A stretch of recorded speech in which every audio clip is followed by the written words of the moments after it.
Chapter 493, G Family's Medal Number 194, Miss Bay's rank _3. Every advantage has its disadvantage, and with it come problems. Netizens began to doubt the authority of the Xingyi martial arts school. Ming Dongheng watched the video and frowned. Why do you keep repeating this video? Su Nanjing looked over at Ming Dongheng. I've invested in this martial arts school. Ming Dongheng was typing out comments seriously, explaining that the hall master of the Xingyi martial arts school was a senior teacher, just that he hadn't taken any ranking exams before. No sooner had he posted it than a bunch of trolls started flaming him. Su Nanjing, with his legs crossed in a lordly manner, had listened several times. To him, this type of business battle was nothing special, it's simple. Just find a master and put them in the position of teacher at your school. Next to him, Xiao Bingguan also explained, Mr. Ming, you should ask Miss Bai Xian, doesn't the Chen family have someone from Dongwu? Their martial arts should be very good, or you can invite your teacher to come out. Ming Dongheng gave him a glance and kept silent. Their suggestions were really too simplistic. Xiao Bingguan was referring to Yu Hongyi. Ming Dongheng furrowed his brow, not planning to ask her. As for his teacher, Ming Dongheng was even more helpless. His teacher wasn't paying him any attention at all now. However, Ming Dongheng looked ahead. After a while, Bai Lian came downstairs. Jiang Fulai was not there today, and Jiang He hadn't returned either, so Bai Lian didn't plan to stay any longer. Sister Bai Lian, Su Nanjing pointed at the teapot on the table with a smile. Xiaoming especially brewed this tea for you. Won't you have a cup first? Bai Lian halted in her steps, clad in a linen-colored top and black trousers. The sun was about to set, casting golden rays of light on the tips of her hair and her clothes. She looked towards the gazebo, pondering for a moment before walking this way. Ming Dongheng hurriedly poured her a cup of tea. Bai Lian sat beside him with a stack of papers in her hand, newly printed literature that was still warm. Her wrist casually rested on the table as she took the tea Ming Dongheng handed to her with her other hand. Xiao Bingguan looked at the thick stack of papers curled in Bai Lian's hand. He didn't make out what it was, only glimpsing lines and numbers through the sheets. What is this? He remembered Bai Lian hadn't been carrying anything when she arrived. Printed materials, Bai Lian replied languidly. You came all this way just to print materials? Su Nanjing was sitting on the other side, looking at the papers in Bai Lian's hand. Bai Lian sipped her tea and casually said, yes, it's safer here. Pfft, what part of Xiangqing isn't safe? Su Nanjing laughed, while Xiao Bingguan also seemed to be taken aback into silence. Bai Lian gave a languid smile. The literature she was looking at had been sent to her by a member of the Ma Institute, containing lots of experimental data, some of which were classified. The scholar trusted her greatly, hence she usually printed them at Jiang Fulai's place. Printing shops outside required file copying onto their computers, which wasn't secure. Once Bai Lian finished her tea, she picked up the literature and stood up to bid them farewell. Ming Dongheng stood up before Su Nanjing, his key already in hand. Miss Bai, let me drive you home. Never mind, Bai Lian was about to decline when she saw Ming Dongheng hesitate. She thought for a moment and then said, you can take me to the bus station.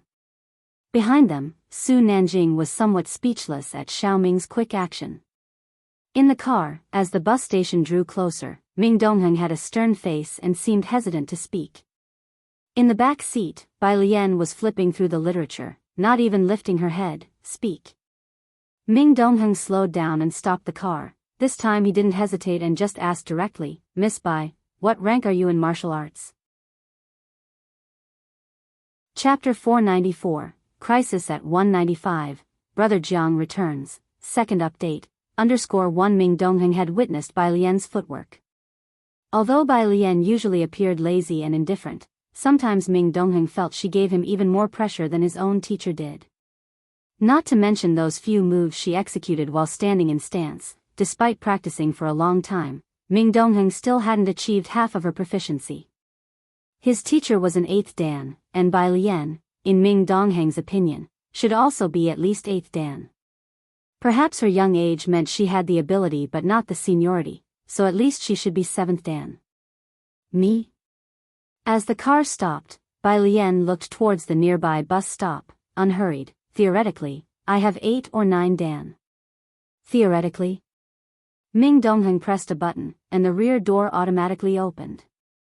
He didn't understand what Bai Lian meant by theoretically. Bai Lian got out of the car, very calmly, because I've never taken the test. Ming Dongheng was somewhat frustrated. Why wouldn't you take the test? Looking at Chen Jingyu, Yu Hongyi, and the others, every one of them seemed eager to test twice a year. What's the matter? Bai Lian stood outside the car window, speaking while also glancing at the mobile phone in her right hand. She was probably memorizing vocabulary. Ming Dongheng's expression was always cold, and he replied without a change in his demeanor, I just feel it doesn't match your temperament. Bai Lian, by coincidence, the bus also arrived, and Bai Lian boarded. Ming Dongheng left the car where it was, watching the bus drive away before taking out his phone to report to Jianghu lie about Miss Bai coming to print and then immediately leaving. After finishing his report and just putting down the phone, it rang. It was Jean Kai, the current hall master of Xingyi Martial Arts School. While starting the car, Ming Dongheng pressed the hands-free button. Hall Master Jean, do you only have 5th dan? Bai Lian was unwilling to take the test. Surely, she had her reasons, like studying hard. But Hall Master Jean was from a martial arts family. They had run a martial arts school since he was a child. Why hadn't he taken the tests? After spending so much time together, Ming Dongheng knew Jean Kai's skills far exceeded 5th dan. You already know? Yes, I only have 5th dan. Jean Kai was startled and then chuckled bitterly. After the martial arts school closed down, I went to work on construction sites and didn't seriously test for any level. I tested last year, and now I'm still at 5th dan. His real skills were definitely higher than 5th dan. But to continue testing for higher levels, he had to wait until his 5th dan reached the 6-year mark before he could test for the 6th dan. He had missed over a decade. This wasn't something he could make up for in a short time. Now, with certificates and reputation being significant, even if Jean Kai had the skills of a 6th dan or 7th dan, without a certificate, he couldn't convince outsiders. Ming Dongheng drove slowly. Besides you, how are the other masters doing? 2 4th dan and 1 5th dan, the rest are all 3rd dan, Jean Kai answered. They all had sat for the tests only after starting at Xingyi Martial Arts School last year. Before that, as the martial arts school declined, they were busy with their livelihoods and never imagined, under Secretary Zhou's suppression, the martial arts school could reopen, so they didn't continue testing. Come Here Friend went viral, and netizens scrutinized everything. Xingyi Martial Arts School already had students who came across similar video posts complaining about the school's teachers and hall master as being average with not even a 6th dan instructor. They even said their spear performance wasn't as good as Yen Lu's.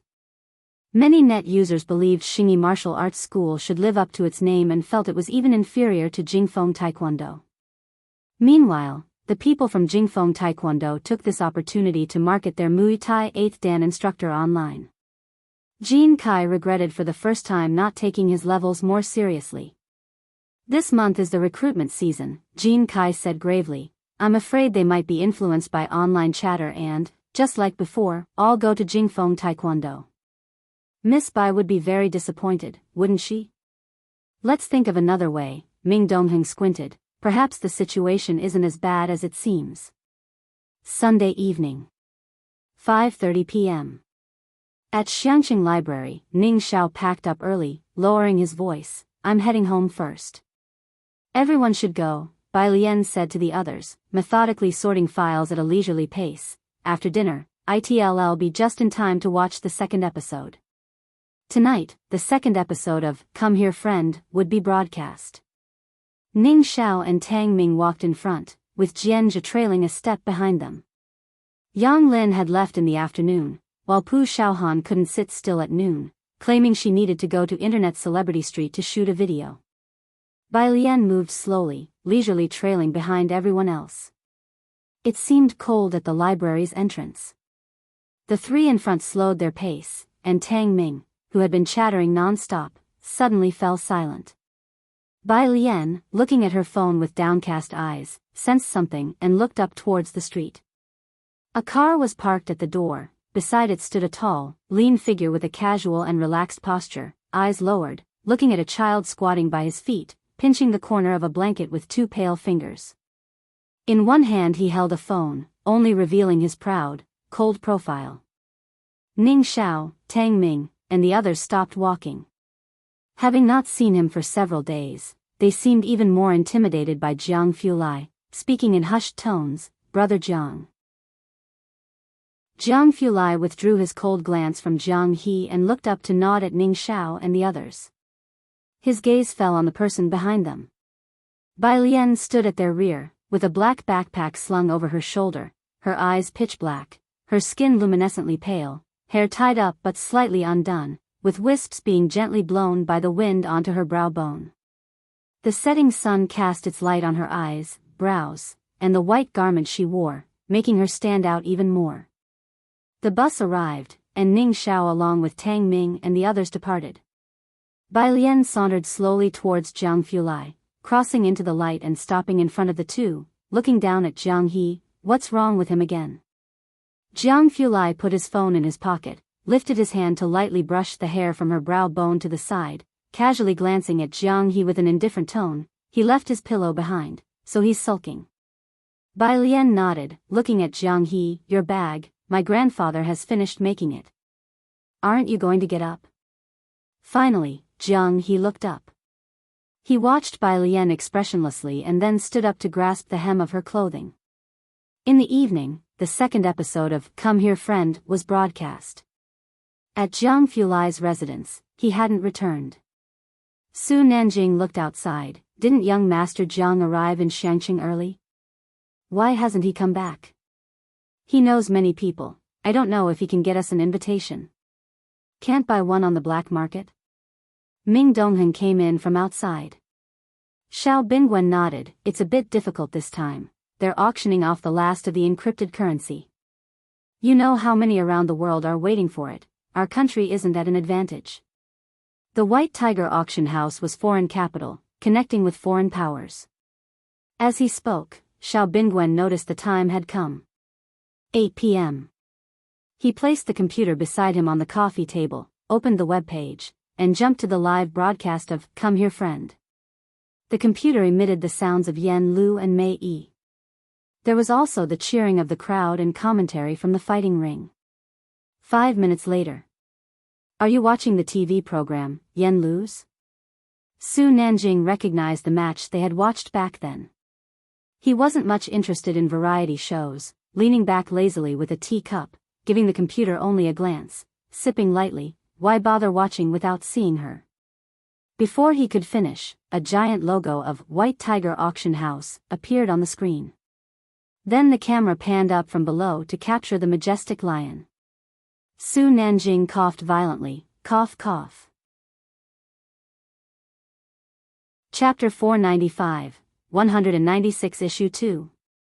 Only Bai Lian and her classmate are strong. Third update, _1 after the last episode aired. Come Here Friend saw its discussions soar on various platforms. Ordinary people have an innate curiosity. Especially about places like Baekto Street, which they had never heard of before. Initially, major media outlets began educating the public about Baekto Street, but later many videos were censored by officials, and netizens only dared to share videos in private. If the authorities hadn't acted, they might not have cared, but once they did, the public's curiosity only intensified. At this moment, the right side of the screen kept flashing, white tank top. Sandai King. White Tank Top's previous battle had gone viral online. He could be ranked within the top 10 UFC fighters, and being the second to emerge in China, he had a big reputation in the world of Sonda. Production team, who exactly are you? How could you even film this? If the production team can interview White Tank Top, they'll be your fan for life. Right after the fight scene aired, the audience was boiling with excitement, and the next second, the scene switched to White Tiger Auction House. The barrage was not as fervent. White Tiger Auction House, where is that? So luxurious. I've also experienced being rich for once. Not many people knew about White Tiger Auction House. When they were filming, White Tiger Auction House wasn't open for business, so the audience just enjoyed something novel. The filming of Backdoor Street stopped there, and on Weibo, Sandai King slowly climbed to the top of the trending searches. "No," said Su Nanjing, placing his teacup on the table. He stopped coughing and eased the shock in his heart, turning to look at Xiao Bingwen beside him. What kind of production team did Yan Lu join?" Even the calm Su Nanjing had trembling fingertips at this moment. Although White Tiger Auction House was not open for business, if Su Nanjing stood outside wanting to get in, those bodyguards of White Tiger would throw him out from a distance, let alone allow filming. "Didn't you say there was nothing interesting to watch?" Xiao Bingwen took a deep breath and looked up.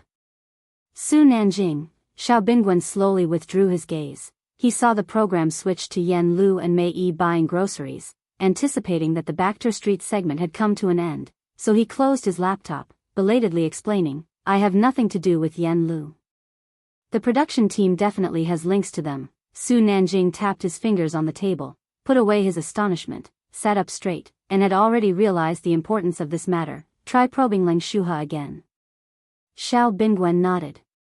Su Nanjing looked down again, taking out his phone to send a message, instructing someone to investigate the production team. "Get the production team to interview White Tank Top." Su Nanjing put away his phone and, recalling the recent barrage, muttered, "They really dare to dream. Even Xiaoming can't get a single photo of White Tank Top." The Ji family.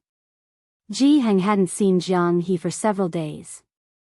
At the moment, Ji Heng was hugging him while sitting in a chair watching a variety show, and Jiang He held a package embroidered with a lifelike bok choy. He was watching the television curiously with wide eyes. The several people in the room didn't have much interest in the auction house. They had all been there before. Bai Lian leaned back in her chair lazily, watching casually. On the screen, Yan Lu was telling Mei Yi that a few friends would come over for a meal. The number of synchronous barrage comments had significantly decreased, and some were guessing, are they the students from the preview? Not as exciting as before. Yan Lu is really brave. At this point, ordinary people would be inviting a few celebrities, but she actually only invited non-celebrities.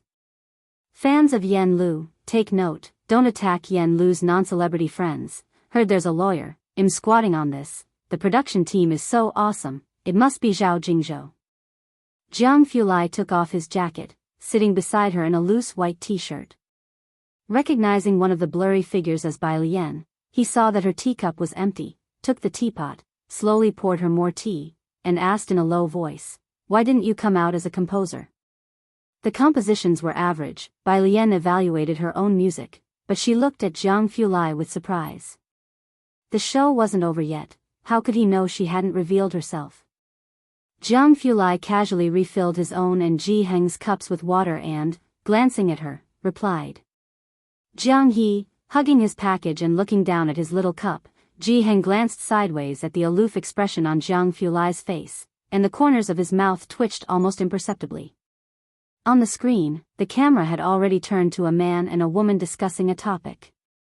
They weren't wearing mics, and their voices weren't very clear, but one could vaguely make out what they were saying. Don't get it, what's the show about? Who does questions on a show? Chapter 496, second issue of 196. The strong ones are just Bai Lian and her classmates, third of 3 updates, _2, yeah, at home, I'm too lazy to even write down equations, but that hand looks like it could play the piano. On the screen, everyone could see a pale hand holding a pen and writing on paper, slender and fair, with smooth knuckles. It looked like a piece of art under the camera. As the comments continued, the camera suddenly provided a high-definition close-up of the mobile phone.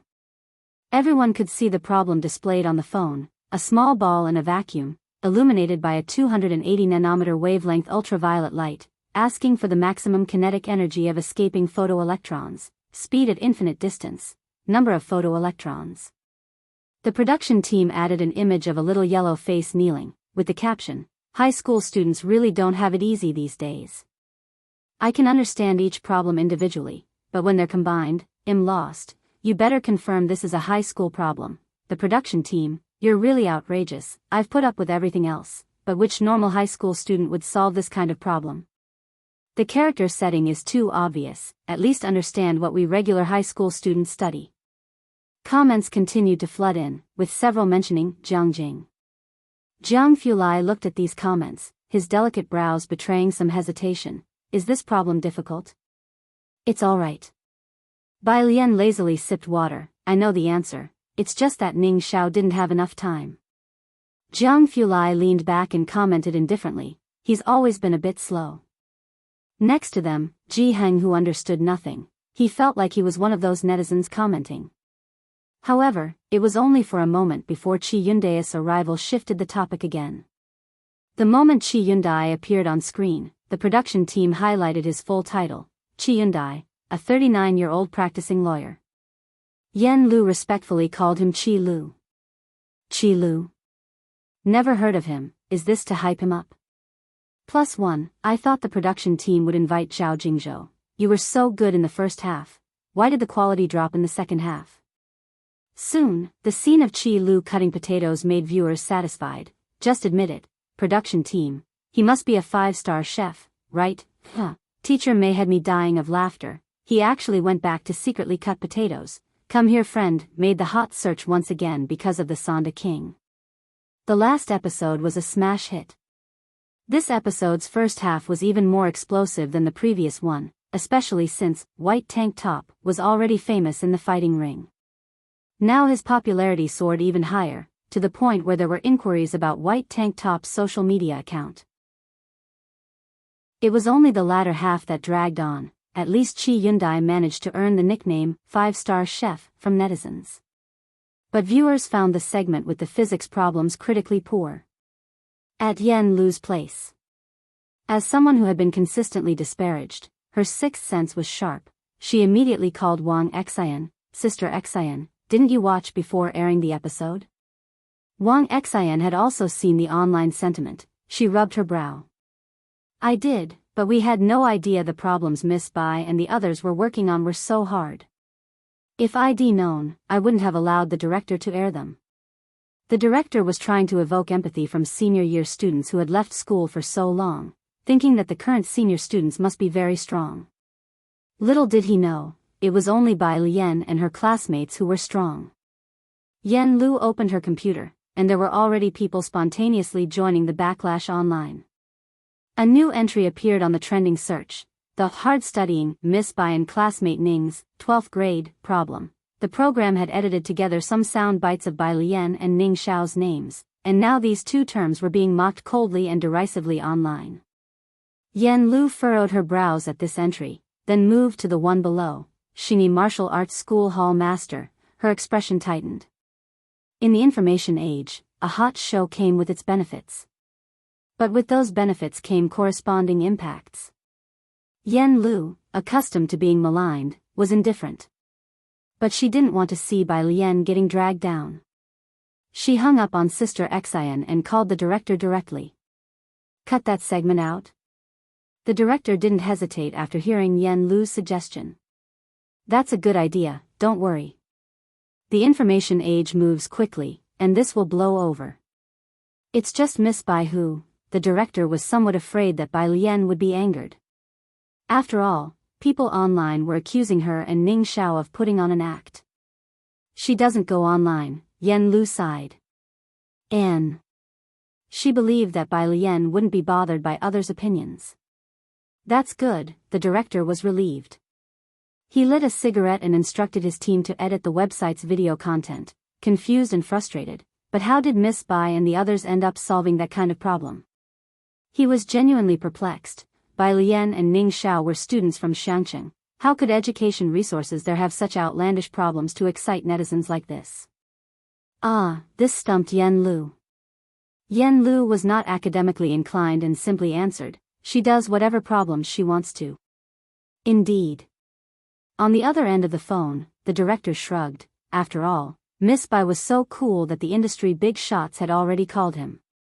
What was the big deal about her doing a problem? The director hung up the phone. Beside him, the assistant director stood up from his chair. They're editing it now, hopefully, the audiences will quickly forget about Miss Bai and Ning Xiao. The director nodded, still holding his cigarette, his brow unrelenting. How's Lawyer Chi doing right now? As you know, our show is on fire right now, the assistant director said, resigned. When they recorded the show, they never imagined it would become this popular. They just wanted to give Lawyer Chi some exposure but ended up overshooting. The show was too popular, and the audience's expectations were too high. Chi Yundai seemed too ordinary compared to Sun Dan on Backter Street and the presence of white tank top. Editing could shave off segments with Bai Lian and Ning Xiao, but for Chi Yundai, the latter half was all about him. There was no way to make cuts. The director exhaled a ring of smoke and lowered his head to check his phone, opening the official Weibo account for, "Come here friend, we can cut out Miss Bai's segments, but it's tricky with Lawyer Kai's part." As he spoke, he began to read the comments to gauge the current sentiment. Seeing a comment that read, "Those two students are so pretentious," he frowned and clicked delete. Yen Lu's and Mei Yi's fans were trying their best to control the situation, but there were too many outside viewers, and they couldn't keep things under control. Scrolling to sort by popular comments, he saw the top one, "The production team is so amazing, you even invited Sun Dan. It's fine you couldn't get Dean Jian and Bai Jian for the latter part, but I thought the coming lawyer would be at Zhao Jingzhou." Feeling somewhat disappointed, Zhao Jingzhou, a lawyer so renowned online as Zhao Dazhuang, was the archetype of a strong first-class lawyer in the minds of netizens. The director couldn't help but laugh with irritation. Why don't they ask me to invite God over? Chapter 497, 197 Choices. Creating a God_1. The director stretched out his hand to delete the comment and instructed the PR department to pay attention to the pace of the internet. After all, Sun Dan of Backter Street was also connected to Yen Lu, so how could the production team have such incredible influence? If they had those connections, they'd invite stars like Gao Shu and Wei Shiyuan to be regulars on the show. They even dared to talk about Zhao Dazhuang. The assistant director spoke up, not afraid of getting a cease and desist letter from attorney Zhao Lu at all. "The heat is too high," the director, holding his phone, looked towards the door. "On such thin ice, I wonder if our show can continue." The official website's video was quickly re-edited and uploaded, and the editing related to Bai Lian and Chi Yundai was rapidly trimmed to minimize the issue. The online storm seemed to subside. Over at Bai Lian's side, neither she nor Jiang Fulai saw any problem, and they didn't go online often, just watched TV. Jiang Fulai picked up his coat and left, while Jiang He stayed with Ji Heng. He didn't bring his Legos when he returned to Jiangjing and had been sneakily keeping them at Ji Heng's place. Only after everyone left did Jiang He grab his bag to retrieve his Legos. Ji Heng brought over the pajamas he had left for him, took him to bathe, and even though Jiang He was big enough to bathe himself, Ji Heng, worried that he might be scared alone, sat beside the tub on a small stool to wait for him. Jiang He bathed obediently, and Ji Heng had even bought him a rubber duck for the tub. But Jiang He was always aloof, never playing with the rubber duck.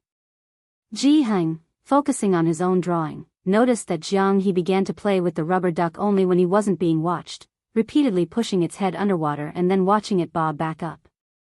After doing this dozens of times, Ji Heng, maintaining one position for 5 minutes and feeling a strain in his neck, saw that Jiang He was still poking the rubber duck and couldn't help but cough.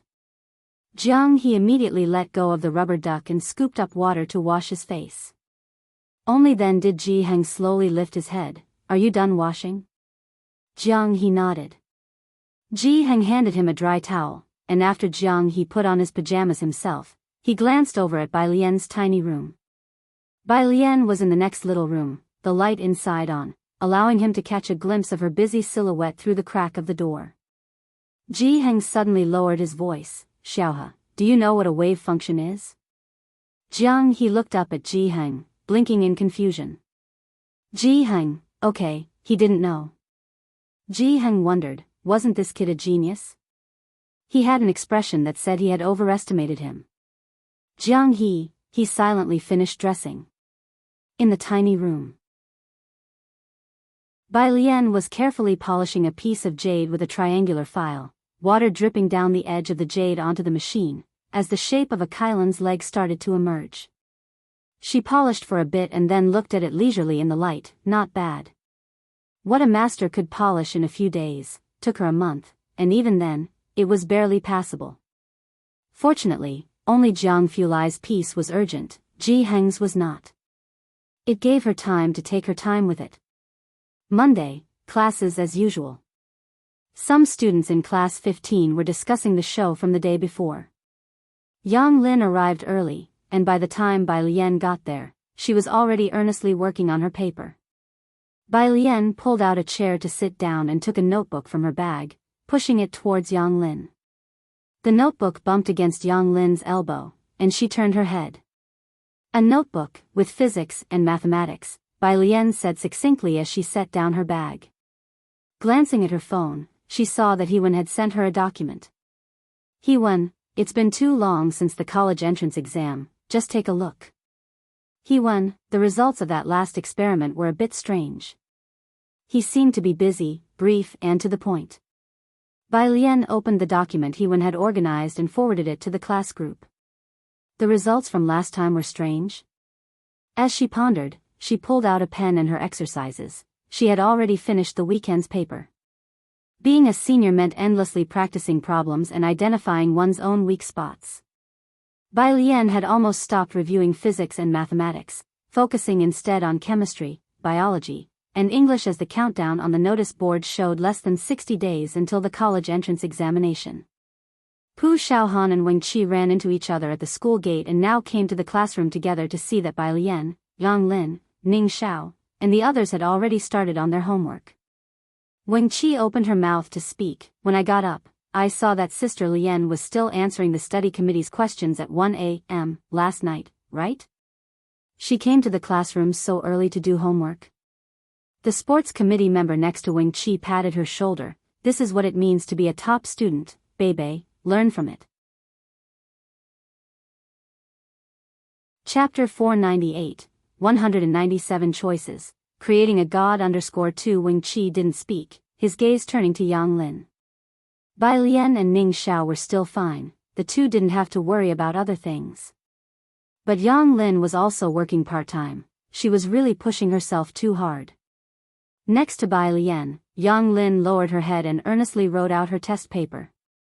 When one is fighting for both livelihood and college entrance examination, no one feels tired. Xiaohan, how's the progress on our graduation gowns? A girl asked as she sat down at Pu Xiaohan's desk, inquiring about the graduation gown's progress. The school was about to organize the graduation photo session. Pu Xiaohan took out her phone, swiped through the screen to open a conversation with Ji Heng, and showed her a recently sent picture. It's this floral pattern. The girl's eyes lit up, then she remembered something. Xiaohan, in last night's show, was that the top student and Sister Lian? The two girls put their heads together, trying not to disturb Bai Lian and Yang Lin sitting behind them, speaking in hushed tones. Because of Wang Qi's promotion, everyone in class 15 had watched Come Here Friend. There wasn't a clear front shot of any senior high school students, but there were shots of backs, arms, and feet. Bai Lian and her group weren't wearing mics, but her temperament was too distinctive. Those familiar with her could tell it was her. Pu Xiaohan didn't directly answer, but the girl understood, so it really was you guys. I thought, how could ordinary high school seniors do those kinds of questions? If it was Bai Lian, then that wasn't surprising. She breathed a sigh of relief. Meanwhile, at Jianghu Lai's residence, he had gone to the laboratory. He wasn't interested in cryptocurrency unless there was an auction of cutting-edge technology or antiques he desired. Su Nanjing didn't get any useful information from Jianghu Lai's place. He said while holding fish food, looks like I need to make a trip back to Jiangjing. Xiao Bingwen nodded. Ming Dongheng, standing beside them, stared at the water, his usually cold face furrowed with worry. Still worried about your little martial arts gym? Su Nanjing didn't care about the small gym and found Ming Dongheng's concern amusing. Lay low for a while, public opinion is like that.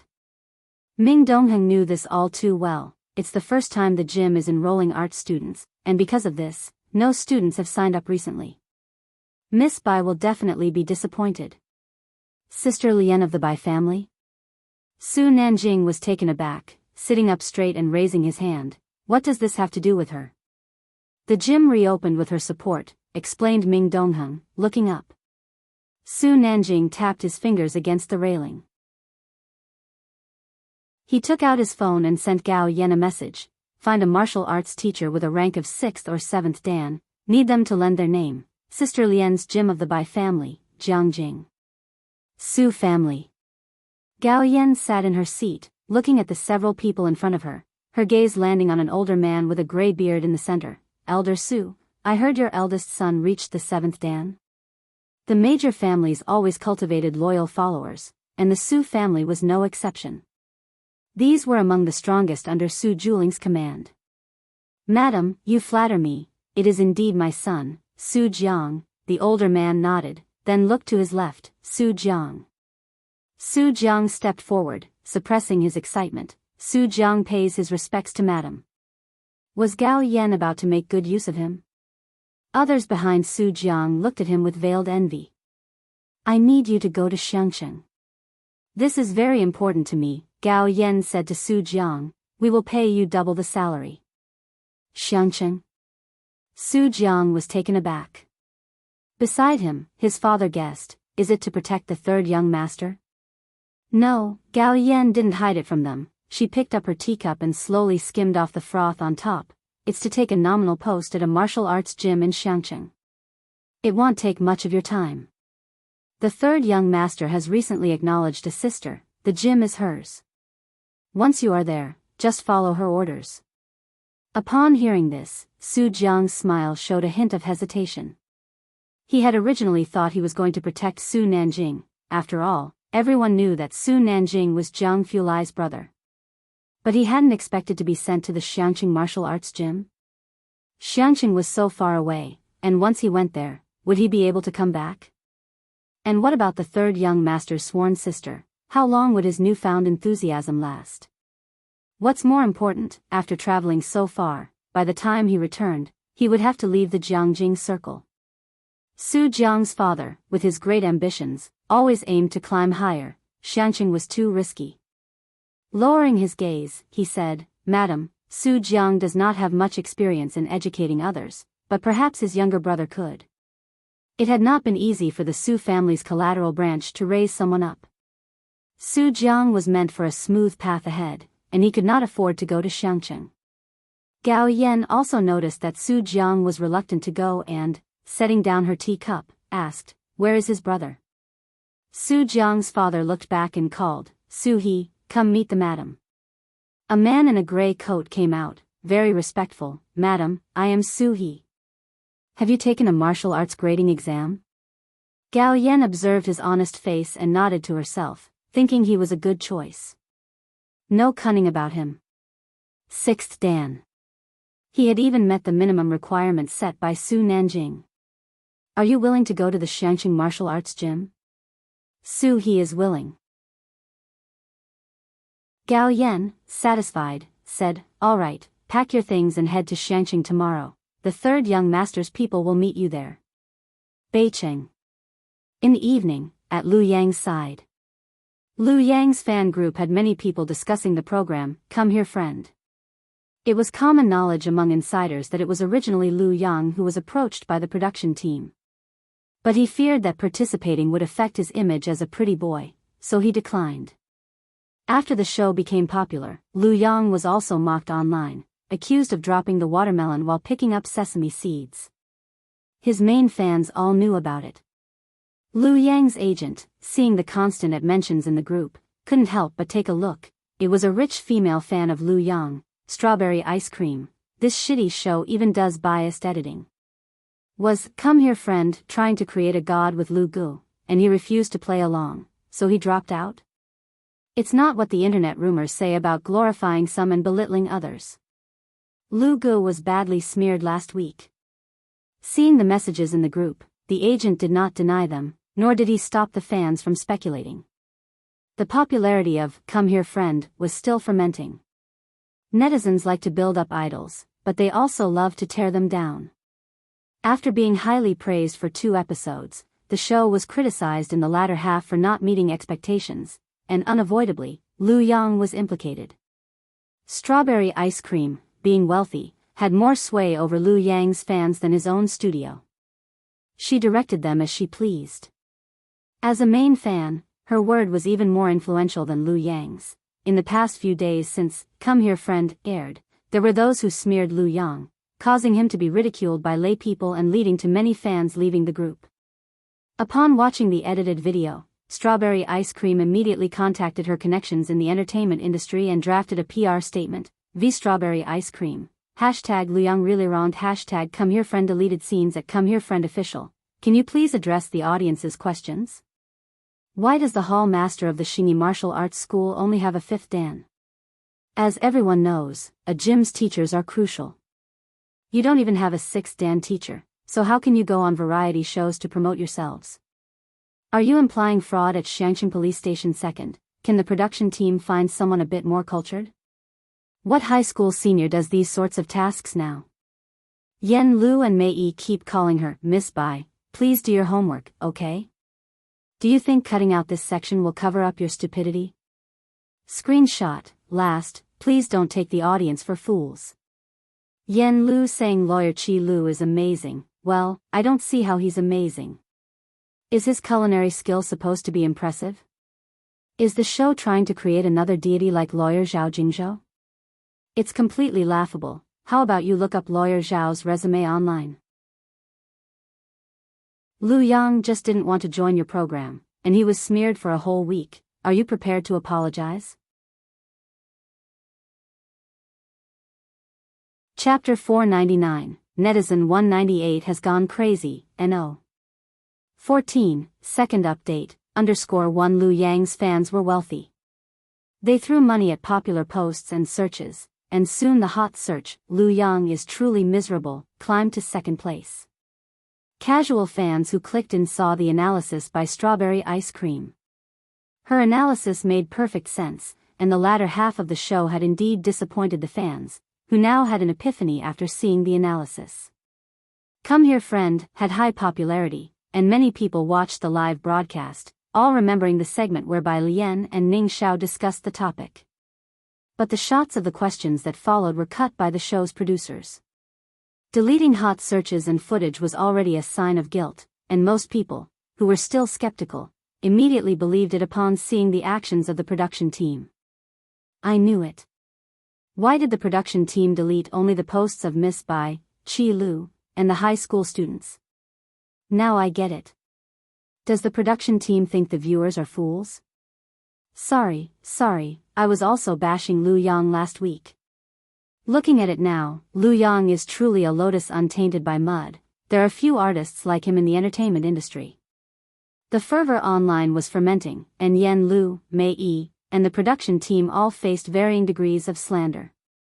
Many people were asking underneath the official Weibo account of Lu Yang, Lu bro, is it really like that? Lu Yang's agent's phone rang. It was Sister Xian. Sister Xian, Lu Yang's agent walked to the window and answered the phone. What does a busy person like you need from me? Let's not beat around the bush. The posts on Weibo are your team's doing, right?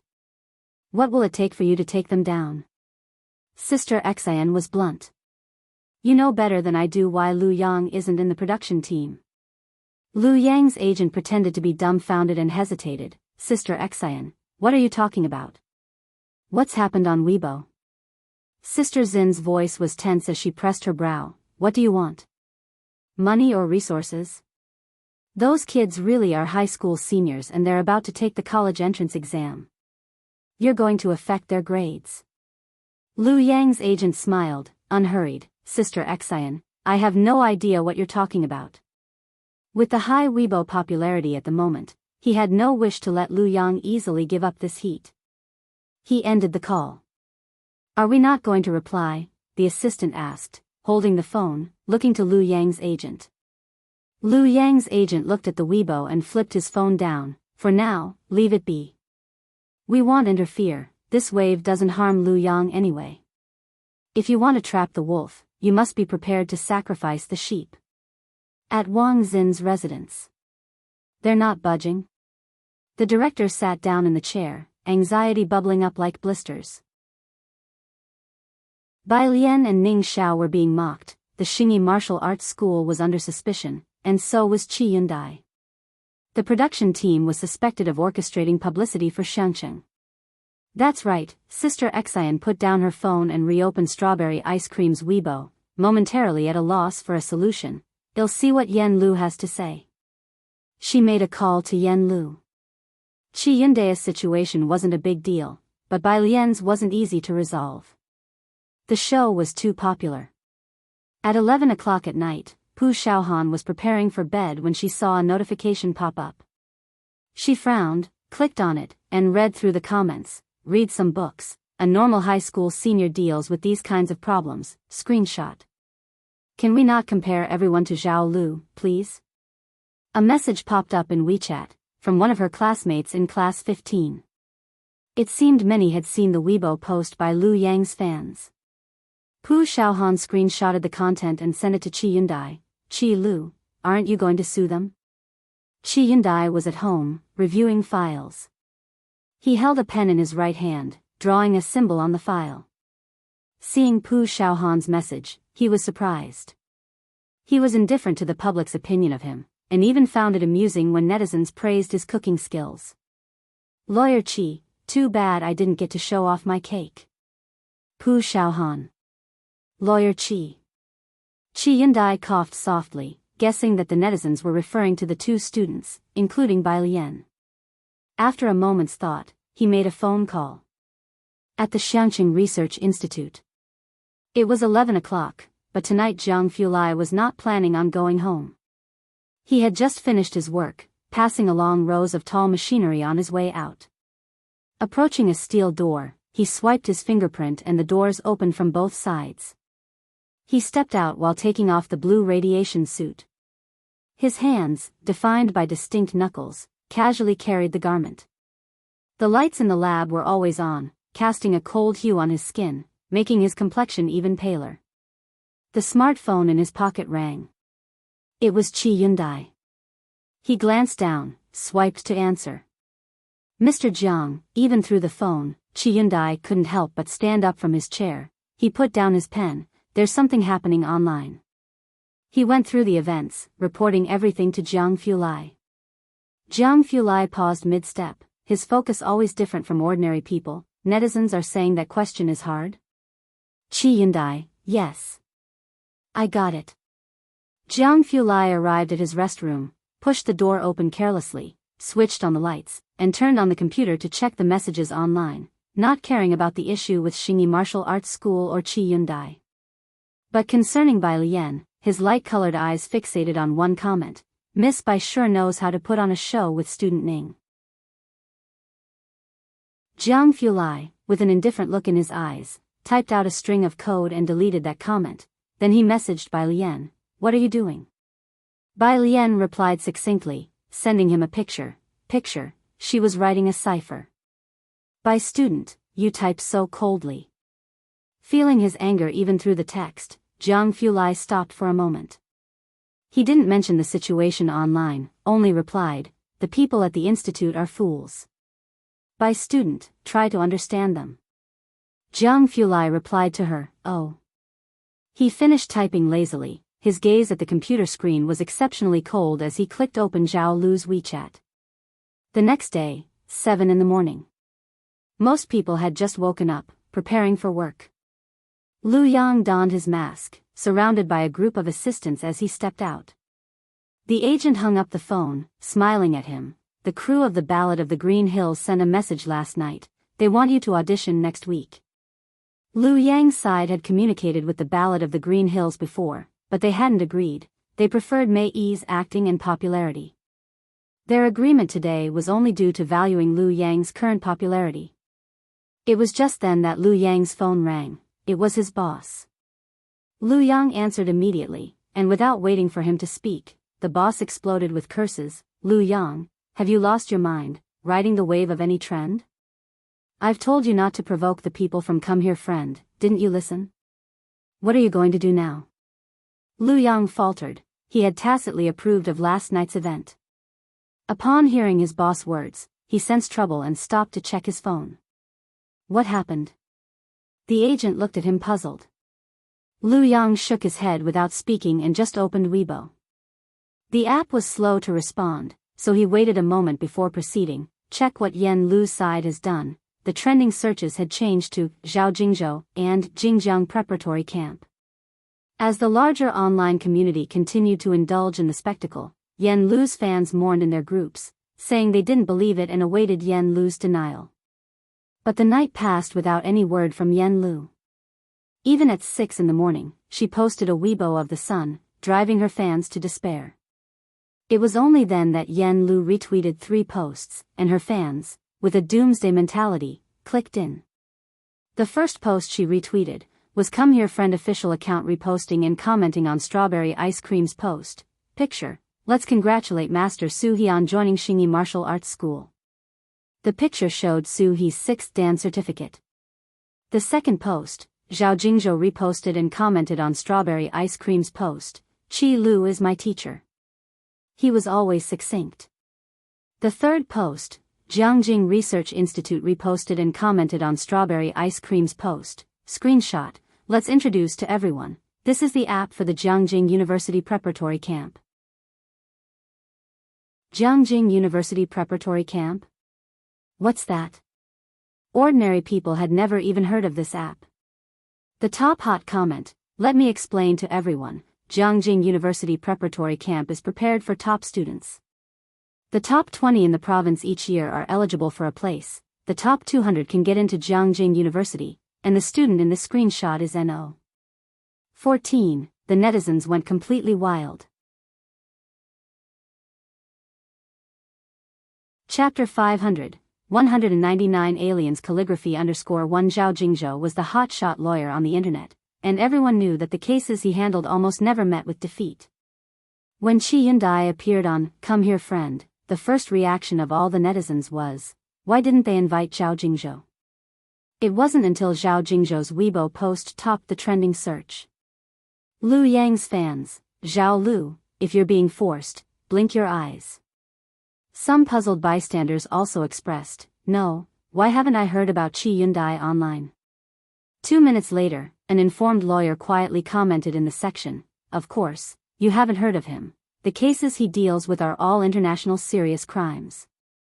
Have you heard about the financial loophole in the NS Group the year before last? A global top 100 enterprise, gone. Yes, he did it.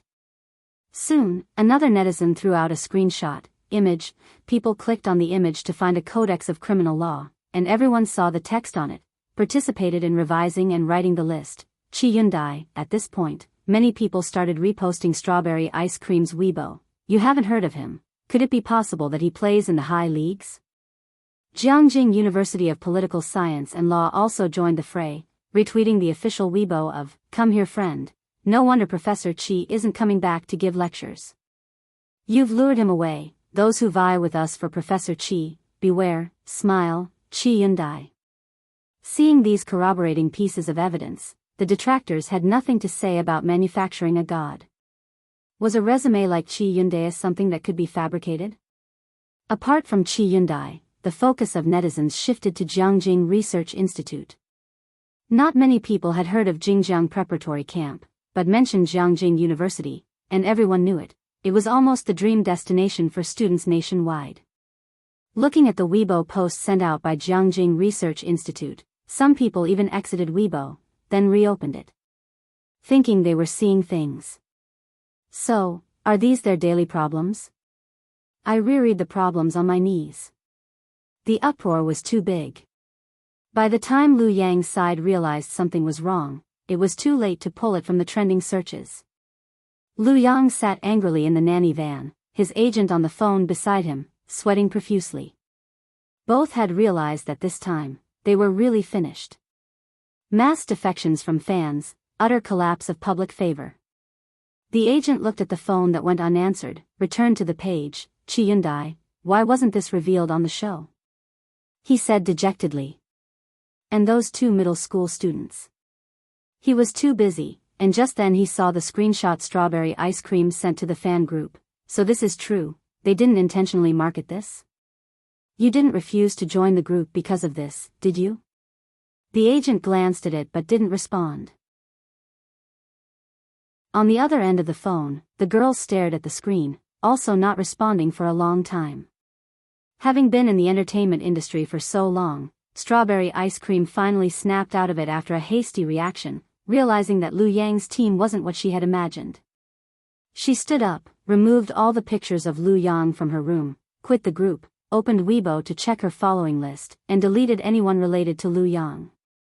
When she saw the Weibo with the word pick, she paused but ultimately didn't unfollow. A major fan's public defection has a huge impact on a star. In no time, Lu Yang lost countless fans. The Come Here Friend production team. The director watched as the trending searches rose steadily. No. 1 Chi Yundai No. 2 Jiangjing University No. 3 Zhao Jingzhou. He self-medicated with water to calm his nerves. No, Sister Xian. How could you not tell me such big news earlier? Wang Xian had already known about Qi Yundai. What caught her by surprise were Bai Lian and Ning Xiao. Would Miss Yan Lu consider doing another couple of variety shows? The director asked, looking at Wang Xian seriously. Of course, it would be even better if Bai Lian could come. She's recently been focusing on honing her acting skills, preparing for her next audition. Wang Xian shook her head, putting away her phone and standing up. Don't overhype Miss Bai. Don't worry, the director said regretfully, I couldn't get the students' popularity up. Wang Xian didn't say more. She straightened her trench coat, and pulled open the office door to leave. After he left, inside the office, the assistant director whispered, Yan Lu's friends, how come they're all so outstanding? They knew that the cell phone belonged to Ning Xiao, a cold and gloomy young man. A prospective Jianghu University student. How great it would be if they could do a variety show. You were just talking about advertising for Lawyer Qi to raise his profile, someone sitting on the far right quietly spoke up. Chapter 501, 199 Aliens Calligraphy _2 Director. We have to firmly hold on to Yan Lu's coattails. He coughed softly, then set down his water glass and shifted the conversation, looking at the others in the office. Everyone, work hard and see what other comments there are online. Also, make a dedicated video clip for Xingyi Martial Arts School. The director knew that Yan Lu's achievements in the future would not be low. Come Here Friend reached a new peak in popularity. In this period, even students in closed schools had heard of Come Here Friend, Jingjiang Preparatory Camp, and Qi Yundai, to some extent. Both Yan Lu and the show had become explosively popular. Previously, Yan Lu had entered the public eye because of her songs, but what everyone was familiar with were the songs, not her as a person. The fans of Ding Jian and Bai Jian were even more numerous than hers. But after the show aired, Yan Lu became popular with unimaginable heat. The crew of Great Yong also took the opportunity to release a trailer. Zhao Jingzhou's law office. He swiped his screen and then found Yan Lu's Weibo to follow. Zhao Lu, his assistant said in surprise, how is Professor Qi so familiar with this celebrity? Logically, Qi Yundai shouldn't know these people. Zhao Jingzhou put down his phone, recalling the scene he saw in Xiangcheng, and said calmly, he shouldn't be familiar with Yan Lu. Qi Yundai was very respectful to that man and to one of his students. Wednesday. In the evening, Xiang Mountain Avenue. He dragged his suitcase out of the taxi. You've arrived, his mother's call came through. He just responded with ahem. I heard the third young master is back, leaving you alone in Xiangcheng. Zu's mother paused a bit, wanting to ask if her son could ever return to Jiangjing, but fearing to hurt him, she didn't ask. Hey, don't worry, maybe the situation is not as bad as we imagine. Not so bad? He looked at the buildings around him, indeed not as dilapidated as he had imagined, the roads were also newly paved. I know, the great lady values this place. He forced a smile to comfort his mother, perhaps Miss Bai is also very good. His mother did not speak again. In fact, both of them knew very well that Miss Bai was from Xiangcheng, and even if Xiangcheng was good, how much better could it be? There wasn't even a sixth-rank martial artist to hold up the facade. Coming here was tantamount to being exiled, and Suhi's place of exile was not even the Su family, but an unknown martial arts school, from where returning to Jianghu would be as difficult as reaching the heavens. He didn't continue speaking. He quickly found Xingyi Martial Arts School following the directions on his navigation app. This place was at the entrance to a scenic area. The lighting was not very bright. Compared to the splendid Su family training base, Xingyi Martial Arts School was not large, with many tourists at the entrance. Those passing by were all ordinary people. He had anticipated this before coming, so he knocked on the door without much expectation.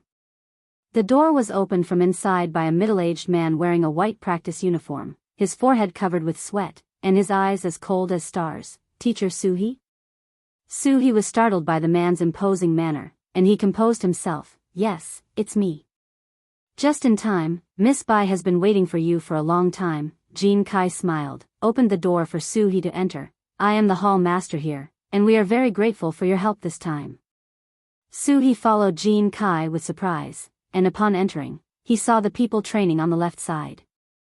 There were not many people training at this time. One person was swinging long fists, and it seemed like you could see dust being lifted by the force of the punches, moves that he had never seen before. He secretly wondered as he could tell these martial artists were not untrained. He followed Jean Kai down a corridor to the backyard. In front of the stone table in the backyard, a girl was lounging on a bench next to it, dressed in a blue and white school uniform, her top loose, her legs slightly crossed, and one hand tapping on her phone on the table. She was casually accepting an orange from a middle-aged woman, and the dim light in the yard cast a golden glow on her. "Miss Bai," Jean Kai took a step forward and reported to her, "He's here." Bai Lian slowly peeled the orange, looking at Suhi, and arched an eyebrow. "Sixth rank?" Even though the girl in front of him looked young and delicate, Suhi felt an inexplicable pressure, and he tensed inwardly. "Yes, Miss Bai." Although he had suffered internal injuries, he was indeed of the 6th rank. Bai Lian had already heard from Jean Kai that Suhi was there as a substitute. She broke off a segment of the orange, tossed it into her mouth, leaned on the table with her elbow, and after a moment's thought said, "Have a go with Hall Master Jean." Facing a fight right away, Suhi hesitated for a moment, but then he set his luggage aside, and with an apologetic look toward Jean Kai, said, "I apologize in advance, as in sparring punches and kicks can slip." Chapter 502, 199 Aliens Calligraphy _3 Although he had suffered internal injuries, with his experience in the Su family, dealing with an ordinary border town person was not a problem. Hall Master Jean tightened his belt and, with great elegance, raised his hand and flashed a grin at him. Suhi's expression was solemn as he stepped back with his left foot and took out his signature guardian boxing technique, charging straight for Jean Kai's face. Jean Kai blocked his right hand and reversed the move to pin him down. He was strong, bang. Suhi was thrown to the ground. Bai Lian stood up, closely observing Suhi's condition, then turned to Jean Kai and said, "He's a bit weak. Give him a medicinal bath tomorrow and see if he can adapt to it first." Jean Kai nodded and went outside to prepare the medicinal herbs. Only Suhi lay on the ground, lost in confusion, staring up at the starry sky. Wasn't it said that there weren't even 6th-level practitioners here? Shouldn't he be the only 6th-level master? Why couldn't he even beat an ordinary hall master? The script was not playing out as he had expected. Only after dealing with Suhi did Bai Lian take out her smartphone and open her conversation with Mao Kuan. Mao Kuan, 2 million. He was referring to the invitation in her possession. 2 million, 4 times higher than the starting price on the black market. Bai Lian was expressionless. When Zhang Fulai parked the car, he saw her leaning lazily against a tree with her school bag, dressed in a school uniform, her eyes languid and her face clean and simple. Behind her was the entrance to Purist Street. These past few days, the street had surged in popularity, and the crowd streamed endlessly, lights flickered into points, all fading into her backdrop. He rolled down the car window and honked the horn, signaling her to get in. This was not a good place to park. Bai Lian got into the car and fastened her seatbelt, her phone automatically connected to Bluetooth, and as Zhang Fulai merged with the traffic, he asked, "Why weren't you listening to your vocabulary words?" I forgot, Bai Lian said, looking down. She leisurely opened her vocabulary application. While listening, she switched to a message from Su Nanjing. Will you come back? On the other side of the phone, Su Nanjing had just boarded the plane and was about to shut it off when he received Bai Lian's message, which amused him. I can't come back for a short while, it takes too much time. Bai Lian tapped on her smartphone. Give me an address, I'll send something. He sent her an address and then asked, are you going to send me some local specialty? Bai Lian. She leaned back and asked Jiang Fulai, are you familiar with Su He? Jiang Fulai's driving was steady. Nanjing mentioned him.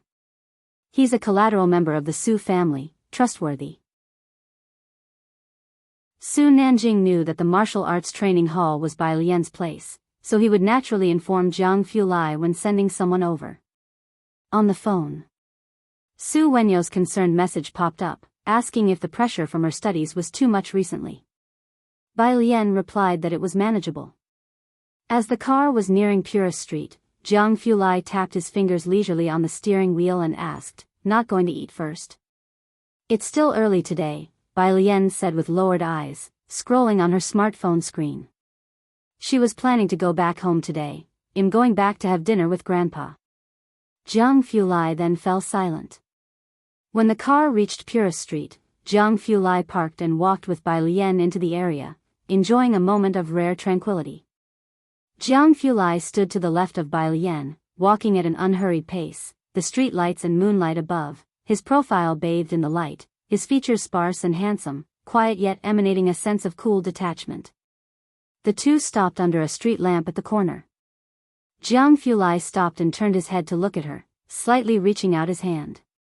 Meanwhile, in Jiangjing, at the residence of the Su family matriarch, it was rare for the entire Su family to dine together. The Su family matriarch looked at Su Wenyao with discontent. It's been several months now. How long are you planning to make trouble with Shuyun? Su Wenyao put down his smartphone and picked up his chopsticks, stating plainly, Grandma, we broke up. The Qi family was a connection the Su family matriarch made with great effort, and she would not allow Su Wenyao to be foolish at this critical juncture. The Su family matriarch was on the verge of exploding. Su En looked up to stop her. Mom, the patriarch's big birthday celebration this year is important, and what gift we should give him still needs your discerning eye. The board of directors and I have not decided yet. The main family? Ji Mulan had married into the Su family and it was the first time she had heard this term. She couldn't help but look up. She naturally knew that in a place like Jiangjing, the Su family was just a marginal clan.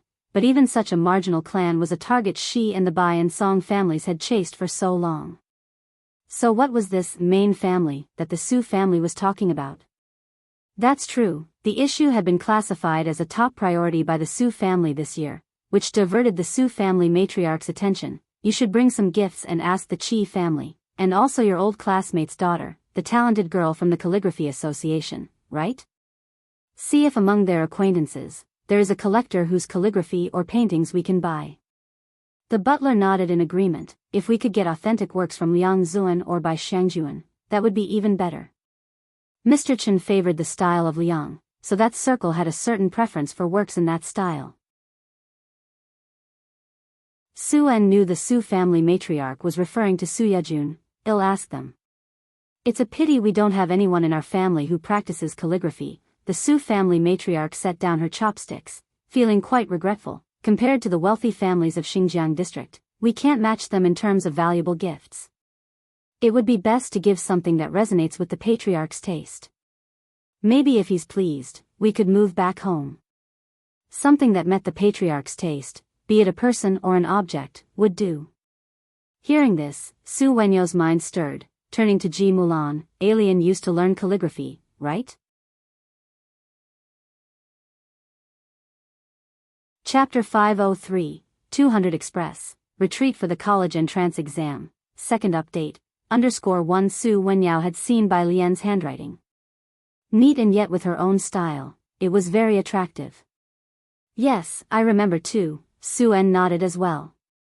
This time, old Madame Su looked at Ji Mulan with some surprise, calculating something in her mind. What style of calligraphy did she learn?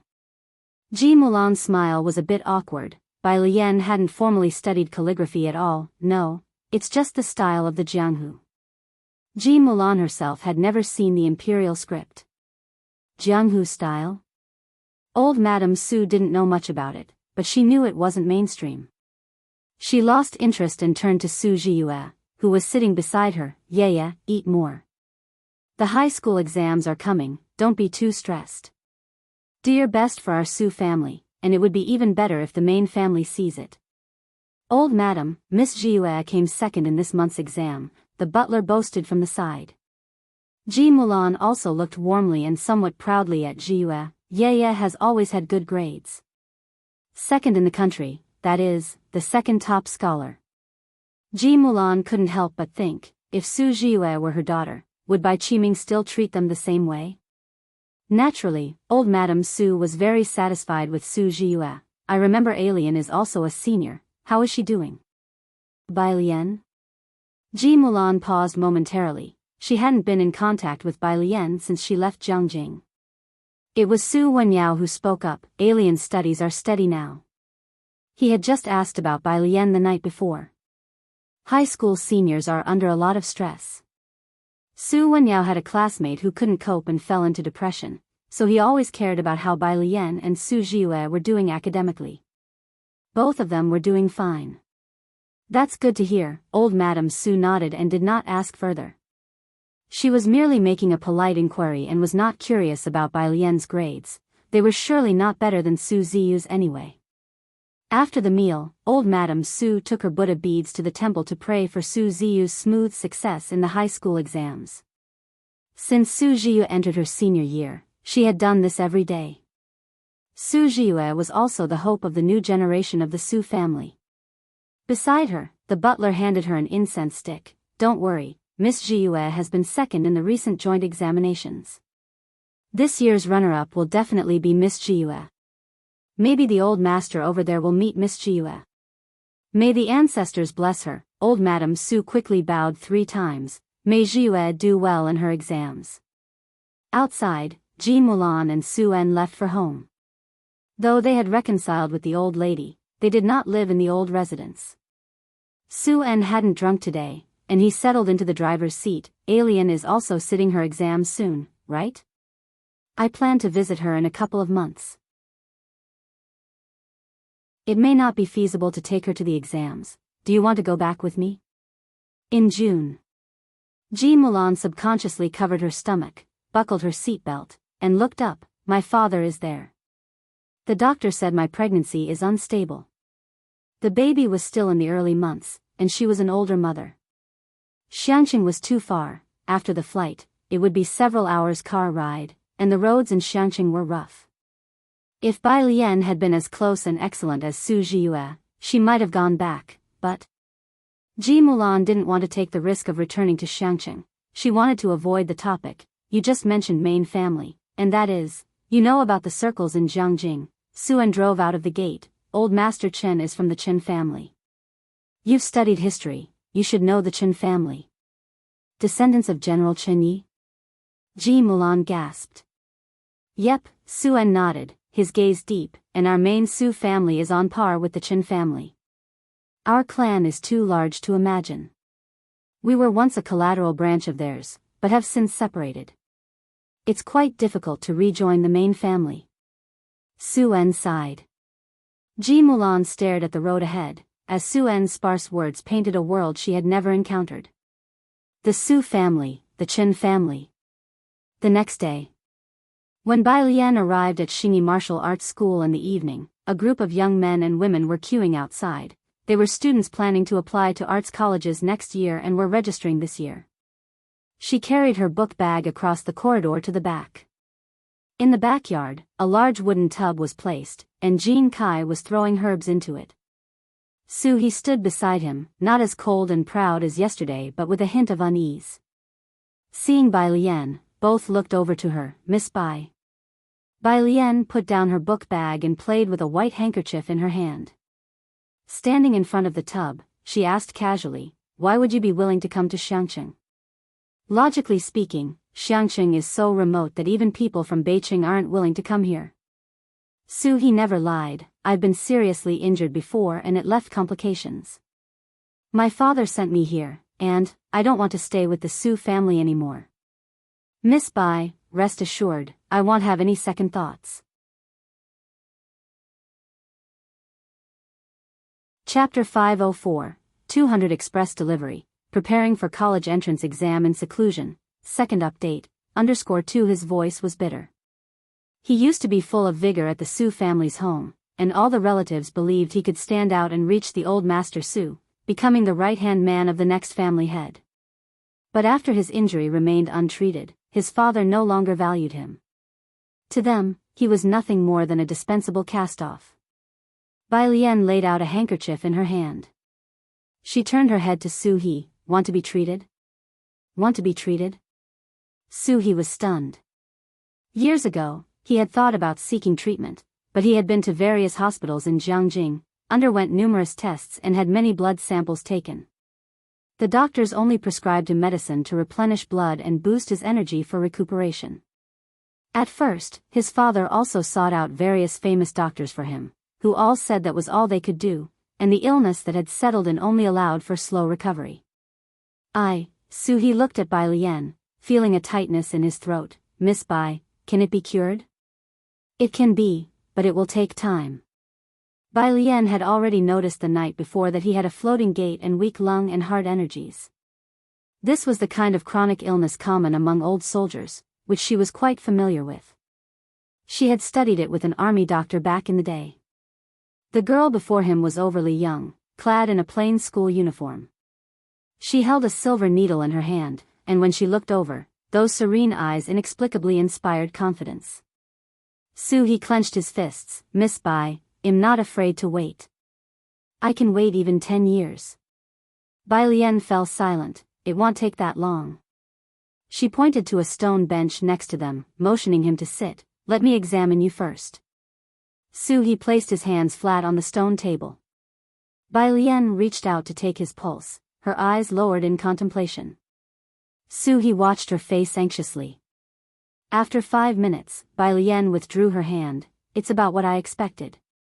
It would improve faster with the help of medicinal baths and acupuncture. Let me give you an acupuncture treatment now. She rolled up the sleeve of her school uniform carelessly. A few strands of fringe fell over her forehead, casting a trace of indolence. Her slender fingers held the needle, and located the Zhongxian point on his body. She inserted the needles one by one, the last one at the Zusani point, to supplement earth to produce metal, a principle in traditional Chinese medicine that treatment must target the root cause. How does it feel? Bai Lian stepped back and observed him. Su He opened his eyes. It doesn't feel like much. Bai Lian slowly redirected her gaze, noting that being able to speak was a good sign. No paralysis. Outside. Pu Xiaohan was shooting the local customs and flavors outside. When Bai Lian came over, Pu Xiaohan was just packing up her camera. Are you done? She walked towards Bai Lian with the camera in hand. Not yet. Bai Lian remembered there was a cluster of courier stations at the street corner, convenient for travelers wanting to send local products home. I'm looking for a courier station. You're sending a courier? Pu Xiaohan greeted old Mr. Tao at the street corner before taking Bai Lian's sleeve and leading her towards the front. It's this way. Which company do you want to use? All kinds of courier stations were available here. Bai Lian followed Pu Xiaohan, looking to the side. Which courier is the cheapest? The post office. Pu Xiaohan led her to the far end. They passed by stations for SF Express, Zhongtong, and others before stopping in front of the Green Postal Express. It's the cheapest. The post office had the fewest people, with several couriers inside. Seeing someone approaching, the woman inside put down the package and took a couple of steps forward. Her eyes landed on Bai Lian. Are you sending a courier? Yes. Bai Lian took out her backpack and pulled out a golden red invitation. Just this. The woman took a look, saw it was an invitation, and without much notice, bent down to rummage on the floor, finding a not too battered box. Can I use this to mail it for you, beauty? Bai Lian was not picky. That's fine. The woman handed her the form to fill out. Bai Lian, not wanting the writing to be unclear to others, filled out the courier form in very neat handwriting, and once finished, handed it over. The woman took it, and upon seeing Bai Lian's calligraphy, stared in surprise, then took an extra look at her. Then her eyes fell on the address. Is this going to Jianghu? Yes. Bai Lian nodded, remembering Nanjing had said he wouldn't be returning this time. The woman, not further inquiring into private matters, packed it skillfully. Out of concern for the invitation, she even carefully wrapped it in a layer of plastic film, 9 yuan. Bai Lian scanned the QR code with efficiency. Pu Xiaohan watched the woman pack the item, and after Bai Lian paid and walked out, she hesitantly asked, "The one you just sent, why does it look so much like the invitation used by good people playing ping pong?" When Zhang Xiai showed Pu Xiaohan Bai Lian's invitation, she remembered it clearly. The wind blew, carrying a hint of chill. Bai Lian played with her phone, her voice casual, "Pretty much. 500,000? Pu Xiaohan's voice shifted, and she was a bit flustered. "You just mailed it out like that? No insurance?" Bai Lian, there was also a possibility, it could be 2 million. Pu Xiaohan immediately turned around and went back to the courier store. Bai Lian's phone rang. She looked down and saw it was Wang Xian calling. She answered. Wang Xian called to express her gratitude. "Miss Bai, I am deeply thankful for your help this time. I am preparing to bring Yan Lu into the group, and we need to sign a confidentiality agreement, so we won't be able to contact you often." Yan Lu's popularity had remained high these past few days, and without waiting for Daong to air, Wang Xian had already selected several high-quality scripts for her. While listening, Bai Lian watched Pu Xiaohan, thinking she would cancel the courier. But what Pu Xiaohan thought of as a remedy was wrapping it with film 2 more times. Bai Lian quietly averted her gaze, looking towards the door and observing the bustling outside, her voice scattered. "All right. I'll hand over the last song to Dean Jian tomorrow, and I won't release new songs for a short period." Wang Xian was taken aback. "Are you?" The street light beside them lit up, and Bai Lian reached out to grasp the light spilling through, her tone lazy. "I'm going to prepare for the college entrance exam." Yes, Bai Lian was also a senior in high school. Wang Xian recalled the number 14 hot search item, where netizens had deified Ning Xiao, the 14th ranker in the national exam. But she remembered it clearly, that number 14 was Ning Xiao's account, and Ning Xiao, at that time, was asking Bai Lian for answers.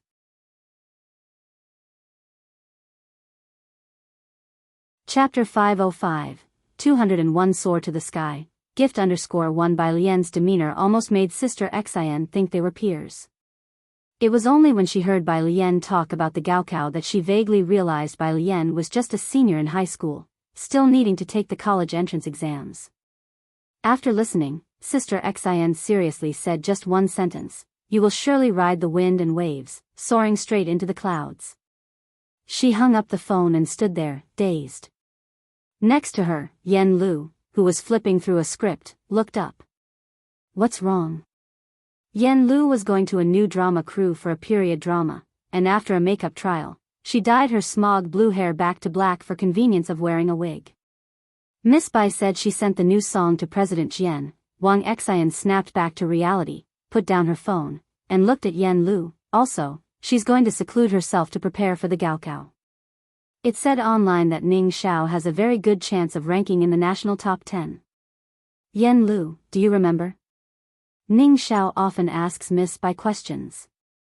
Yan Lu pressed her hand on the script. "Right. So, that means Miss Bai might even have better grades than him." Wang Xin's gaze shifted to the window.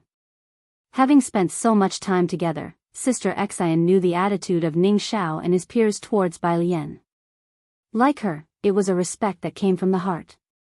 Just Ning Xiao alone had sparked many online posts discussing hot topics.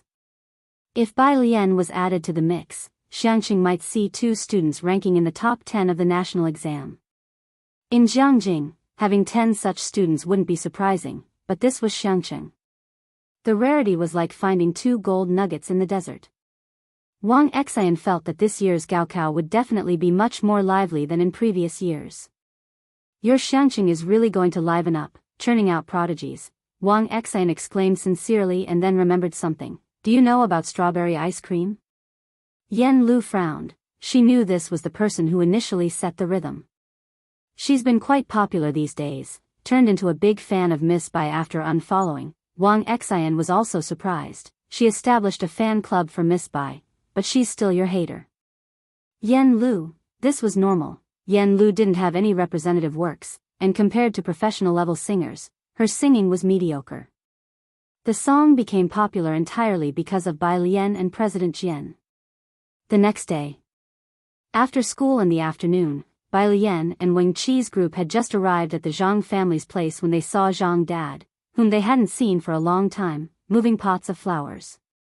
Seeing the group of students, Zhang Dad put down the flower pot. I have had nothing to do these 2 months, resting time. You all should focus on preparing for the Gaokao. After the exams are over, they'll treat you to a big meal. Then, he took out a bunch of fruits for the students to eat. During his absence, he was thankful for these students, otherwise, he really wouldn't have been at ease leaving Miss Zhang alone at home.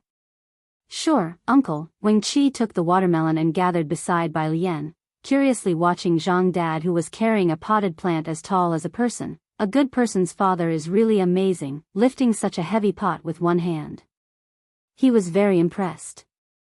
The others nodded in agreement, and without speaking, Bai Lian bit into a piece of watermelon as she observed the calluses on Zhang Dad's hands. With Zhang Dad's return, the students from class 15 no longer had to check in at the Zhangs every day. Bai Lian and Pu Xiaohan went back to the milk tea shop to do their homework. Someone with money had expanded the milk tea shop, and at this hour, many students were there brushing up on questions. Jianzhe was seated next to Bai Lian, listening as she corrected his essay. It's known by its name and emulated by others. This narrative here is too shallow and empty. She outlined Jianzhe's essay with her pen, tapping the line he wrote, externally Confucian, internally legalistic. The Taoists aren't hollow, they maintain balance, with Confucianism in the open and Taoism in secret. In just a few months, the restlessness in Jianzhe had faded, and he could now, not only spend all night reading a dry biography but also discuss it with Bai Lian. The two talked. At the neighboring table, Tang Ming, who studied science, finally couldn't help but whisper to Pu Xiaohan, "Isn't Jian brother planning to go into civil service in the future?" It wasn't uncommon for people from the Calligraphy Association to go into politics. Although Tang Ming studied science, his humanities were not bad either. He understood a thing or two about what the two discussed daily. Don't you think Sister Lian is even more impressive? Pu Xiaohan replied sharply. That's true. Tang Ming recalled how the literature teachers would loiter in front of class 15 for no reason, getting caught by the dean several times. After Bai Lian finished discussing with Jianzhe, Jianzhe remembered something and reported to her. In June, the Calligraphy Association assessment is in Beicheng, around the 10th. Qiu Shuizhen was already preparing the materials, but with Bai Lian's Gaokao approaching, he didn't want to disturb her. Bai Lian estimated the timing. It would be right after the Gaokao, so she would have time. A message from President Jian had just come through, recording. MP3.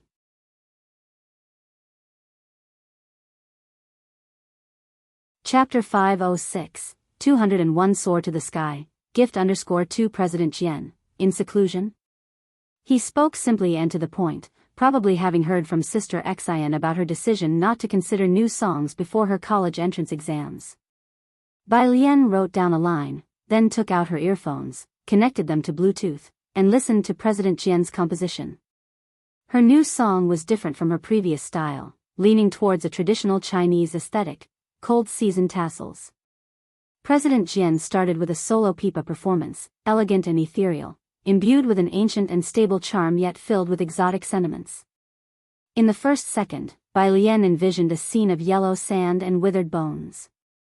After listening for a while, she remembered to reply to President Jian. Bai Jian, one, on the other end of the phone. Looking at this, one, for the first time, President Jian felt a helplessness identical to that of Jiang Lai. President Jian directly messaged Jianzhe to inquire about Bai Lian. Jianzhe candidly told him about Bai Lian's activities, study, and then more study, and everything else would have to wait until after the college entrance exams. As for after the exams, Bai Lian would first go to Beijing. President Jian, when are you going to Beijing? Jianzhe, the Calligraphy Association's assessment, we should set off on the 9th. President Jian, got it. Jianzhe looked at President Jian's reply, scratching his head. What did he mean? Was he also planning to go to Beijing? 3 days later. Afternoon, Jianghu. The postal worker rode his bike to a stop at the entrance to Tall Street. With one foot on the ground, he looked up at the ancient and dignified buildings on both sides, then looked down to confirm the address on the ragged box in his hands. Tall Street, number 29. Hesitating, he rode the bike onto the main road and finally stopped in front of the grand entrance of Guangliang, where a pair of 2-meter-tall stone lions stood guard, exuding an air of deterrence. 2 security guards stood at the door. Barely stepping off his bike, the trembling postal worker was approached from a distance by one of the guards. Hello, do you have a parcel for our third young master? The young man handed over the tattered box from the back of his bike. The guard hesitantly took it, looking down at the address label. The sender's handwriting was neat and tidy, and his eyes settled on the recipient's name, Su Nanjing. Indeed, it was for the third young master. Looking up, the name of the sender was 2 characters, Bai Lian. Bai? The security guard couldn't bring to mind any family surnamed Bai that was on good terms with the Su family. He took the battered box and went back, running into Su Jueming coming out of the house. He promptly removed his cap, second master. Dressed in a long gown, Su Jueming nodded slightly, his gaze falling onto the box in the guard's hand. The guard hurriedly explained, this is a parcel for the third young master. I was just about to take it to him. For Su Nanjing? Su Jueming reached out, and the guard handed over the parcel to him. Looking down at the sender, Su Jueming's eyes landed on the place of dispatch. Seeing that it was sent from Xiangqing, Su Jueming casually threw the box back, not sparing it another glance. The guard let out a breath of relief, aware of the covert struggles within the Su family. Offending any of them was not an option, and if Su Jueming insisted on inspecting Su Nanjing's parcel, there would have been nothing he could do. Ahead, Su Jueming walked up the steps, speaking with someone beside him. Nothing in the black market either? CIA has already investigated. Before the invitation was sent out, it was divvied up by those people in the international circles, the man explained in a low voice. The invitations that leaked to the black market were bought up as soon as they appeared. However, you don't have to worry. I've heard that the third young master hasn't received any news either. Jiangjing Sijing Club. The club was exclusive. Qi Shuyun was visiting such a place for the first time. Following Leng Shuhe into a private room, she found it spacious inside, with groups of men and women sitting together. Some were playing cards, others were discussing matters. But most heads were turned, attention drifting towards someone on a sofa in the corner. There, a young man sat, his coat removed, wearing only a light blue hoodie, leaning on the sofa, casually holding a rather tattered paper box. Mr. Xiao. At the front, Leng Shuhe greeted Xiao Bingwen and then introduced Qi Shuyun beside him. This is the daughter of a teacher I knew long ago. Xiao Bingwen, who had gathered everyone, was still holding a pair of small scissors, moving briskly. Leng Shuhe spoke and Xiao Bingwen paused for a moment to nod at him. Sun Feng, make sure Leng Miss and her company enjoy themselves. Then, he immediately made his way to Su Nanjing. Sun Feng stood up from the card game, a cigarette dangling from his lips, to welcome Leng Shuhe and her companion. Seeing Qi Shuyun glance towards the corner, Sun Feng joked, ladies, the ancestor there has been in a foul mood recently. Don't provoke him. His words made Qi Shuyun wrap her coat tighter around herself and revert her gaze. She wondered inwardly, who exactly this person was. In the corner, Su Nanjing carefully examined the paper box just delivered from the Su residence, silent and deliberate. She hasn't seen her teacher for several days. Xiao Bingwen remarked, eyeing the box in Su Nanjing's hands. Forget it, I'll find a different birthday gift for the old man. Su Nanjing clicked his tongue. The auction was in 2 days and there was not enough time now. Xiao Bingwen casually passed the scissors to Su Nanjing. What's this? He stared at the tattered parcel in Su Nanjing's hands, feeling quite out of place that such a wrapped paper box had appeared in his possession. Alien sent me a specialty. It's so light, is there actually something inside? Su Nanjing looked at the double-wrapped paper box and took the scissors passed to him. Su Nanjing was not like Jiang Fulai. He was not one to change course easily, hence he was the one who flew away from Beicheng. Su Laoyi was in a hurry, and in his rush to catch the flight, he didn't have time to say goodbye to Bai Lian or Jiang Fulai, only leaving a message for both of them on WeChat. Is this her handwriting? Xiao Bingwen leaned in to look at the neatly written address and laughed. I never thought your name looked so tidy. He had thought it was something important, but it turned out to be a parcel sent by Bai Lian. Xiao Bingwen withdrew his attention and poured himself a drink leisurely. Not so curious anymore. Su Nanjing cut along the edge unhurriedly, creating a slit.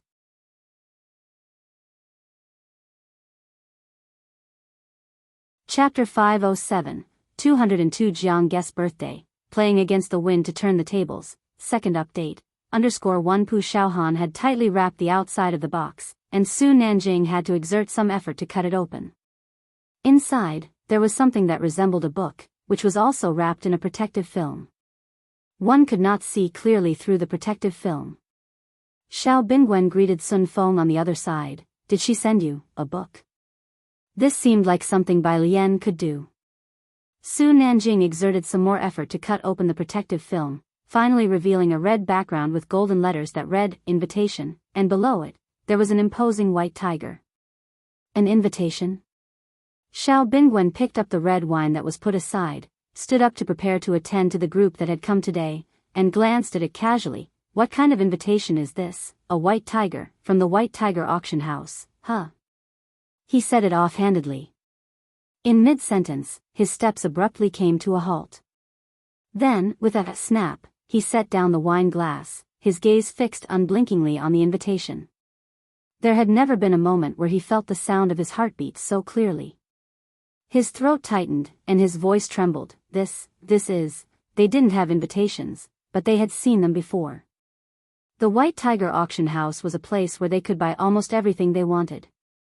Occasionally, certain items were too precious, making the invitations hard to get, but in most cases, the Su and Xiao families were still able to get one through official channels. So at just one glance, they recognized that this was the invitation they had been seeking this time. Did Miss Bai send this to you? Xiao Bingwen looked at the tattered box beside him and then at the understated and mysterious invitation in Su Nanjing's hands, finding it absurdly comical. Su Nanjing immediately took out his phone to call Bai Lian. She picked up after one ring. Little sister Bai Lian, what did you send over? Bai Lian had just finished school, and she was at a milk tea shop ordering a milk tea, while Qi Yundai was passing a plate of cake to her. An invitation. She took the cake that Qi Yundai offered and turned to walk inside, her voice calm and unhurried. Haven't you been looking for it? What's the matter?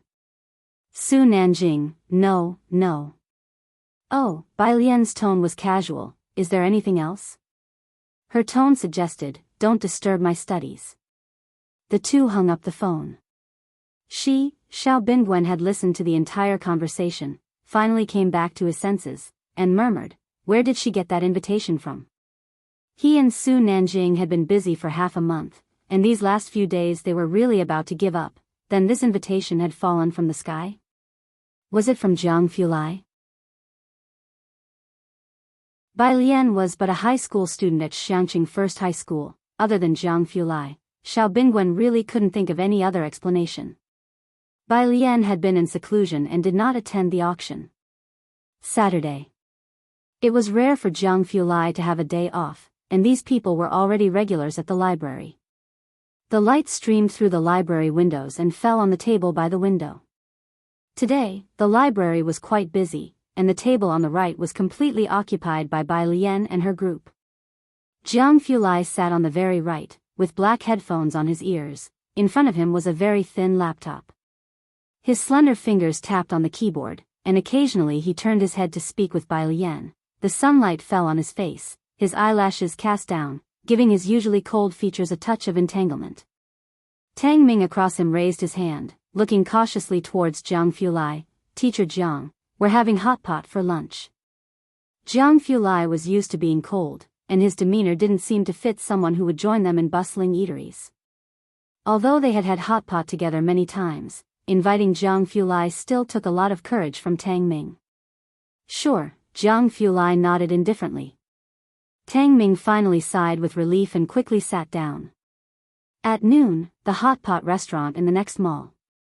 To ensure everyone could eat properly, Tang Ming and the others booked a private room. The group wasn't large: Bai Lian, Jiang Fulai, Pu Xiaohan, Ning Xiao, Tang Ming, and Jiang He. They had ordered a dual-flavored hot pot, to which Jiang Fulai was indifferent. He held a pencil, scanned the menu, and ticked a few dishes Bai Lian would eat. As he continued scrolling, Bai Lian reached out to press down on his fingers. Jiang Fulai's fingers were always cool, due to spending too much time in the underground laboratory. Even in Xiangcheng, it didn't change his constitution. His naturally pale and cold fingers seemed even more like white jade. Feeling a warmth, he looked at Bai Lian's finger pressing on his hand, then watched her leisurely pull the pencil from his grip. Bai Lian rested her chin on her other hand, tilting her head slightly. "Teacher Jiang, no need to order more. They've ordered more than we can finish." She spoke from experience. Jiang Fulai let go of the menu. "All right then." He didn't continue ordering. Having known each other for so long, aside from when Jiang Fulai was teaching them and prone to teasing, during meals, he generally did not disrupt everyone's good time and was trying to contain the coldness he emanated.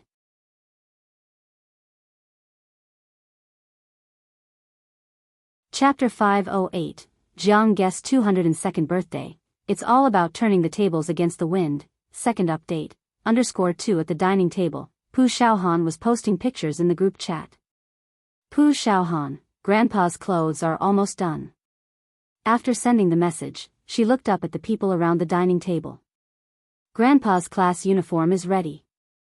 I've reserved a set for the good guy, but he won't be able to take the graduation photo with us next month. Especially Zhang Xiai's, given the current atmosphere in Class 15, the merit of Zhang Xiai's and Wing Qi cannot be overstated. To take a graduation photo without Zhang Xiai's would make Class 15 seem somewhat imperfect, Pu Xiaohan felt. Although they joked and laughed when mentioning Zhang Xiai's, Pu Xiaohan and the others knew they could only adopt such an attitude. A year in jail would have too large a psychological impact on a high school student. "Don't worry," Bai Lian said as she picked up public chopsticks to serve food. Xiao Bei mentioned that they've prepared a banner for the good guy. Banner? The mood livened up at the mention of Wing Qi. Tang Ming, curious, asked, "What kind of banner? What good deed could Bebe have done?" "Hey, I was even thinking that at the time, I could wear his clothes and take a photo with you all in his stead." Pu Xiaohan clapped the table. "Right, you could print out a large picture of the good guy and paste it over your face." A group of teenagers were eating hot pot. Worries came suddenly and left just as quickly. Jiang Fulai quietly listened to their conversation, occasionally helping Jiang He reach for dishes he couldn't, without interrupting their chat.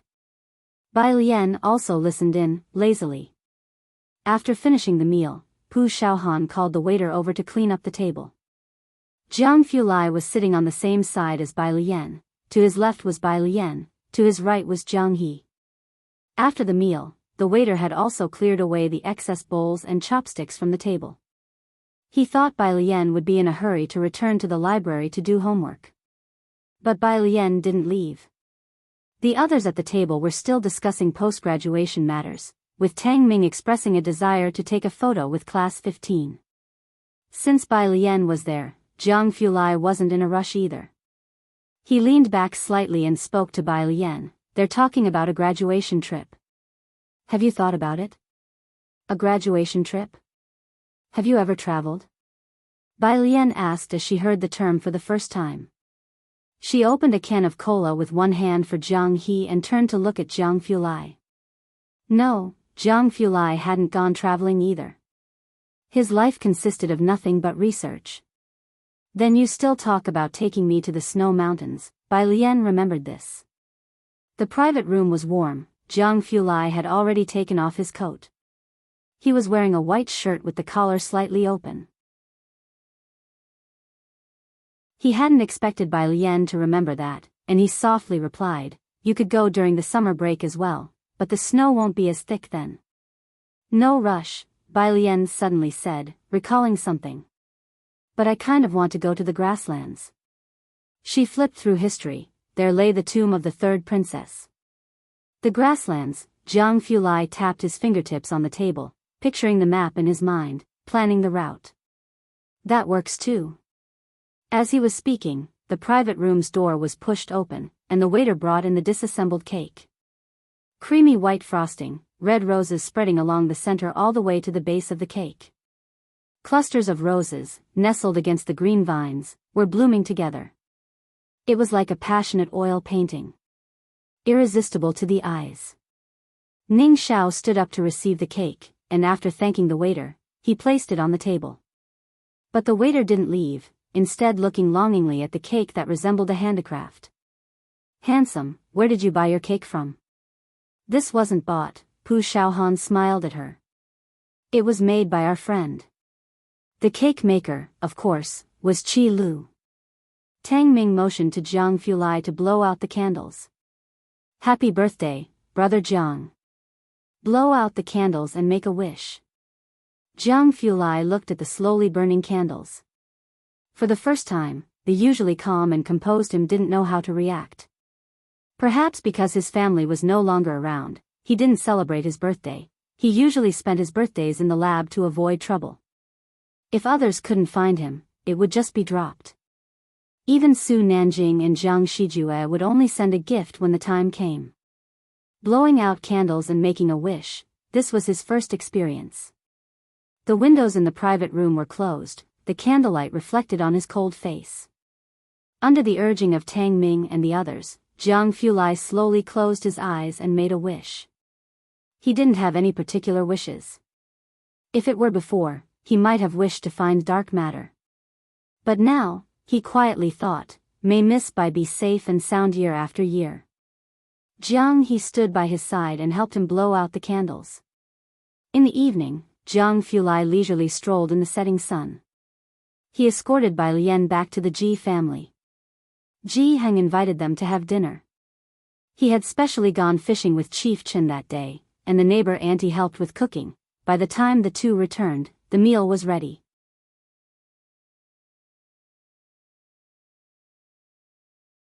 Chapter 509, Jiang Guest's 202nd birthday. It's all about turning the tables against the wind. Second update, _3 The dishes were very rich.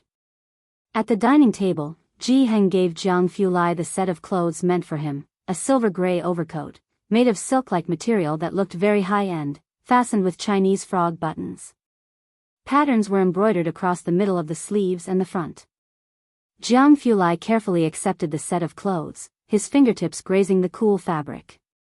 One glance was enough to see the dense stitches. Ji Heng had put a lot of thought into it. Chief Chen and Ji Heng both enjoyed drinking. The two chatted as they sipped their liquor, and an hour passed by without finishing their meal. That's when He found time to go to his room and bring out his Lego for him. The Lego was a custom-designed castle tower. The blueprint was drawn by He, and his teacher helped him make numerous revisions. It was 30 centimeters wide and about 40 centimeters tall. The intricate bricks and the connecting beams could be seen. Jianghu said thank you twice today. After giving the gift, He couldn't take his eyes off him. Jianghu took it and pointed at a spot, looking at He and casually remarked, "This part isn't drawn well."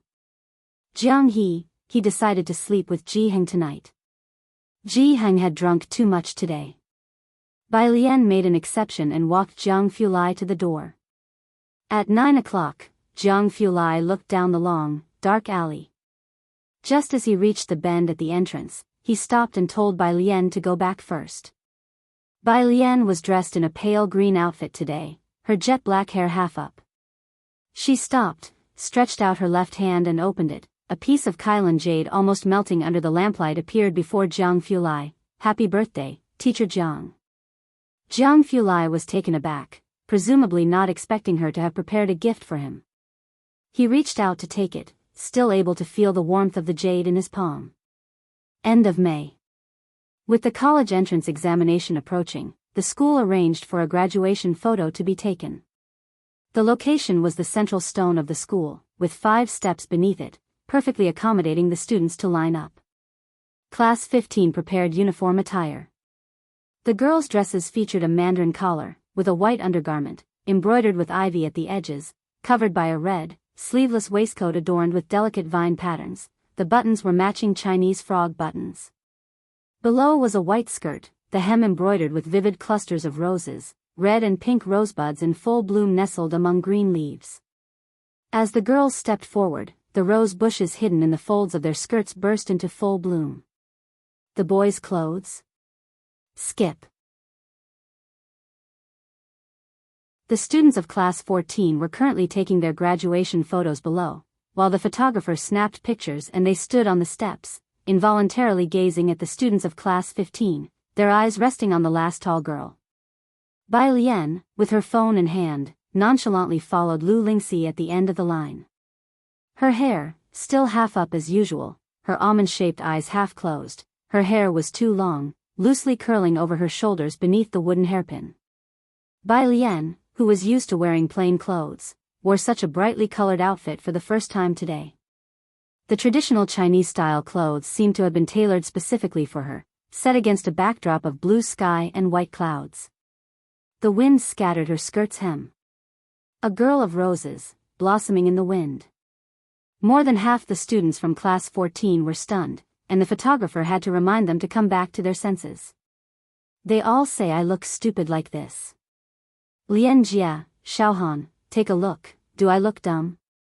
Wang Qi unfurled his custom-made banner, about 70 centimeters long, with the words written on it, posing with Zhang Shi eyes, a Mr. Nice Guy, red background with white characters. Pu Xiaohan looked up, imagining her gorgeous graduation photo marred by this thing. No wonder the cultural committee member had been complaining non-stop. She refused. Bai Lian looked at the line of text and nodded. I think it's fine, the color matches our clothes well. Wang Qi's eyes lit up, right? I knew you'd get it, Sister Lian. You really think so? Pu Xiaohan asked incredulously, clutching at Bai Lian's arm. Bai Lian was puzzled, yeah. Pu Xiaohan, it was the first time Pu Xiaohan realized that Bai Lian was actually quite straightforward. The graduation photo for Class 14 was taken, and the principal, vice principals, and teachers from various subjects stood up from the front row. The principal couldn't leave since he had to take photos all day. Wang Qi, Lu Lingxi called for Wang Qi, her gaze briefly pausing on Wang Qi's banner before she said, the chemistry teacher hasn't arrived yet, he's teaching in Class 9. Go call him, will you? Wang Qi put away the banner and went to summon the chemistry teacher. The principal and vice principals came over looking for Lu Lingxi and Bai Lian. The end of the college entrance exams was finally approaching, and the principal looked at Bai Lian with mixed emotions. Bai student, relax. No matter how the tests go, just do your best. Okay, consented Bai Lian with a nod. Time flies. Lu Lingxi adjusted Bai Lian's clothes, looking at the girl in front of her. I remember the first time you came to take the test, you scored 50 points in comprehensive science. Back then, I thought you would need to repeat a year. From the nearby steps, Pu Xiaohan called Bai Lian over to line up. Bai Lian walked over. The principal watched her walk away, musing, from 50 points to now, I wonder how she will fare in the college entrance exams. She hasn't been in the joint exams, so I have no idea how much Songmin has improved. I have a feeling this year's exams won't be easy. The vice principal had now become a die-hard supporter of Lian. There's no need for won't be easy. The valedictorian will definitely be our Bai student. As he spoke, he murmured to himself, don't think I don't know you've already prepared the valedictorian banner. The principal, the homeroom teacher of Class 8, stood next to the principal, watching Bai Lian in the crowd without saying anything. Bai Lian stood in the second row, next to Pu Xiaohan, the breeze gently lifting the wisps of hair on her forehead, with a stone carved with Bai Xiangjin's words behind her, flaunting the youthful spirit and ambition of their generation. Wang Qi had called the chemistry teacher over. The students of class 15 had already lined up. He stood behind Bai Lian and Pu Xiaohan holding a flag, whispering. They were just discussing how Sister Lian managed to come this far from 50 points in comprehensive science. How did she come this far? Bai Lian slightly tilted her head towards Wang Qi, raising an eyebrow in her usual casual way, yet with a hint of playful arrogance Wang Qi had never seen before. She didn't speak but looked through the gap at the line of poetry on the stone behind. The Bai family's army won many battles by turning defeat into victory. That was what she was best at, playing the game of turning the tides against the wind. Do you understand, young one? Requesting monthly votes, dear readers.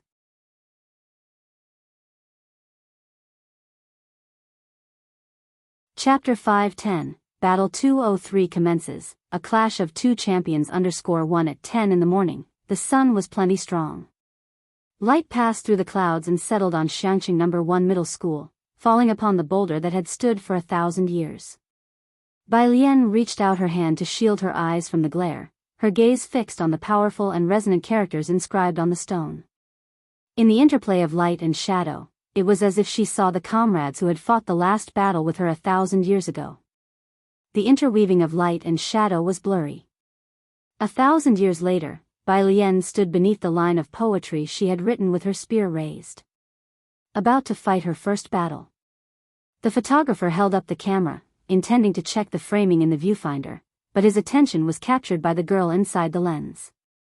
She stood amid the crowd, her face slightly turned, with half-tied hair resting on her shoulder. The girl in the lens had eyes that held the fierceness of warhorses and iron soldiers, as if she had traversed mountains and rivers, emerging from the battleground to split open hills of corpses and seas of blood on horseback. Despite the crowd of students around her, rowdy and joking, in that instant, they all but became her backdrop. The photographer involuntarily focused the lens and pressed the shutter. After capturing the moment, he reviewed the photo just taken. The composition was beautiful, like a destiny revolving through a millennium, filled with a mysterious sense of story. He admired it for a while, planning to send it to the student later. The students of class 15 had mostly lined up, and the photographer put down his camera, amplifying his voice. Students, quickly get into place. The teachers can take their positions now too. The disciplinary teacher, who was negotiating with the principal about exactly how many banners were ordered, stopped upon hearing this. He adjusted his shirt and walked forward solemnly. In the crowd, Pu Xiaohan was holding her video camera, filming the making-of footage. When everyone was almost ready, she put down her camera and stood up. Seeing Wang Qi actually pulling up the banner, she said, "Wait a moment, let the photographer take a picture of us without the banner first, then we can take one with the banner later." This was the result of Pu Xiaohan's discussion with Lu Lingxi. Take one without the banner first? Wang Qi folded the banner, stuffed it into his pocket, and patted it. Fine, I'll bring it out again later. Wang Qi, lower your head a bit. Don't squeeze me, Xiaohan, I'll stand on your right. Can I stand in front of Sister Lian please? You go to the front, even on tiptoes, you aren't taller than me. The students of this class, dressed in uniform traditional clothes, chatted noisily. Beneath the lens, they were green and vivid. The photographer, looking at these bright and youthful students under the sun, unexpectedly recalled his own school days, that bygone youth which would never return, wondering how many of these students would still be in contact with each other in a few years. He sighed. Click. The photo was taken at that instant. For the second shot, Wang Qi asked a classmate to move aside, leaving a space. Then he turned to Ning Xiao on his left, mustering his courage. Top student, can you cooperate with me? Ning Xiao looked down, his fringe hiding his dark eyes. He coldly eyed the absurd banner in Wang Qi's hands without saying a word. Having interacted with Jiang Fulai for so long, Wang Qi no longer found Ning Xiao as unapproachable as before. Top student, Wang Qi passed one corner of the banner to him, assessing the distance of roughly one person between him and Ning Xiao. He tentatively asked, "Good man is your desk mate, so if you hold it, isn't it like he's here too?" As he spoke, he cautiously lifted the banner in his hand. Ning Xiao stared at the red banner and still said nothing. Bai Lian stood in front of the two, with the space Wing Qi and Ning Xiao left behind her.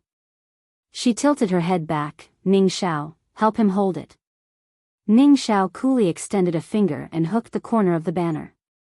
His expression was especially somber as he held the banner. Wing Qi gave Bai Lian a hand gesture of thanks before waving at the photographer. We're ready now, you can take the picture. The photographer lifted the camera and was drawn to the banner. Seeing the symbol that read, "One Good Man," on it, he thought to himself about how serious students' nicknames are nowadays, as in their time they were things like Fart Prince or Crazy Wild Boar. After all the photos were taken, Lu Lingxi sent a student to call down class 16 for their group photo. Pu Xiaohan, meanwhile, took out her camera to film the class candid shots, and Wing Qi called the boys to stand on the roadside and shouted to Pu Xiaohan, hurry, take a group shot for us guys. Pu Xiaohan readied her camera and turned to point it at them. Wang Qi stood in front of everyone, directing them to pose. Before he could speak, a few taller boys hoisted him up as they shouted, "Taro Xiao Bei."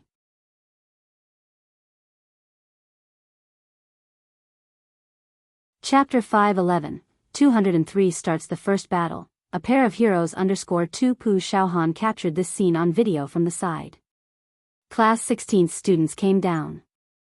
They were on the 4th floor, and hadn't seen Class 15's graduation outfits that morning. Upon coming down now, the girls immediately gasped in astonishment. The photographer taking the graduation photos was discussing the placement positions with Class 16's teacher.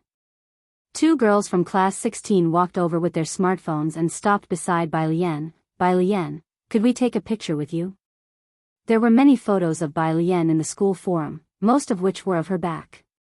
Students from other senior classes would often visit Class 15 to seek blessings from the two exam gods, and as the college entrance exam approached, they were seizing the last chances to take photos together, which might not come again after the exams. "How come Tang Ming hasn't come down yet?" Wing Qi, who had been ditched for quite a while, finally managed to get close to Bai Lian to seek salvation. "Wasn't he supposed to take a photo with us?" Just as she was speaking, Tang Ming hurried over, still draped in his school jacket, muttering, I made it. Wang Qi, overwhelmed, pointed at Tang Ming and said, "Everybody, go swarm him." Tang Ming was an unofficial member of Class 15. He had just come down and was still unclear about what was happening when he was surrounded by a crowd from Class 15. A lot of them had brought smartphones and took many photos to share in the group chat.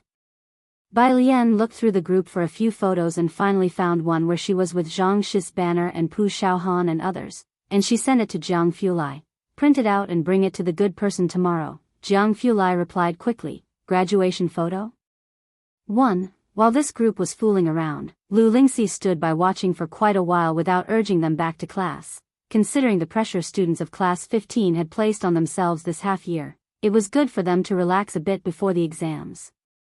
Her gaze landed on Bai Lian, who was standing to the side looking down at her phone, and she walked over to her, pausing, "Just perform normally without pressure during the college entrance exam, and try to relax now that it's almost here."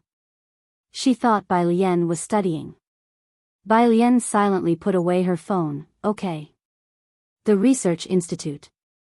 Jiang Fulai waited for quite a while, but Bai Lian hadn't replied, so he couldn't help but click to open the photo Bai Lian had sent him. The photo was taken with a smartphone, with Wang Qi and Pu Xiaohan holding up Zhang Shi's banner standing to the left of Bai Lian, and another girl standing to her right, while Ning Xiao and Tang Ming and others were in the background. The sunlight above was just right, making the group of young boys and girls radiate with youth. He looked at the girl in the center, who stood amidst the crowd, her dark apricot eyes looking at the camera, a smile playing on her lips, her posture slightly lazy and facing the wind, with her half-tied ink-black hair fluttering, blending in with the surrounding youngsters. A group of spirited senior high school students. Jiang Fulai tapped on the photo with his fingertip, then reached out to press save. After exiting, he opened up the Beiqing High School forum. Since Bai Lian arrived at Beiqing High School, she had become a frequenter on the forum, what score she got, what she wore today, encountering her in the cafeteria. At first, Jiang Fulai intended to delete it, but as he scrolled through, the forum seemed like a journal of her growth. From the first mention of By the Great to now, the graduation photo. Jiang Fulai lowered his head, thinking about checking for new posts from today. He instantly saw the pinned photo. I took a photo with Senior Bai. She's super beautiful. Scrolling down, there were more photos with her. It was one thing with senior students, but even the first and second year students went to take photos? Jiang Fulai looked on coldly. After school in the afternoon. Class 15 students had a 100% head-turning rate as they walked on the street. Bai Lian carried her backpack in her hand, walking on the very edge of the group, with Pu Xiaohan by her side, while people from Class 15 were urging Pu Xiaohan to hurry home and post the video she had taken to the group chat. The milk tea shop was still packed as ever. Jiang Fulai was speaking to Qi Yundai across from the milk tea shop, wearing a garment made for him by Ji Heng today, a silver-gray silk shirt, elegant and cool, subtly shimmering with a cold light in the sunlight. He listened quietly to Qi Yundai, his eyes occasionally sweeping over the school gate in a somewhat absent-minded manner. It was only when he saw Bai Lian and her group, dressed in rose-colored graduation robes, did he pause for a moment. Mr. Su has already spoken to Jiang's butler. Qi Yundai was saying something to Jiang Fulai when he noticed Jiang's gaze shift and belatedly looked behind him. Upon seeing Bai Lian emerging from the school gate, Qi Yundai stopped. They're taking their graduation photos today.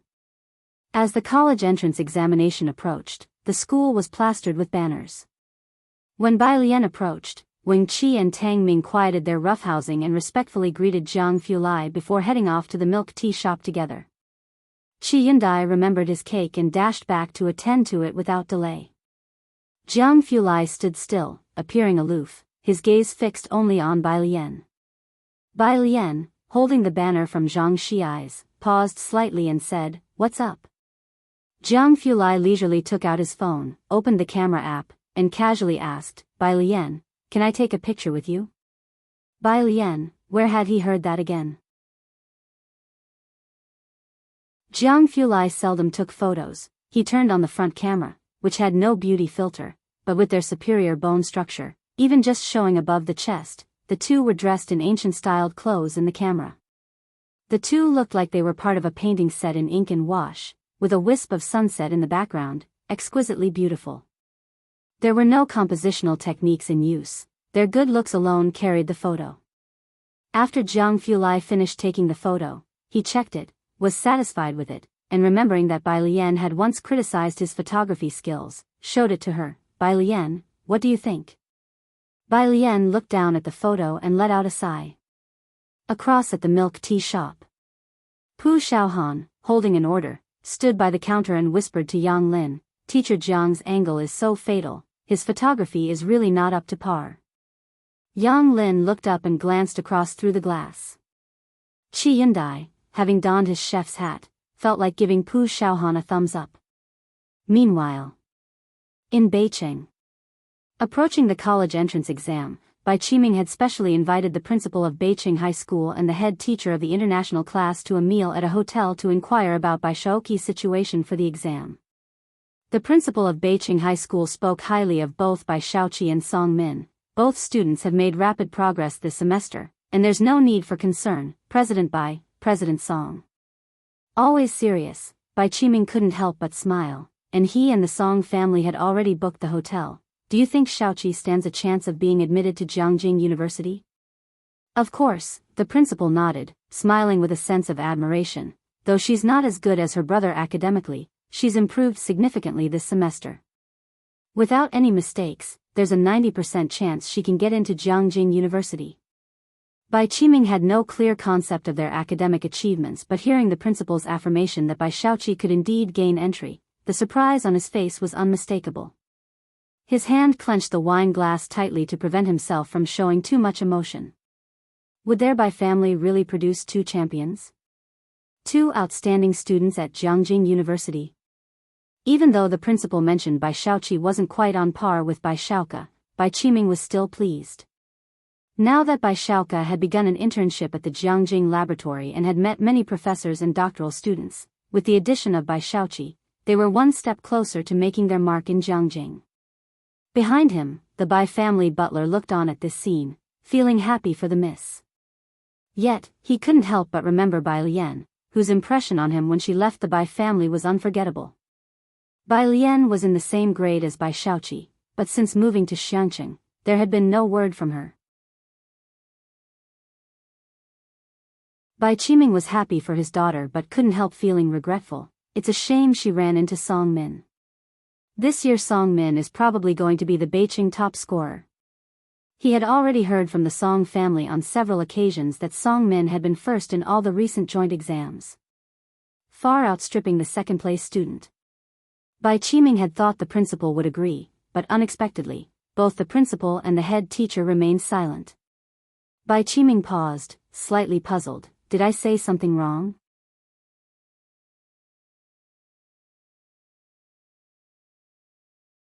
Chapter 5:12, 204 Bai Lian's score, as if she wants to be the top scholar. Second update, _1 Bai Qiming knew very well that Song Min was extremely outstanding. Not only was he excellent in his studies, but he was also very sensitive to finance, and with Song Min's grandfather being from Jianghu, he had access to different resources from an early age compared to those in Beijing. He had mentioned more than once to Bai Shaoqi that she was unlucky this year to be in the same cohort as Song Min. The headmaster of Beijing High School naturally thought of Bai Lian. Ever since they discontinued the joint examinations, they had no idea about Bai Lian's exact performance. Song Min had made significant progress, yet they didn't know how Bai Lian had fared. I hope our school can once again win the provincial champion. Bai Qiming felt there was an undertone in the headmaster and class teacher's words, but he didn't think much about it. As long as Bai Shaoqi could get into Jianghu University, that was enough. After dinner, he sent the two of them off and returned to the Bai family residence, where he shared the good news with the Bai family clan. I said it, these two siblings have potential, an authoritative uncle from the clan declared.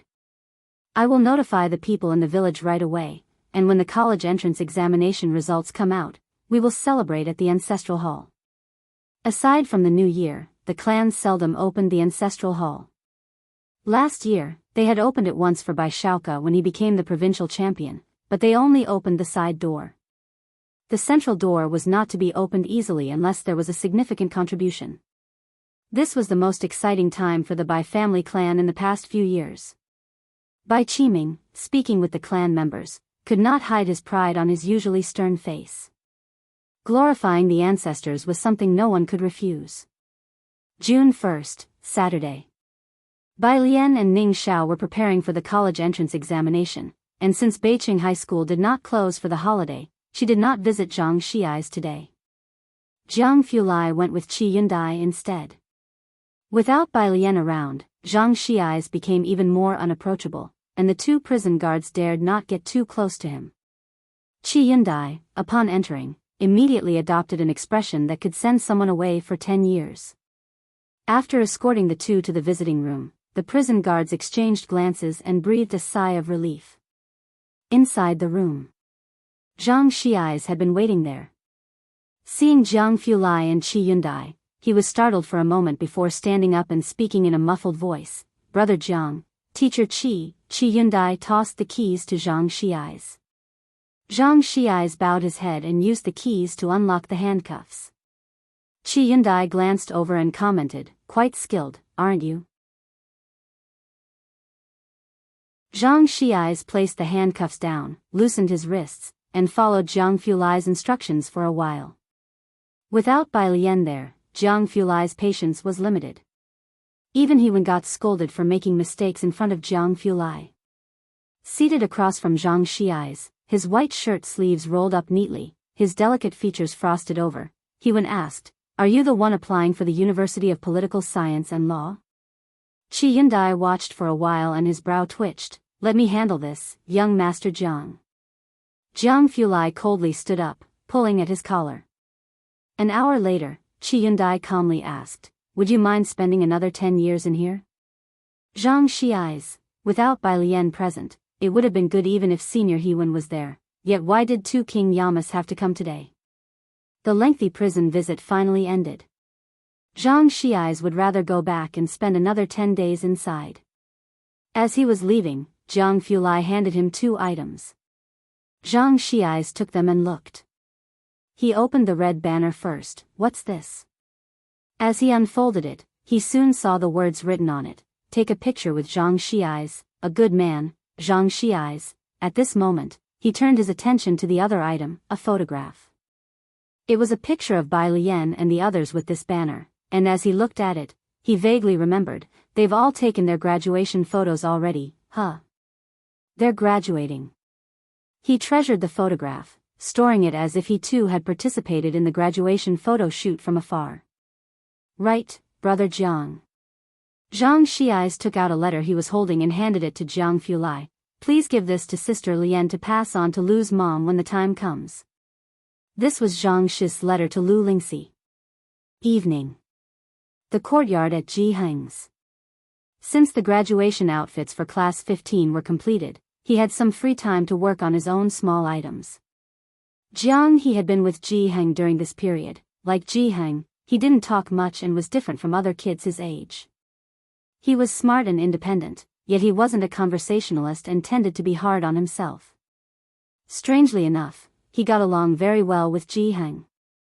Usually one would be drawing while the other would be embroidering, passing the days quietly. When Su-en arrived carrying a bunch of gifts, the courtyard gate was open, and he immediately noticed Jiang He sitting leisurely at the stone table with his paintbrush. Jiang looked up, saw Su-en, and was somewhat surprised. Why did you suddenly come back? He stood up. Zu's assistant followed Su-en, also carrying a lot of items. Chairman Su was worried about disturbing Miss Bei's exam preparation and didn't inform you in advance. I don't plan to stay long, just came to see you and Alien. Alien has her exams, so I have to rush back tomorrow. Su-en placed the heap of gifts in the living room, pausing when he saw the TV there. You bought a television? He had thought Jiang didn't enjoy watching TV, so he had not considered buying one for them. Su-en had brought a bunch of gifts this time, including tobacco as well as clothes and accessories prepared for Bai Lian. Alien bought it. Jiang brewed 2 cups of tea and asked them to sit down. After a long wait without anyone else showing up, he pondered for a moment. Has Mulan not come back? Su-en placed the items down and replied, Xiangqing is far, and the doctor said her pregnancy is not stable, so I didn't let her come back. Jiang glanced at Su-en as he lit his tobacco pipe. You don't need to explain for her. What Ji Mulan was thinking, Jiang knew very well. Even if the journey wasn't so long, Ji Mulan hadn't even phoned to ask about Bai Lian's high school exam results. Now, as long as she didn't coerce Bai Lian, Jiang preferred not to get overly involved in Ji Mulan's affairs. He was aware that Ji Mulan's attention was solely on the unborn child within her. Jiang lowered his head and took a puff of smoke. His gaze was heavy. Bai Lian had returned with Jiang Fulai. When the two arrived, Su-en was in the hall talking to Jiang.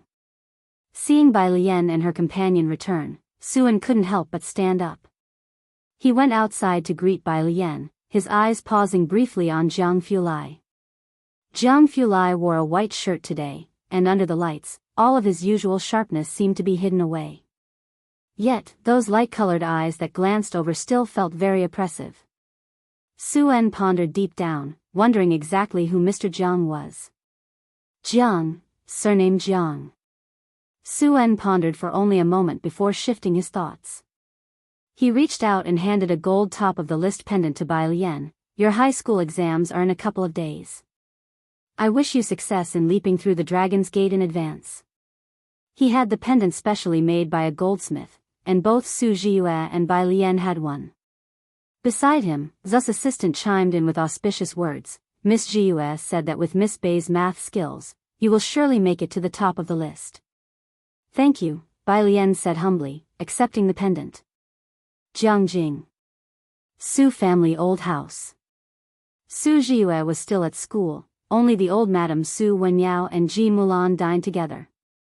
I'll be sending Jiyue to the exams on the day of her high school exams. The old lady held chopsticks in her right hand while turning Buddha beads in her left.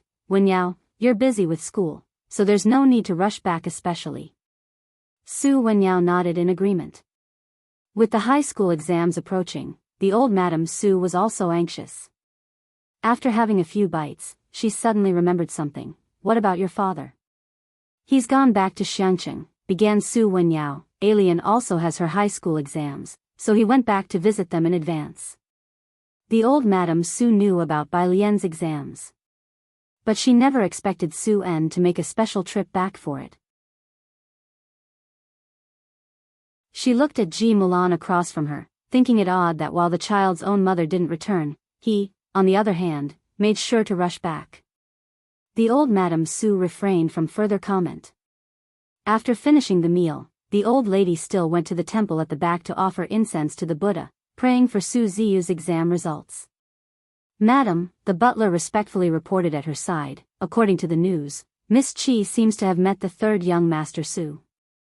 The third young Master Su, a character of renown among the Su family clan.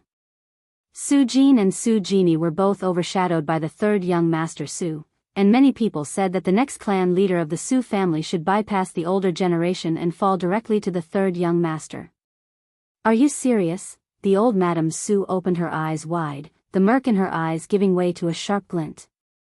Although she had no privilege to meet the third young master's group, it didn't stop her from always tracking their movements.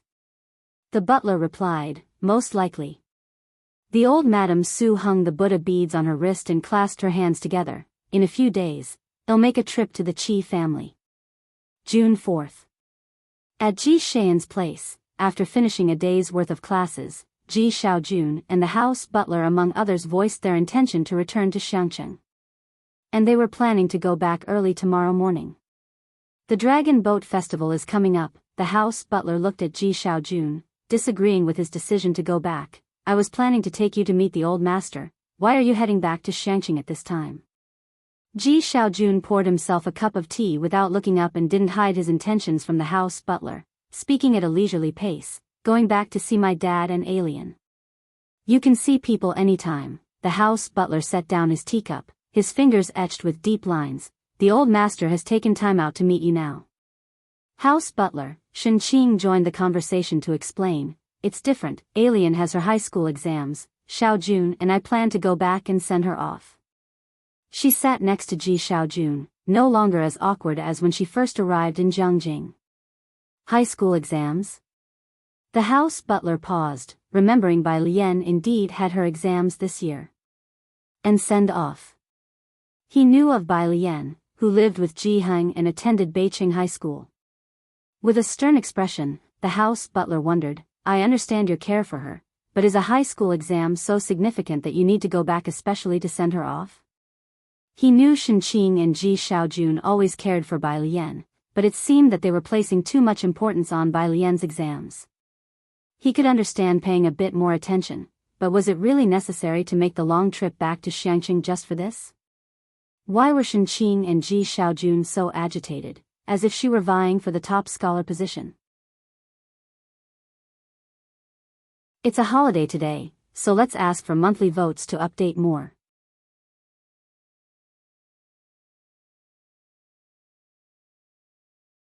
Chapter 513, 205 College Entrance Exam, Go Against the Current Straight to the Clouds. Extra chapter for monthly pass, _1 Shen Qing opened her mouth, looked at the butler, and explained, Alien is a good student, last time at the Su family. Su Zhiyue had mentioned that Bai Lian was at some Yuan base, and as Shen Qing wasn't highly educated, she had almost forgotten about it after half a year. She couldn't remember what that base was, but she knew that Bai Lian was very likely to be directly admitted to Jianghu University. For her, the fact that Bai Lian could attend Beiqing University was already surprising enough, let alone Jianghu University. I know, the butler said upon hearing this, only glancing at Shen Qing with a perfunctory tone. He had heard Shen Qing brag about Bai Lian's good grades more than once. But after all, the Mu family was a prominent clan, and the butler had seen all kinds of geniuses in the family. Could Bai Lian's excellent grades really surpass those of the past prodigies of the Mu family? Alien's mother hasn't gone back. Ji Xiaojun pulled out a cigarette, pinched it between his fingers without lighting it, and simply said, if the two of us don't go back now, it might affect her mood. Affect her mood? The butler thought to himself, does it really matter to her whether it affects or not?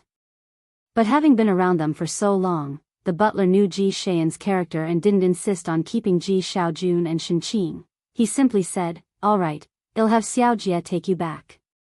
Make sure to return as soon as possible." He calculated the time. After the college entrance exam was over, it would be the Dragon Boat Festival. If Ji Xiaojun left right after her exams, he might be able to make it in time.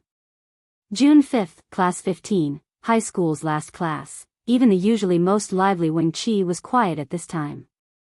Lu Lingxi, with her hands on the lectern, swept her gaze across all the students, pausing on the seat next to Ning Xiao. "Classmates, the day after tomorrow you will be on the battlefield. It is a struggle where each of you will fight alone. I will be here waiting for your triumphant return." Outside the window, the setting sun lay on the jungle, partly hidden in the clouds, with its light refracting from all around, casting a reddish twilight. Lu Lingxi began to talk about the exam precautions again, though she had already mentioned them many times. The classroom was very quiet. All the students were listening to her. It was unclear whether they were listening to her talk about the exam details or listening to the final high school exam precautions. For quite a while, Wang Qi was the first to jest. "Lu Mom, you owe us a hot pot meal." "Right, Lu Mom."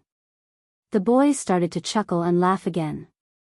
They seemed to be the carefree young lads they once were. "Okay," Lu Lingxi also laughed. "After the college entrance exam, I'll treat you all."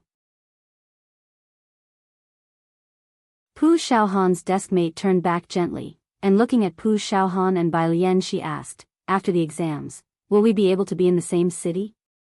Or will we ever meet again?" Bai Lian sat quietly at her seat, with many pieces of paper on her desk. All classmate autograph books passed to her by classmates or students from other classes. She bowed her head, slowly writing and listening to the other person's words, then slowly lifted her head. The light from the outside window fell on her profile, with her eyebrows and eyes as casual as always, pressing the paper in her hands deliberately with a finger, her voice very soft, "We will." Pu Xiaohan hugged her deskmate's shoulder. "Don't worry, no matter where you go to school, I will come to see you." After the last class ended, Lu Lingxi stood at the lectern, watching all the students pack up and leave. Bai Lian finished the autograph books and handed the stack of papers to Pu Xiaohan, all of which were entrusted by students from other classes to Pu Xiaohan. Pu Xiaohan walked ahead of her, and Bai Lian, one step behind, carrying her backpack, stopped beside Lu Lingxi. She handed Zhang Shi's letter to Lu Lingxi. Zhang Shi's handwriting was so poor that Lu Lingxi recognized it at a glance. Her students were about to take their college exams, and of all the people in the class, even Wang Qi had settled down to study seriously in the latter half of the semester. The only one she hadn't let go of was Zhang Shi's. Lu Lingxi lowered her head to open the letter. "Hi, Lu Mom, it's Zhang Shi's.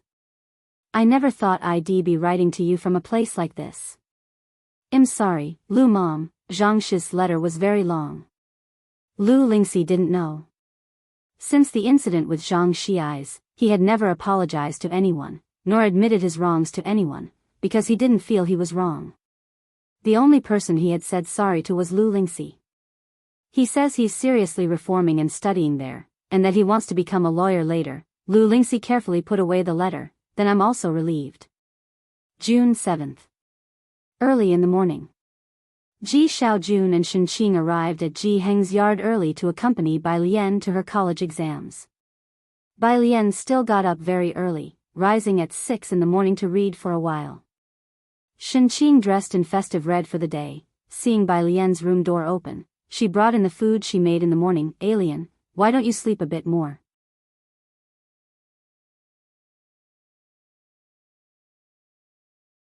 Chapter 514, 205 College Entrance Exam, Go Against the Current Straight to the Clouds.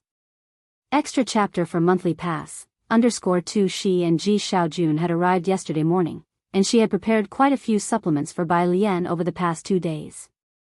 "No need." Bai Lian turned a page of the printout unhurriedly as her phone vibrated several times beside her. "I'm accustomed to this time now." The messages were wishes of good luck from Su Nanjing, Sister Yan Luxin, and the others. They all knew she had the college entrance exam today. Except for one person. He won, document.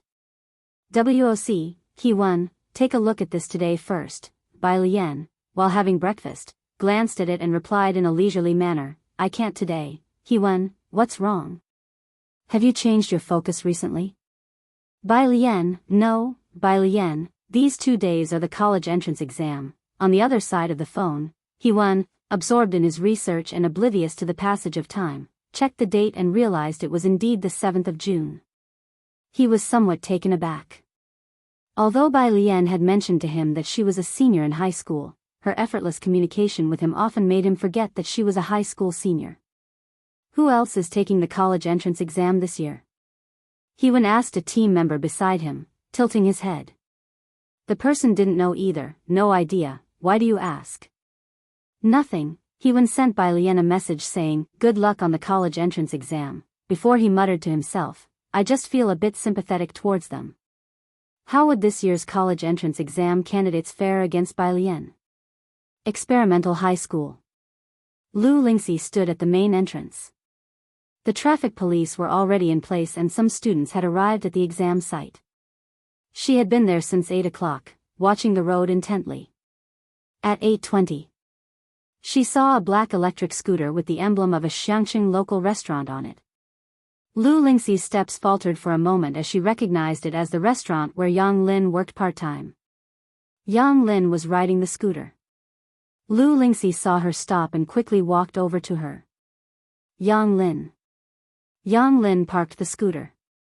Her home was far from here and the restaurant owner, knowing she had the exam today, had let her take the restaurant's delivery scooter home last night. Teacher, Yang Lin removed her helmet and pulled out her bag from the side. Today, she had no one to escort her, but Lu Lingxi had been waiting for her. Lu Lingxi made an sound, touching the patch of hair that Yang Lin had grown out. Did you bring everything? The national paper might be a bit difficult, but don't be nervous. Your teacher will wait for you here until you come out.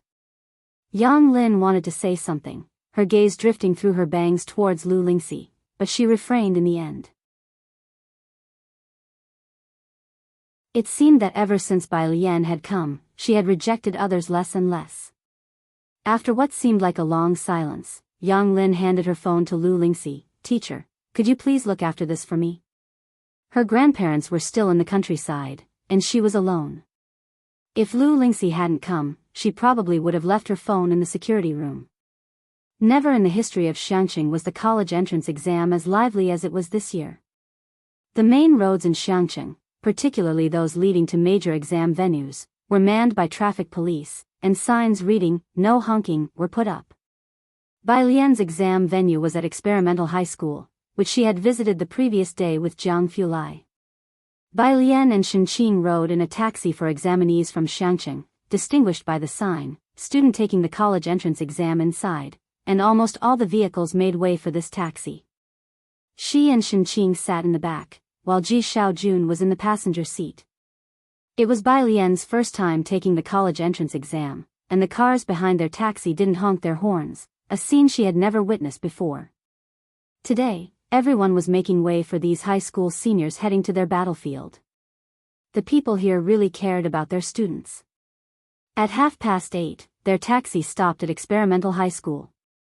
There were many people there to see off the examinees. As soon as Bai Lian got out of the car, she saw Jiang Fulai standing under a tree. Today, he wore a deep gray casual jacket, his silhouette tall and straight. Amidst the bustling school entrance, only the space around him was serene. Xiao Jiang. Shenqing called out to Jiang Fulai and led Bai Lian toward him. Today, Bai Lian wore a white satin blouse embroidered with light yellow flowers at the cuffs and collar, and a peach-colored long skirt that shimmered delicately in the vivid daylight, as though she was wearing jade the color of peach blossoms, the fabric smooth and the luster warm. It seemed that after the graduation photo, she became less resistant to wearing brightly colored clothes. Jiang Fulai stood under the tree, quietly watching Bai Lian approach. Her figure was backlit, her face somewhat indistinct. Watching her walk towards him, he felt momentarily disoriented. Once they reached him, he greeted Shenqing and Ji Xiaojun before looking down at Bai Lian. Did you bring your pen, ID card, and admission ticket? Bai Lian raised an eyebrow, not expecting him to say that. I did. Good. Jianghu Lai's eyelashes drooped as he said, you go to the exam room, and I will watch you go in. No one else was allowed to enter the exam site. Xiao Jiang, we can wait here. Do you want to head back? Shenqing glanced around, remembering that Jianghu Lai was usually very busy. It's fine, Jianghu Lai replied softly. Ji Xiaojun looked at Jianghu Lai and then took out a pack of cigarettes from his pocket, but he said nothing. Jianghu Lai just stood there, watching Bai Lian carry only a pencil case as she walked step by step into the exam room, her silhouette calm and resolute. She marched into battle alone, yet it was as if she had the support of a mighty army at her back. Bai Lian remembered her exam room and seat, and after going through the security check and showing her admission ticket, she went inside. Most of the candidates were already there, and her arrival still drew quite a bit of attention. At 8:50. The two invigilators had calm expressions. After the preparation bell, they distributed the test papers and instructed the examinees, everyone, please write your name and admission number first. Don't forget. Bai Lian looked down at the handed-out test paper. National College Entrance Examination Paper, A, Chinese. She glanced at the paper, unzipped her pencil case, and took out the black pen she was used to. At 9 o'clock, the sunlight outside the classroom was just right. Bai Lian looked down at her pen, and pulled off the cap. Lu Lingxi had said they were going into this day alone, but Bai Lian felt she wasn't alone. She took the pen and wrote her name on the answer sheet with bold strokes, Bai Lian. She began what she had truly come to this world for, her first real battle. Today her pen would be her spear, aiming straight for the top amidst the trials.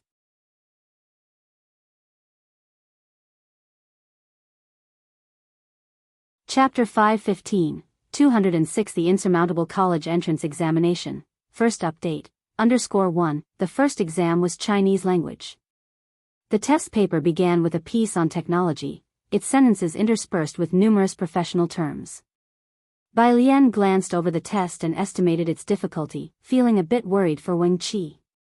As she pondered, she began writing down answers on her test paper. The proctor made a round and paused for a few seconds next to Bai Lian. Since the Guanghe style lacked uniqueness and was not accepted into the Calligraphy Association, fewer people studied it. Guanghe style emphasizes brushwork and endurance, as well as layout. Bai Lian's Guanghe calligraphy, infused with the techniques of the Liang style, was considered excellent wherever it was placed. They had never seen such neat and pretty test papers. Proctors during the national examination are not allowed to stand beside a student for too long, to avoid pressuring the examinees, or else the proctor would have liked to take another look at that test paper. Time slowly passed. Having completed the previous questions, Bai Lian finally turned to the essay. The proctor at the lectern had been keeping an eye on this girl whose writing was very pretty. Seeing her flipping through the test paper for a long time without writing, he couldn't help but be surprised. Was the national exam hard by default, but he had seen that student writing smoothly all along, so why was she stuck on the essay? Was this year's essay particularly difficult? He wondered. At 11:30, the bell rang, and the proctor instructed all students to put down their pens and stop working on the test. Two teachers began collecting answer sheets, starting from both ends of the classroom. When they reached Bai Lian, the proctor saw the girl pressing down on the test paper with her left hand, tapping her fingertips on the desk intermittently, while supporting her chin with her right hand, her long eyelashes casting shadows, seemingly looking at the test paper, yet possibly lost in thought. Student, it's time to hand in your answer sheet, the proctor reminded. Bai Lian finally snapped back to reality, pulling out her answer sheet from under the test paper and handing it to the teacher. After finishing the exam, Ji Xiaojun and Shen Qing went home early to cook, leaving only Jianghu Lai waiting for her at the gate. Jianghu Lai was still standing under that tree, looking at his phone with his black fringe slightly drooping. The temperature difference between morning and noon was big, so he had taken off his jacket, wearing only a loose white t-shirt. The midday heat was intense, and the other parents waiting around seemed restless and anxious, yet he was casually laid back with a natural cool aura. When he saw Bai Lian approach, he turned off his phone, looked up and walked her way, asking, "Was it difficult?" Jiang Fulai handed her the water he was holding. She hadn't turned in her paper early, so it was inevitable that he was curious about the difficulty of the questions. Bai Lian came back to her senses and followed Jiang Fulai to the parking area. Remembering Jiang Fulai's question, she belatedly answered, "Not difficult." By noon, after the morning exam, Weibo Hot Search was already synchronizing with the news. National exam essay question, a post from the news network, followed closely by an explosive indicator. Below it, comments flooded in from onlookers and college students. There weren't many high school seniors commenting because they were preparing for the afternoon math exam. Xinjia, who was in the entertainment industry, knew that today was Bai Lian's college entrance exam and had been following the hot search.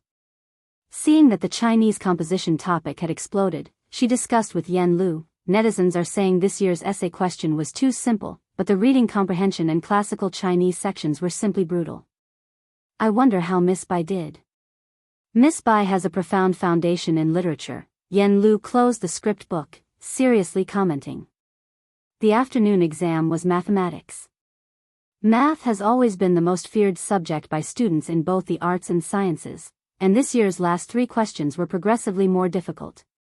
Bai Lian worked her way from the front to the back, not using much of the draft paper on the desk for multiple choice and fill-in-the-blank questions, only starting to use it for the major problems. This year's third major problem was to prove an inequality where xyz equals 1, to demonstrate that a certain quartic equation in 3 variables was greater than 1. Almost all students in the examination hall wrote "solution" when they encountered this problem. Until it was time to collect the answer sheets and test papers, not a single student spoke. Journalists had been crouching early at the entrance to Xiangqing First High School. Seeing the first student come out, a reporter hurriedly approached with a microphone, asking, "Student, was the math test difficult this year?" Every year, the national exam papers are criticized. The student looked up, and after seeing the camera, he even adjusted his hair. "Don't know." "Don't know?" The reporter found this interesting. "Do you feel that it's difficult to evaluate?" Student, "No, it's that I didn't understand a single question." Reporter, "Math was indeed difficult, and the expressions on the students' faces as they left the examination room were wilted." After finishing the exam, Lu Lingxi immediately sent a message in the group, "Everyone forget about this exam as soon as you're done and rest well. Be at peace to welcome the final 2 exams tomorrow." Most students were quite devastated as they exited the examination hall. If you find any errors, ads pop up, ads redirect, broken links, non-standard content, etc., please let us know each report so we can fix it as soon as possible.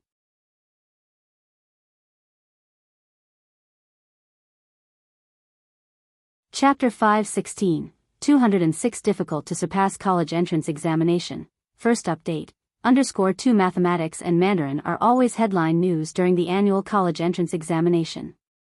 After the math exam, National College Entrance Mathematics exam quickly topped the trending searches, and the high school seniors who had held in their anxiety all day finally let loose, venting about the difficulty of the math exam. Top comment: frowny face. I've competed in math contests, but I only managed to draw an auxiliary line on the penultimate problem. Smile. Netizens clicked in and indeed saw the provincial team medal that this student had boasted about last year. They were somewhat surprised. It was one thing for the average person to find it difficult, but why was it hard even for a prodigy who made it into the provincial team? In the afternoon, Shen Qing and Ji Xiaojun both waited for Bai Lian at the school gate. Seeing the collapsed state of a group of students, they didn't dare to ask Bai Lian a single question. Jiang Fulai stood beside Bai Lian, looking down and about to ask how Bai Lian did on the math test. Shen Qing cleared her throat lightly. "Xiaojiang, come have dinner with us tonight." She interrupted Jiang Fulai. Jiang Fulai just glanced at Bai Lian and didn't ask any more questions. The group returned to Ji Heng's courtyard, where Ji Heng was playing Go with Jiang He. When they arrived, Ji Heng saw Jiang Fulai, let out a sigh of relief, and quickly stood up with his smoking pipe in hand. "Xiaojiang, come here." Jiang He slowly looked up, saw Jiang Fulai, and his casually swinging legs slowly came to a halt. Jiang Fulai sat casually opposite Jiang He and picked up a white stone at random. 2 minutes later, Jiang Fulai glanced at Jiang He and stood up unhurriedly. We must respect our elders. Jiang He, Ji Xiaojun and Shen Qing were busy in the kitchen when he received a call from the butler. On the other end of the phone, the butler was standing in the courtyard. What time are you leaving tomorrow? I'll arrange for a car to take you to Beijing. They were going to fly to Jiangjing from Beijing. The college entrance examination would end tomorrow. I can't come back tomorrow, Ji Xiaojun pondered slightly. Let's leave on the 9th in the afternoon. The 9th was the Dragon Boat Festival, and Ji Xiaojun wanted to have a meal with Ji Heng before he left. The butler was silent for a long time. He pressed against his brow, his eyebrows soaked in numerous weathered experiences now revealing his age. That's fine. How did your niece do on the exam? I don't know, Ji Xiaojun rinsed vegetables with one hand, his voice lightening a bit. We heard the math problems were too difficult, so we didn't ask her about it. The butler was merely making a polite inquiry, and he was not surprised to hear Ji Xiaojun respond in that way. If possible, I still hope you can return before the Dragon Boat Festival. The following day, the last 2 exams. Comprehensive Science and English, there was no hardest, only harder. In the afternoon, the last exam, English. In the examination room, after Bai Lian finished writing the last word of her English essay, after double-checking the questions, and after confirming her multiple-choice answers on the answer sheet were correct, she just looked at the black pen in her hand. She didn't have many fancy pens. This was the pen she had been using since her senior year of high school. The refill changed countless times. Its black casing had already lost its shine. Bai Lian set aside her answer sheet and capped her pen. At the same time, in the examination room at school number 3, Yang Lin also finished the last sentence. She drew a period at the end of her essay, and as the sunlight from outside fell on her exam paper, Yang Lin appeared somewhat dazed. She had struggled for 12 years, studied hard for 12 years, seemingly all for this very moment. 5 o'clock. The bell rang, symbolizing the end of the most important exam of the senior students' lives, but their journey in life was only just beginning. After handing in her exam paper and answer sheet, Bai Lian followed the flow of people out. It was earlier than the usual end of class, and the sunlight was slightly glaring. Bai Lian carried her pencil case lazily through the crowd. Under the tree at the school gate, Jiang Fulai wore a loose short-sleeved shirt and stood casually under the tree, looking somewhat relaxed. There were many parents waiting for students at the school gate, most of them holding bouquets of sunflowers, but Jiang Fulai was different. What he held in his hand was a bouquet of flowers most people wouldn't recognize. Single-layered petals, each as light as a cloud and swaying gently with the wind, stood tall and delicate. They were red and radiant, pink as peach blossoms, white as snow, and blue like mist, simultaneously elegant and magnificent, dazzling in their brilliance. Many around him glanced in his direction with sidelong looks. There were just a few parents waiting for their children's exams, which is why quite a few people recognized Jiang Fulai over the past couple of days. His demeanor was excessively cold. His presence, even when subdued, was still so daunting that it kept people at bay, making him seem like an unattainable flower on a high cliff. Now, seeing him with flowers, most were surprised. Jiang Fulai's light-colored eyes casually scanned the crowd. When he saw Bai Lian, he stood up straight. As she approached him, he didn't speak but instead handed her the bouquet of flowers. Bai Lian took them, raised her eyebrows at Jiang Fulai, and he also handed her phone back to her. Right after the test, the Class 15 group chat was buzzing non-stop. Wen Qi was stirring things up again. Wen Qi, others lined up to chime in below. Bai Lian put her phone back into her pocket and began gently fidgeting with the pedals again before looking up at Jiang Fulai. Let's go to the hot pot restaurant near the school. Jiang Fulai knew they had a gathering today and led Bai Lian toward the car. As they passed through the crowd, many watched their retreating figures, speculating in whispers whether they were celebrities from somewhere else. Xiangqing remained the same. The girl was still the same girl. The poppies bloomed year after year without fail. Jianghu. On the last day of the exams, Madame Su took Su Jiue to the test center.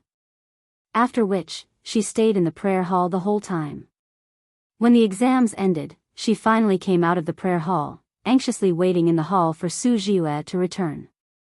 In the hall, Su-en sent a text to ask how Bai Lian had done on the exam. Since she hadn't replied, he worried the child might not have done well.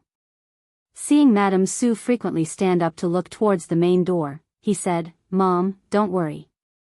Sit down and wait patiently. The exams are over." How could Madame Su not be anxious? She sat back down and asked the people in the hall, "Do you think Jiue did well this time?" "Of course," nodded Ji Mulan, who always had great faith in Su Jiue. "Jiue is the smartest child I've ever met." The butler even laughed, "Just get ready to celebrate being the top scholar's grandmother." The old lady felt reassured. It was at this moment that a car horn sounded outside. The driver had come to pick up Su Jiue. Madame Su quickly got up, leaning on her cane, and as soon as Su Jiue got out of the car, she went over to ask, "Jiue, how did it go? What do you estimate your score to be?" A student prodigy like Su Jiue usually had a good idea of their score right after the test. This time, however, Su Jiue shook her head, "I'm not sure." Su Wenyao, who was looking at his phone, was surprised. Was this year's college entrance exam that difficult? Was it so hard that even Su Jiue couldn't be sure? "Extremely difficult," said Su Jiue with her glasses on, speaking politely. "The last problem in both math and physics were types I had never seen before. On my way back, I asked Liang Dog, and he was uncertain too." Su Jiue and Liang Wuyu were both considered geniuses in Su Wenyao's eyes, especially Liang Wuyu, who had been participating in various competitions since middle school, finished high school curriculum in his freshman year, and by his senior year, he was studying in a laboratory with a mentor. One could say his knowledge had surpassed 99.9% of senior students. Even Liang Wuyu was unsure. How difficult were the questions this year? That hard? Su Wenyao clenched his phone, standing up, surprised. What happened? The difficulty level of the college entrance exam was usually similar each year, unless there was an exception. Su Wenyao remembered that several years ago, there was a particularly hard set of exam questions that came to be known as the toughest college entrance exam ever, and to this day, no other exams had surpassed its difficulty. But this year, what happened? If you find any errors, ads pop up, ads redirect, broken links, non-standard content, etc., please let us know each report so we can fix it as soon as possible.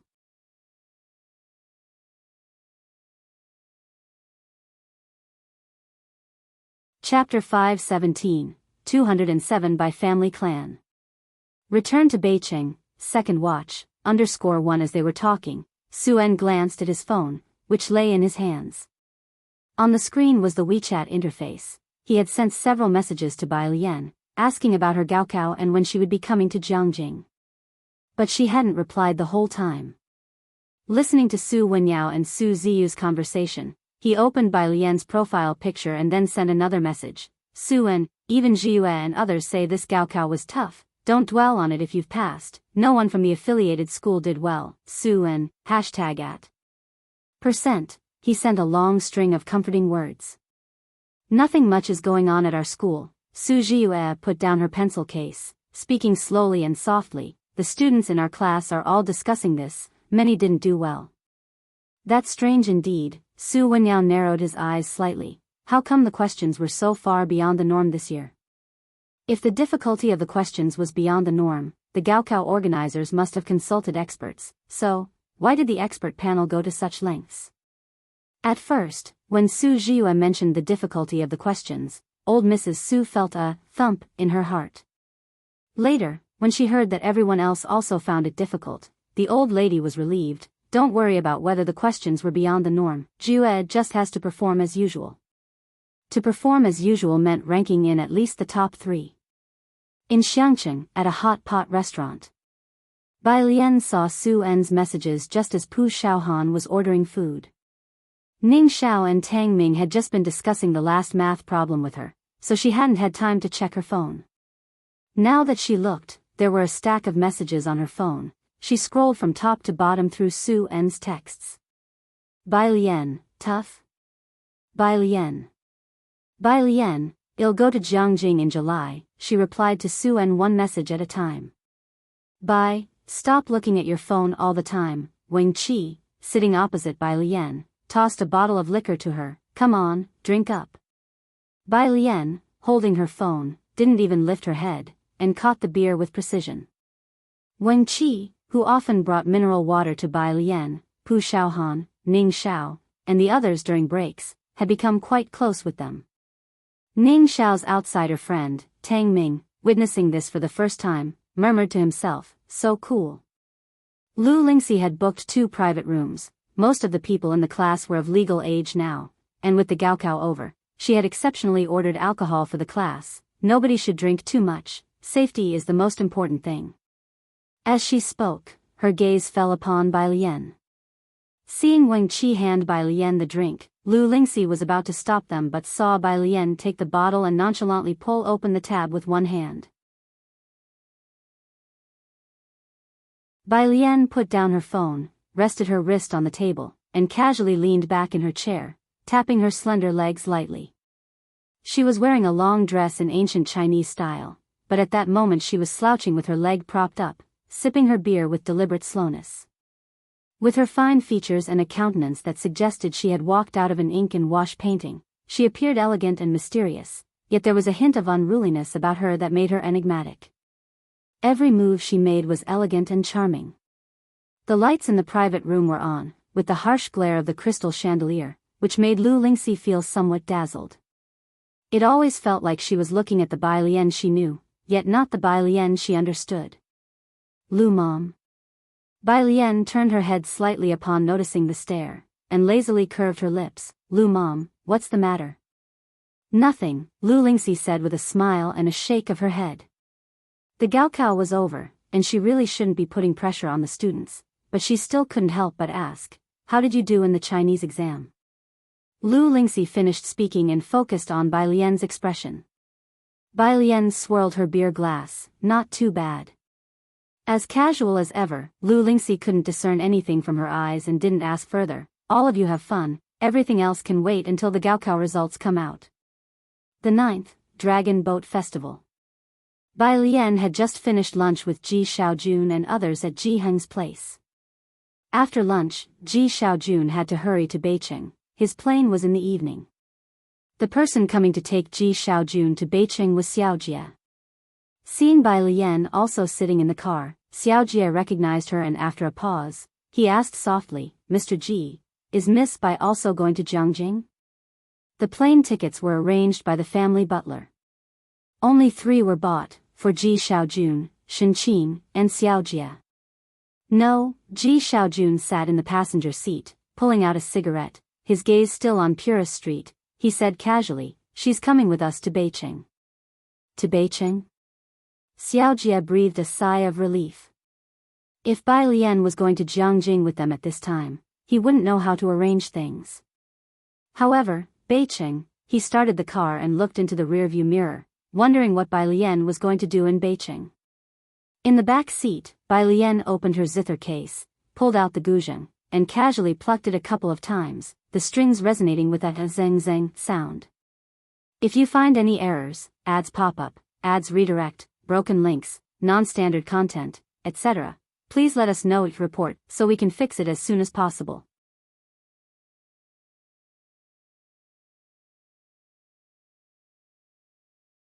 Chapter 518, 207 by Family Clan. Return to Beijing, second watch, _2 Jianzhe and Qiu Shuozheng had led several teachers from the Shangqing Calligraphy Association, along with the official instructors, to Beijing before the college entrance examination. She would arrive later due to the exam. Jiang He stayed at Ji Heng's place in Shangqing, while Jiang Fulai was delayed accompanying someone at the research institute and was still there. The highway from Shangqing to Beijing had been rebuilt, and as Xiaojie drove onto the highway while chatting with Ji Xiaojun, he remarked, when was this road finished? It's a lot smoother to drive on than before. In just 4 months, the changes in Shangqing were noticeable to him on this visit. The roads were wider, shopping centers and residential developments were thriving, and the flow of people was comparable to that of a second-tier city. Good policy, Ji Xiaojun said as he watched Purist Street recede into the distance, then withdrew his gaze with a grave tone. Xiaojia had nothing more to say after that. This stretch of highway led straight to Beijing. In less than 7 hours, Xiaojia's car arrived in Beijing. Miss Bai, where would you like to go? He asked. Bai Lian gave him an address, the name of a hotel. Xiaojia drove to the destination. Beijing Jiahao Hotel. The car stopped, and Bai Lian's phone rang. Looking down, Bai Lian saw it was Ding Jian calling. She began to pack her violin while answering the call. Have you arrived in Beijing? Ding Jian was well informed.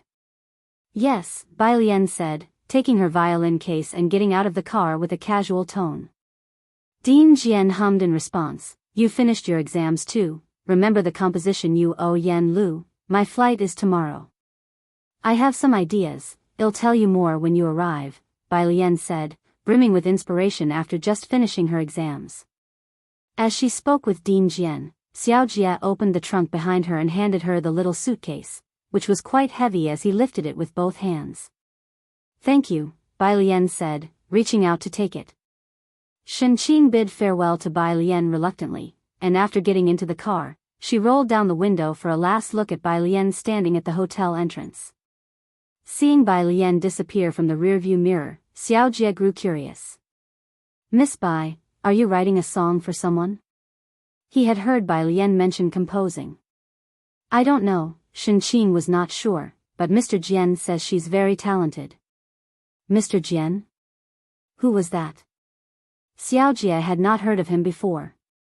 Jiahao Hotel, a nationwide chain of 5-star hotels, was also the accommodation chosen by the Shangqing Calligraphy Association for this trip, located close to the headquarters of the Beijing Writers Association. Bai Lian carried her violin with one hand while a hotel attendant pushed her luggage cart and led her to her room. They were waiting for the elevator. The nearest elevator was coming down from the second floor, which housed a restaurant and banquet hall. Many classes chose to gather there for celebrations right after finishing their exams yesterday. Inside the elevator, there were 2 boys and 1 girl.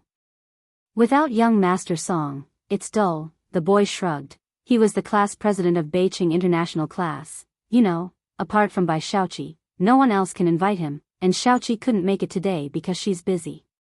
The boy with a buzz cut beside him rubbed his head. I heard Song Min didn't do well in math this time. A top student's bad score is still number 1, the girl fiddled with her phone and spoke casually, and with that crazy question, even the class teacher said it was tough, who could do well? The 3 of them were talking when the elevator door opened with a ding. The moment the door opened, it seemed to brighten. Standing outside the elevator was a girl in plain, long dress clothes with her hair pulled back, casually holding a long box. Her other hand played with her phone, seemingly texting someone. Seeing people inside, the girl moved aside, and as she did so, the loose strands of her hair fell down. The 3 students inside the elevator were momentarily stunned by her appearance. The girl in the middle exclaimed in disbelief, Bai Lian? Hearing her name, Bai Lian looked up. She squinted her eyes as she recognized the student committee member from Beijing High's 12th grade 2nd class, Sun Yi. Class 2 of grade 11 at Beijing High School was a liberal arts class, which was also the class Bai Lian, a former student, had attended for 2 years. Bai Lian glanced at them, didn't speak, but simply stepped aside to bypass them and walked into the elevator. After the elevator doors closed, the 2 boys next to Sunny finally realized what had happened. They were in the international class and had only interacted with Bai Lian for 1 day, but because Bai Lian often went to the international class to find Song Min, they were quite familiar with her. The class president of the international class, Kang Yifan, came back to his senses. Was that Bai Lian who just passed by? I feel like she's changed a lot. I heard she was in Shangqing, so how come she's back? Snorted the boy with the crew cut, upon learning it was Bai Lian. Who knows if she can even make it into Beijing? It's a good thing she left our class, otherwise our class 100% undergraduate rate would have been dragged down by her. Word of Bai Lian's return spread in the Class 2 and international class group chats. The Bai family. Bai Shaoqi had just finished her college entrance examination the day before, and the patriarch of the Bai family clan came early to discuss the opening of the family shrine with Bai Qiming. If Bai Shaoqi were the only one entering Jianghu University, perhaps the clan wouldn't make such a fuss, but having two talents in one family was indeed rare, and the patriarch valued Bai Shaoqi very highly. The Bai family originated from scholars and always prioritized those who had achieved scholarly honor or made contributions to the state. Since Bai Qiming was a businessman, there wasn't much reaction to him within the Bai family clan. It was only after Bai Shaoka that the clan began to pay attention to Bai Qiming's lineage.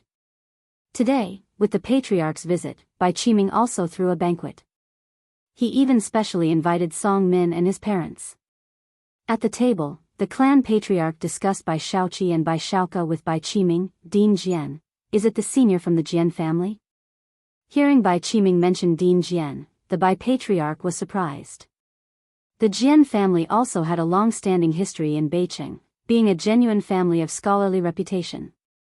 Having some acquaintance with the patriarch, he knew Jian Zhongyo was an important national cultural heritage figure who held the positions of both the director of Jiangjing Culture Bureau and the president of Jiangjing Music Academy. He represented the national cultural heritage. In the past, he would have been a royal or a high-ranking official, worthy of worship in the royal temple. Unfortunately, the Jian family had not yet been able to bring him back. If such a person were to appear in the Bai family, the patriarch would enshrine him. Yes, Bai Qiming looked at Bai Shaoqi beside him. Not only is Shaoqi excellent in her academic studies, but she is also quite accomplished on the guzheng.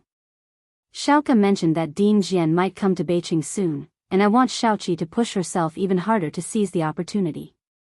The patriarch's gaze towards Bai Shaoqi grew more astonished. Indeed, she must strive. These kids are good, Mr. Song. Your Song family will also produce a top scholar. The Bai patriarch then looked towards Song Min, who was next to Bai Shaoqi. Mr. Song raised his glass to the patriarch with a smile. Not necessarily. This child said he didn't do well in math. The math this time was difficult. No one could do well. Bai Shaoqi looked at Song Min, consoling. My brother even said it was tough. Bai Shaoka was at Jiangjing University and, being last year's top scholar, had authoritative opinions. Just then, Song Min, looking at his phone, suddenly hesitated, and his soup spoon struck his bowl, making a loud noise. Everyone at the table looked over at him, and Mrs. Song lowered her voice. What's wrong? Song Min looked up, seemingly in a trance. Bai Lian has returned to Beiqing. He alone knew that Bai Lian had worked with Yuan on a mathematical modeling project. How well had she done on this math exam? A touch of stiffness appeared on Shaoqi's smiling face. Bai Qiming frowned at the mention of Bai Lian. The patriarch was yet unaware that, for the sake of Bai Shaoqi and her brother, Bai Qiming had unilaterally removed Bai Lian's name from the family register without consulting the great-uncle. Upon hearing the name, Bai, the patriarch was puzzled. Who is Bai Lian? A member of our Bai family? The butler, topping off the patriarch's drink, explained, she is the eldest daughter born to the former madam. The master previously placed her in the international class. Bai Qiming's face darkened once again upon hearing these things. The butler spoke vaguely. The patriarch understood that Bai Lian, due to her poor performance in the sciences, had been moved by the exasperated international class teacher to the liberal arts class. If you find any errors, ads pop up, ads redirect, broken links, non-standard content, etc., please let us know each report so we can fix it as soon as possible.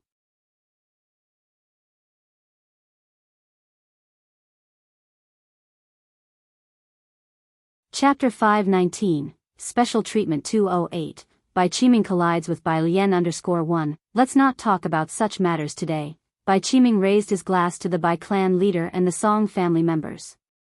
You already have two outstanding family members, so you should at least allow your ancestors to rest for a while.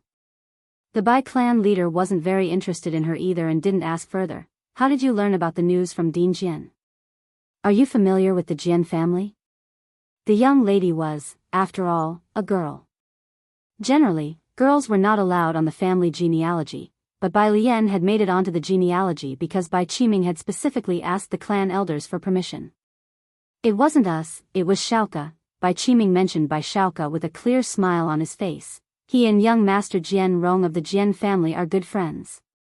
The Jian family in Beijing always kept a distance from merchants. Bai Qiming had made a considerable amount of money, but his Bai family's legacy was not long, and although well known in Beijing, they couldn't compare with those clans with deep historical roots, let alone the fact that Jian Zhonghai had an extraordinary brother. I knew Xiaoke was no ordinary person. The Bai clan leader's eyes sparkled as he spoke, pausing for a moment. After the scores are released, set a time to go back to our clan, and let's add Xiaoqi to the genealogy too. Latterly, Bai Xiaoke was directly added to the family genealogy, but Bai Xiaoqi had not been. Even though Xiaoqi had made it to Jianghu University, she was still a bit short of making it onto the genealogy, but now her brother had made his mark at Jianghu University. Initially, Bai Xiaoke had grown up with his mother and not had many resources. Still, he managed to become the top scholar of Beijing, and at a resource mecca like Jianghu University, he could only do better and better. Guaranteed postgraduate recommendation and a doctorate were just a matter of time.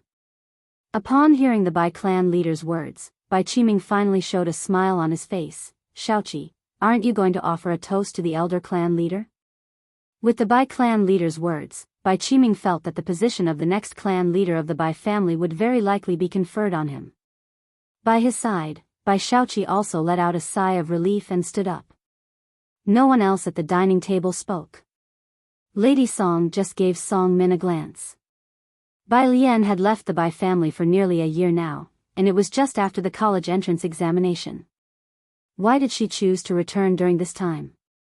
After dinner, Bai Qiming saw the clan leader out, then turned to the butler. Has she returned? The butler knew exactly who she was. No. Bai Qiming frowned but didn't mention Bai Lian again. Did the young master say anything else?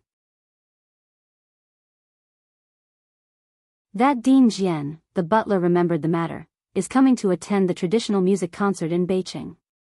It's an official engagement that was confirmed last month. A concert? Bai Qiming was surprised, somewhat unexpected that Dean Jian would specially come to Beijing for it. Go book several tickets. Since everyone knows that Dean Jian is coming, it's not certain that there will be tickets available, but I will try my best to find some. The butler flipped through his schedule. Should I book Mingtai Villa for the young lattice party as usual? Many of the Bai family's banquets were held at Mingtai Villa. Bai Lian and Bai Shaoqi's previous birthday parties were also held there, which isn't considered the most luxurious place in Beijing.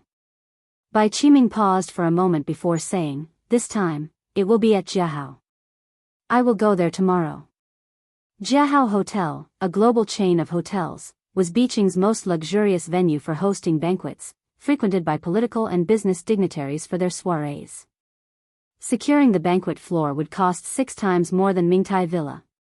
Even Bai Shu's scholar celebration banquet was held there. This wasn't something the butler could simply secure with a phone call. Not expecting Bai Qiming to choose this, the butler bowed his head, thinking that Bai Shaoqi's status in the Bai family was different from before. Added to the family genealogy, the celebration banquet to be held at Jiahao. Even if Bai Lian returned to Beijing, Bai Qiming had no intention of meeting her. Letting out a long sigh, the butler felt reassured that his previous choice was correct. He had picked the right side to stand on. He then went to the kitchen to prepare a plate of fruit and dessert for Bai Shaoqi and sent it upstairs. The hotel. The room was booked by Qiu Shuezheng, a small suite with a little sitting area and a bedroom, not very spacious. Bai Lian had taken a bath after she arrived. The cell phone on the table in the living area started ringing. She tied the sash of her robe and, holding a towel, went out to answer the call. The curtains in the room were drawn, and she leaned casually against the table. On seeing the caller ID, it was Su Nanjing. Little sister Bai Lian, today is the Dragon Boat Festival. Su Nanjing's voice was cheerful. Bai Lian's thoughts drifted back, and she wiped her hair leisurely. Su Nanjing, picking up on her tone, tried to gauge her mood. Though he was usually skilled at reading people, he felt somewhat uncertain with Bai Lian, so he probed, the college entrance exams have just finished. He wasn't a recent school leaver and hadn't paid much attention to the exams, but he remembered that this year was Bailien's. If you find any errors, ads pop up, ads redirect, broken links, non-standard content, etc., please let us know each report so we can fix it as soon as possible.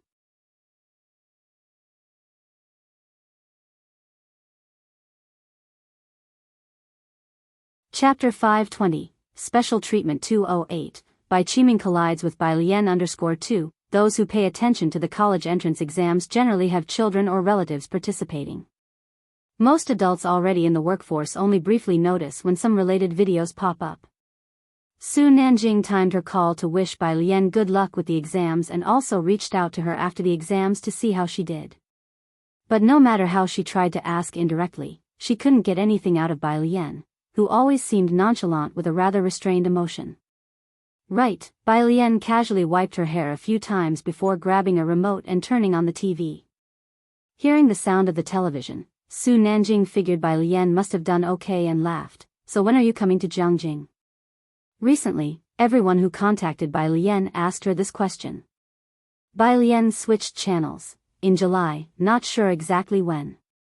The hotel's TV seemed different from the one at home, requiring membership for everything. Bailien flipped through several channels to find the same situation. She threw the remote aside. July? Su Nanjing calculated the time. The old man's birthday was in July, and if Bailien came early enough, she should be able to make it. Okay, then I'll wait for you in Jianghu. After hanging up the phone, Bailien opened WeChat to message Jiang Fulai. By classmate, image, by classmate frowny face. She was now adept at typing with the 26-key input method but still preferred to be concise. On the other side of the phone. Today was the Dragon Boat Festival, and half the research team had gone home. Jiang Fulai was still occupied, and when he saw the message, 10 minutes had already passed. He cradled a record book in his left hand while writing lines of text with his right. The handwriting flowed like moving clouds and flowing water. As he walked to the office, the arc of his anti-radiation coat fluttered. Reaching his desk, he casually placed the record book on the table. With a detached demeanor, he didn't bother to look at the middle-aged man following him, simply picking up his phone to say, "No quota." The Jiang family's eldest son couldn't be bothered to appease anyone, whether in the lab or at home with the Jiangs. He held the power of decision, and trying to sneak any additional people onto his team was nearly impossible. Even the Gao family had to back down. The middle-aged man, having lost face, had to offer a forced smile. There was no helping it, he couldn't influence this man who, though absorbed in research, had long before his official admission to Jiangjing University tightly organized the Jiangs to the point where everyone in the Jiang family feared Jiang Shijue. But in that circle of old foxes, who didn't know whom Jiang Shijue belonged to? Both the Qin family and the Su family were desperate for a marriage alliance with the Jiangs but could never even get a meeting. The middle-aged man stepped out, closing the door behind him, and cast a last glance inside before leaving. At the desk, the man glanced at his phone, tapping his fingertips on the table. Although his expression was hidden by downcast eyes, something about him seemed more approachable than before. Jiang Fulai was unusually silent. He looked at Bailien's message, tapping the screen to force calm. "It's the hotel's issue, don't worry about it." He waited a while, but Bailien didn't reply, and the young master of the Jiangs switched out of the app somewhat sullenly, only to see several messages below, 2 of which were from Su Nanjing. Asking if he would return for the summer break. Jiang Fulai, yes, this one-word reply made Su Nanjing, who was at a club in Jiangjing, stand up abruptly. "What's the matter, third young master?" Xia Shiming by his side was quite surprised since it took something significant to astonish Su Nanjing like this. Su Nanjing only glanced at him, nothing special. After a moment, he clicked his tongue, "I knew it." Jiang Fulai had been engrossed in scientific research for years, rarely getting involved with external affairs. Everyone in Jiangjing circles knew of him, but few had ever seen him. Over the years, only old Master Chen had managed to meet him a few times. This was a national treasure, holding the keys to several critical projects. This summer, his grandfather's birthday was coming up, and Su Nanjing had not expected Jiang Fulai to show up, but knowing that Bai Lian was coming to Jiangjing, perhaps afterward, Su Nanjing thought that the young master Jiang might start living in Jiangjing more permanently. The next day, Bai Lian got up before 6 in the morning. The hotel was soundproofed, so after getting ready, she first opened the curtains. She took out a printed research paper from her suitcase and started reading it on the balcony.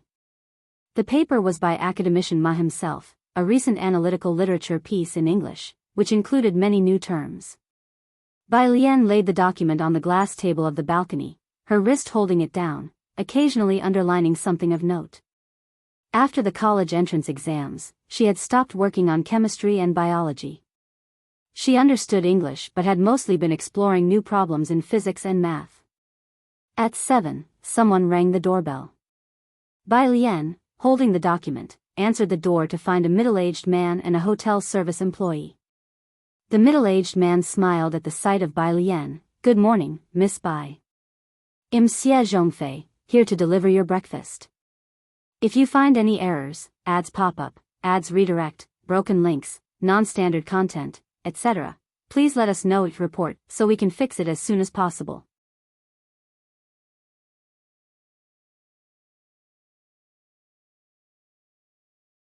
Chapter 521, Special Treatment 208, Bai Qiming collides with Bai Lian _3. The hotel offers a buffet breakfast, and last night Jian Zhongyo mentioned to Bai Lian that they would have breakfast on the 22nd floor at 7. Bai Lian responded with a simple, "Okay," then lowered her head to look at the breakfast cart. Aside from breakfast, there was a purple clay teapot on the cart. Bai Lian reached out to pour a cup from the white porcelain teapot next to it, recognized what tea it was, and asked the server to go in and set up the plates. "Thank you." "Don't mention it, Miss Bai," Xie Zhongfei handed Bai Lian a business card. "Since you checked in late last night, I didn't want to disturb you. Please feel free to call me if you need anything." "Sure," Bai Lian accepted politely. She glanced down at the card, Xie Zhongfei, General Manager. Inside, the floor supervisor placed breakfast on the table on the balcony, being very respectful towards Bai Lian. "Miss Bai, if you need anything, just dial the internal line and press the number 1 button." After the supervisor left, he noted down the room number, 1108, and finally instructed the service department that calls from the guest in room 1108 needed to be answered immediately, and they were to notify her. 1108 isn't even the presidential suite, several of the receptionists commented in surprise. The supervisor only gave them a stern look, without explaining the reason. Even for the presidential suite, the general manager had never handled it personally.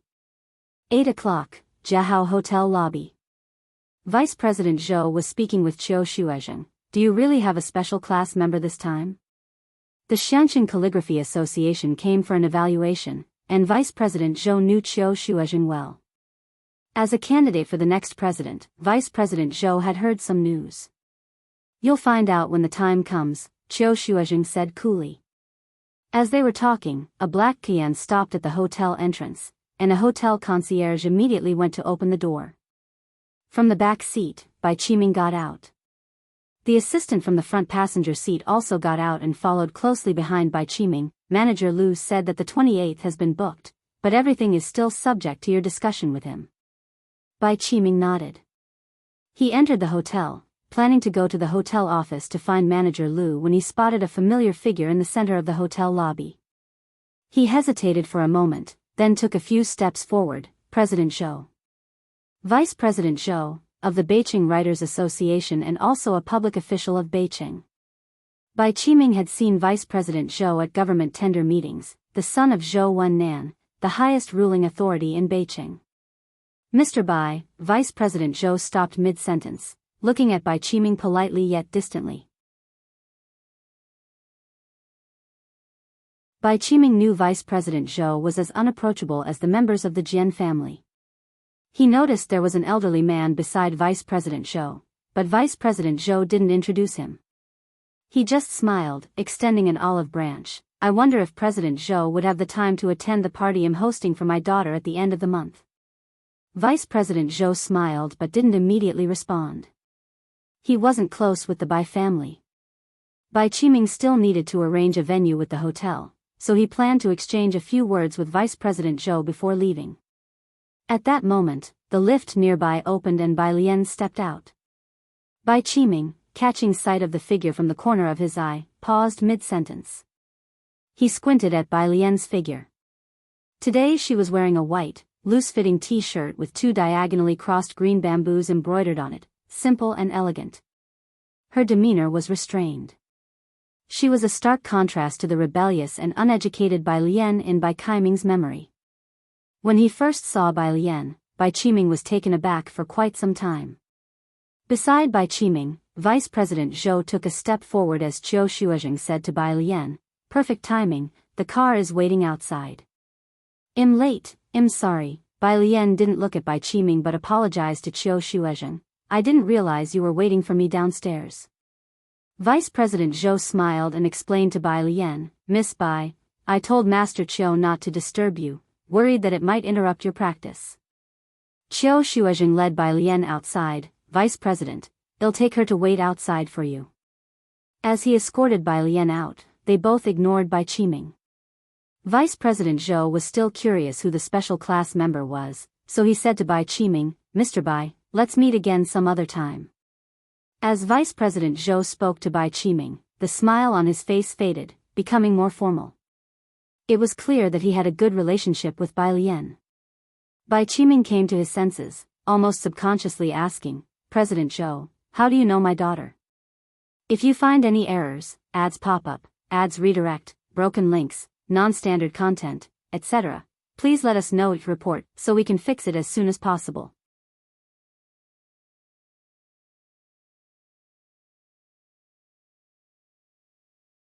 Chapter 522, 209, It's Your Turn, by Jian. Second update, _1 Bai Qiming had not seen Bai Lian for a very long time. In his memory, Bai Lian was too extravagant, never studying properly from childhood.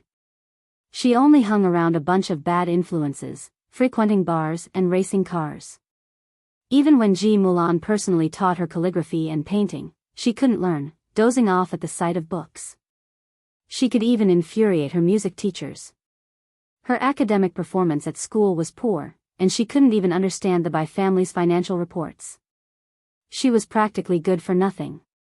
At first, Bai Qiming thought that with his and Ji Mulan's intelligence, they could produce a genius, but he gradually became disappointed when Gui Yueqing brought Bai Shaoqi and Bai Shaoke into the picture. Merchants prioritize profits. After weighing the pros and cons, it was clear that Bai Shaoke and Bai Shaoqi were more important than Bai Lian. He could abandon Ji Mulan, what more of Bai Lian? Yet now, Bai Qiming was shocked to find that the Bai Lian he knew only as a partygoer and racer seemed very familiar with Vice President Zhou. Vice President Zhou was also quite well known in Beijing, set to be the next president of the Calligraphy Association, having organized several calligraphy exhibitions. From a family involved in politics, no one who entered the high ranks of the Calligraphy Association was simple. Jian Zhonghai was one such example. But the Jian family was even more inaccessible than the Zhou family. How did someone like her come to know President Zhou? "Your daughter?" Vice President Zhou was about to leave, but upon hearing Bai Qiming's words, he couldn't hide his surprise. "You mean Bai Lian?" Vice President Zhou remembered that Bai Lian came from Xiangqing. When she took the assessment in Jianghu, she caused a sensation. Vice President Zhou had specifically checked her profile, from Xiangqing with her household registration also in Xiangqing. Bai Qiming shifted his gaze away from Bai Lian. "Yes. Bai Lian, she's a member of the Calligraphy Association." Vice President Zhou glanced at Bai Qiming, then said, "She won first place in the youth category at last year's Lanting Award. None of the young talents from the Jianghu Calligraphy Association could surpass her. I came here today especially to take her to the Calligraphy Association." A special member of the Jianghu Calligraphy Association had joined the Xiangqing Calligraphy Association, and Vice President Zhou believed Bai Lian had great potential for the future. Her talent not only gained Vice President Zhou's recognition, but her potential also made it natural for him to personally come to the hotel to pick her up. After saying this, he smiled at Bai Qiming and left. Bai Lian's residence was in Shangcheng, and the way she acted as if she didn't know Bai Qiming indicated something to Vice President Zhou. Vice President Zhou left with a carefree attitude. In the hotel lobby, it took Bai Qiming a long time to come back to his senses. He knew nothing about calligraphy, nor the significance of the Lanting Award, and was only shocked by Vice President Zhou's remark about specially taking her to the Calligraphy Association. Bai Lian, she knew calligraphy? In his memory, Bai Lian seemed to have never learned it, and Vice President Zhou appeared to hold her in high esteem. President Bai, the assistant, who had also been watching Bai Lian leave, softly called out to Bai Qiming. Bai Qiming snapped back to reality, remembering that today was for Bai Shaoqi's celebratory banquet, Jianghu University's celebratory banquet. Jianghu University, he let go of the matter with Bai Lian. In the hotel manager's office behind the lobby, the manager was out, and Bai Qiming waited for an extra 10 minutes. The Bai family was a VIP client of the hotel, so as soon as the manager came in, he greeted Bai Qiming with an apologetic smile. President Bai, sorry for the wait, Mr. Xia was delayed by an impromptu meeting. Mr. Xia is here? Bai Qiming set down his teacup, temporarily shelving the matter about Bai Lian, surprised. Yes, whispered the lobby manager, the hotel is hosting a VIP, and Mr. Xia is personally attending to them. To whom exactly was a detail the lobby manager had no clearance to know. He only knew Mr. Xia and the floor manager were personally hosting, not even the floor they were on. Bai Qiming looked up. Might it be that Dean Jian? 5 in the afternoon. At Beijing Airport, Dean Jian got off the airplane. A middle-aged man with a suitcase followed him. Dean Jian, are we heading to the Beiying guest house? Their car is waiting. As soon as Beijing Conservatory of Music heard that Dean Jian was coming, they quickly got in touch with old Hu was accompanying the dean. Not yet. Dean Jian stopped and took out his phone to make a call. The call was to Bai Lian. It was picked up after just 2 rings. Dean Jian? It's me, Dean Jian casually remarked as he watched the cars outside. How is your writing coming along? He was referring to composing. Bai Lian always refrained from writing new songs, which made Dean Jian anxious. I had some inspiration last night and wrote a segment. Bai Lian had just returned from a trip to the Calligraphy Association with Qiu Shuezheng, and the qualification assessment of the Shangqing Calligraphy Association would take a few more days. Is that so? Hearing that she had written a segment, Dean Jian quickly said, where are you staying? He was eager to know what style Bai Lian had composed this time. Jianghu. Okay, Dean Jian hung up the call and then told old Hu, let's go to Jianghu. Dean Jian had 2 personal assistants, being a busy man with 3 students, a school to manage, and the cultural bureau's gouging issues. His assistants were people who had been with him for a while. If you find any errors, ads pop up, ads redirect, broken links, non-standard content, etc., please let us know. Report so we can fix it as soon as possible.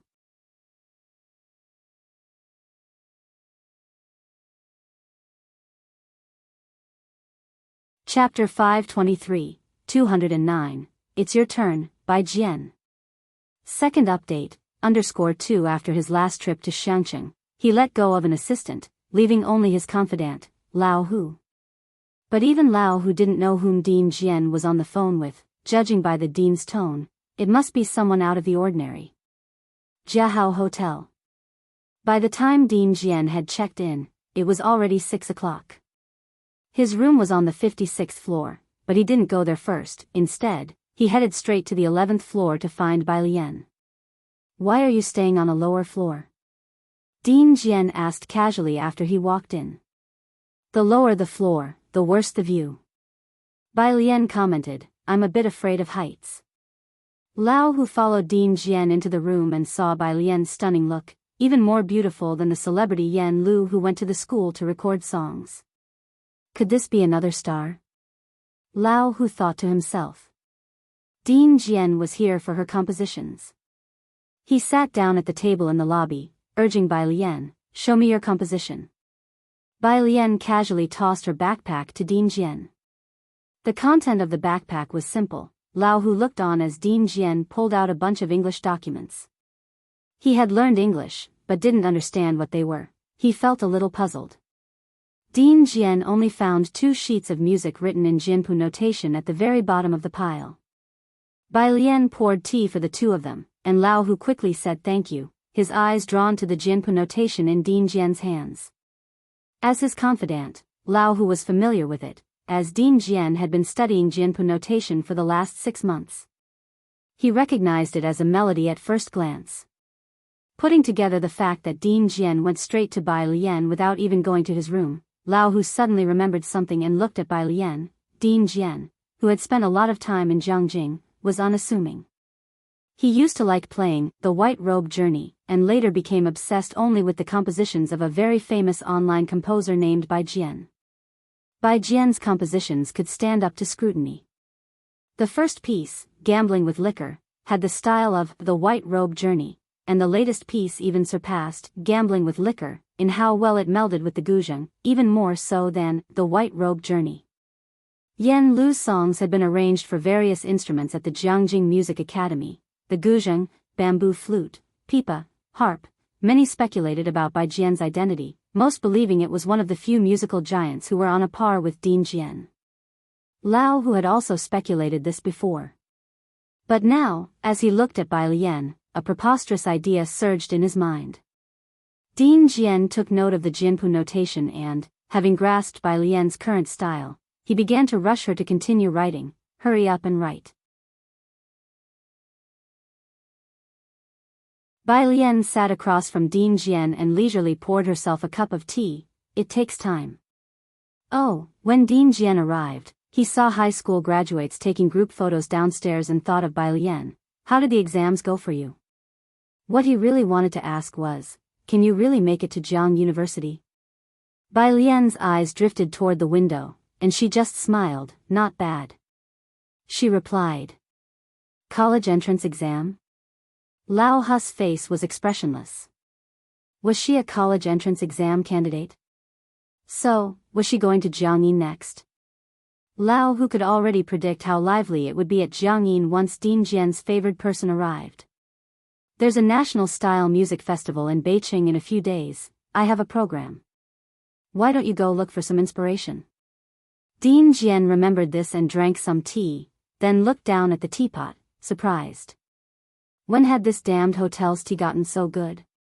National-style music consisted of instruments like guzheng, pipa, bamboo flute. Bai Lian also took a sip of tea, her eyes narrowing slightly, lazily saying, it depends. Her dog friend was still waiting for her. She had a bit of a headache. This trip to Beijing was not only for the Calligraphy Association but also to check on that person for the original owner of her body. Next to Dean Jian, Lao Hu, with an impassive face, was thinking. A program by Dean Jian was something others would vie for intensely. Dean Jian personally invited her, and she could still say, it depends. It must be you, Bai Jian. It wasn't just Dean Jian who was concerned about how Bai Lian did on her exams. Beijing High School.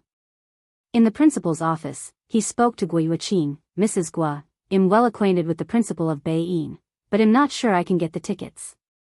You also know who is going to be there. Students from Jianghu will all rush over. I understand. Gui Yuqing set down her gift, her smile gentle. Shaoke and Shaoqi have troubled you with so many things. Next month, Shaoke is going to have dinner with Professor Jiang. I wonder if you might be available? Professor Jiang, a professor at Jianghu University. Also the teacher of Bai Shuk's lab, the principal replied gravely. Mrs. Gua, don't worry. Gui Yuqing nodded at him, then left. After she left, the homeroom teacher of the international class came in from outside. Looking at the gift Gui Yuqing had left, he told the principal, Bai Lian has returned. Bai Lian? What has she come back for? The principal was stunned.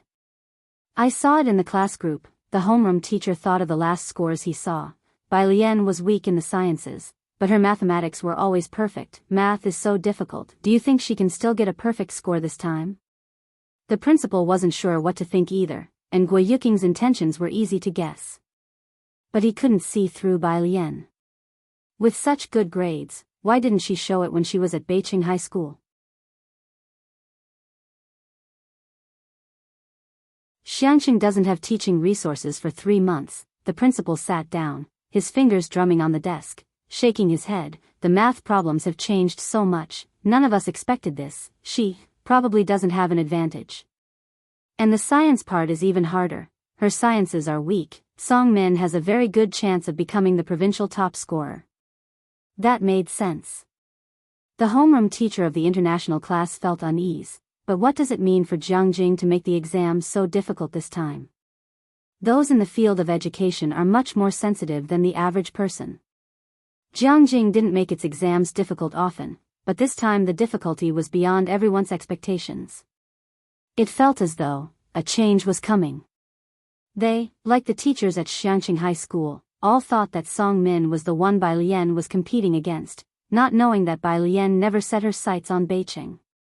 If she really only aimed for the provincial top scorer, Liang Zun might have to crawl out from the ground to her bedside. Teacher Liang asks for monthly votes at the beginning of the month. If you find any errors, ads pop up, ads redirect, broken links, non-standard content, etc., please let us know it report so we can fix it as soon as possible.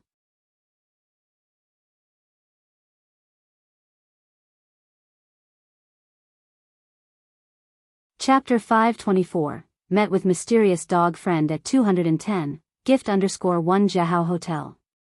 The principal of Beiying carried a box of tea with him, respectfully ringing the doorbell of room 5615. Jian Zhongyo preferred tranquility. He came alone to visit, not bringing along the other bunch from the music association and the school. The room was at the end of the corridor, with soft carpets underfoot. Even though there was no one around him, the Beiying principal maintained an extremely respectful demeanor. The door quickly opened from the inside. Seeing the person, the Beiying principal was very polite. Assistant Hu. Principal Luo. Old Hu nodded slightly to him and then stepped aside to let Principal Luo in. The room booked by Dean Jian was also a small suite, all for the convenience of meeting guests. He had just finished talking to Bai Lian and hadn't been back in his room for long. After making a round between the small living room and the bedroom, he only saw welcome fruits and tea bags, without any actual tea. He pressed the service phone to have the hotel service bring them tea. Tea? The hotel customer service also found it surprising, but they were eager to satisfy the guest's request. Of course, please wait a moment. Principal Luo saw him hang up the phone before setting down the gift box, saying respectfully, Dean Jian, here are the tickets you asked for, in the first row of the VIP section. He handed over a ticket. Surprised, Jian Zhongyo wondered which big shot this ticket was prepared for. It was the first time in many years that he had asked for a ticket from someone. Thank you for the trouble. Jian Zhongyo accepted the ticket. It's Beijing's fortune that you come here to perform voluntarily every year, Principal Luo said earnestly. Aside from this ticket, is there anything else you need? Although Jian Zhongyo didn't like the Jian family, he still harbored love for his hometown. He came here once a year, the last time being in October of the previous year. That's all, don't be nervous, I still don't know if she will go. Dean Jian was feeling frustrated. Bai Lian might not even attend at all. He felt somewhat depressed. Principal Luo cast his eyes downward, inwardly astonished. Who was this she? That Dean Jian was actually worried about whether she would go or not. But he did not dare to ask more.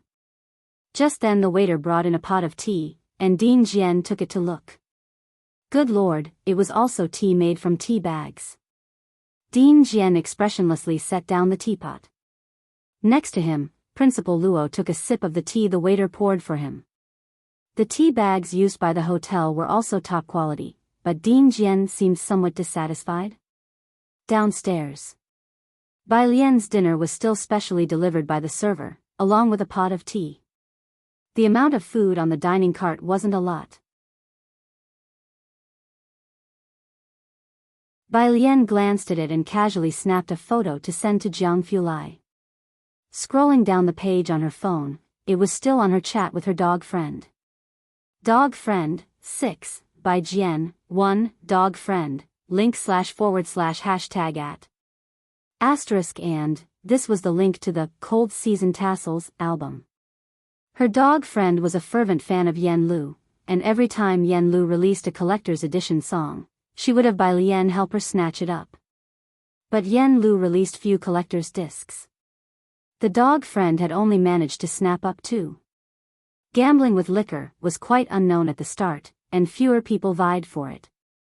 Bai Lian poured through the sparse memories in her head about her. The original host had known her since childhood. Although they both liked racing, fighting, and skipping school, her academic performance was much better than the original host's. She had been admitted to the international class. Bai Lian glanced at the chat window, her eyes narrowing slightly. Ji Heng had hardly interacted with the original host. And Ji Mulan, although she spent a lot of time with the original host, only cared about force-feeding education, paying no mind to the original host's spirit. But this dog friend was different. She was very familiar with the original host. Bai Lian stared at the chat box for a long time before finally typing a line of text. Jiang Fulai's reply came quickly. When are you coming back? Bai Lian thought it over. If things went smoothly, she would probably need about 3 more days. She sent back a number. Teacher Jiang. Oh, meanwhile. In Beicheng, rose-colored clubhouse private room. Sorry, I was tied up with a family matter yesterday, Bai Shaoqi said, smiling to the students from the international class, and couldn't make it to dine with everyone. Just eat and play as you like today. Shaoqi, you're too generous. The class leader, Kang Yifan, holding a glass of wine and looking around the clubhouse, clicked his tongue in amazement. If it wasn't for you and Song Min, I would never have the chance to come to such a place in my life. The rose-colored clubhouse was the best in Beicheng, operating on a membership basis. The membership fees alone were 1 million each year. The rest of the class nodded fervently, with people playing board games, drinking, and playing werewolf. It was lively. Bai Shaoqi, however, was indifferent. The rose-colored might be the best in Beicheng, but she heard from Mrs. Song that there were several clubs in Jianghu that even the Yin family could not get into. She withdrew her gaze and walked over to where Song Min was. Song Min was talking to the class teacher. Seeing Bai Shaoqi arrive, his expression brightened slightly. You've come at just the right time. Have you discussed any difficult math problems with your brother these past 2 days? If you find any errors, ads pop up, ads redirect, broken links, non-standard content, etc., please let us know. Report so we can fix it as soon as possible.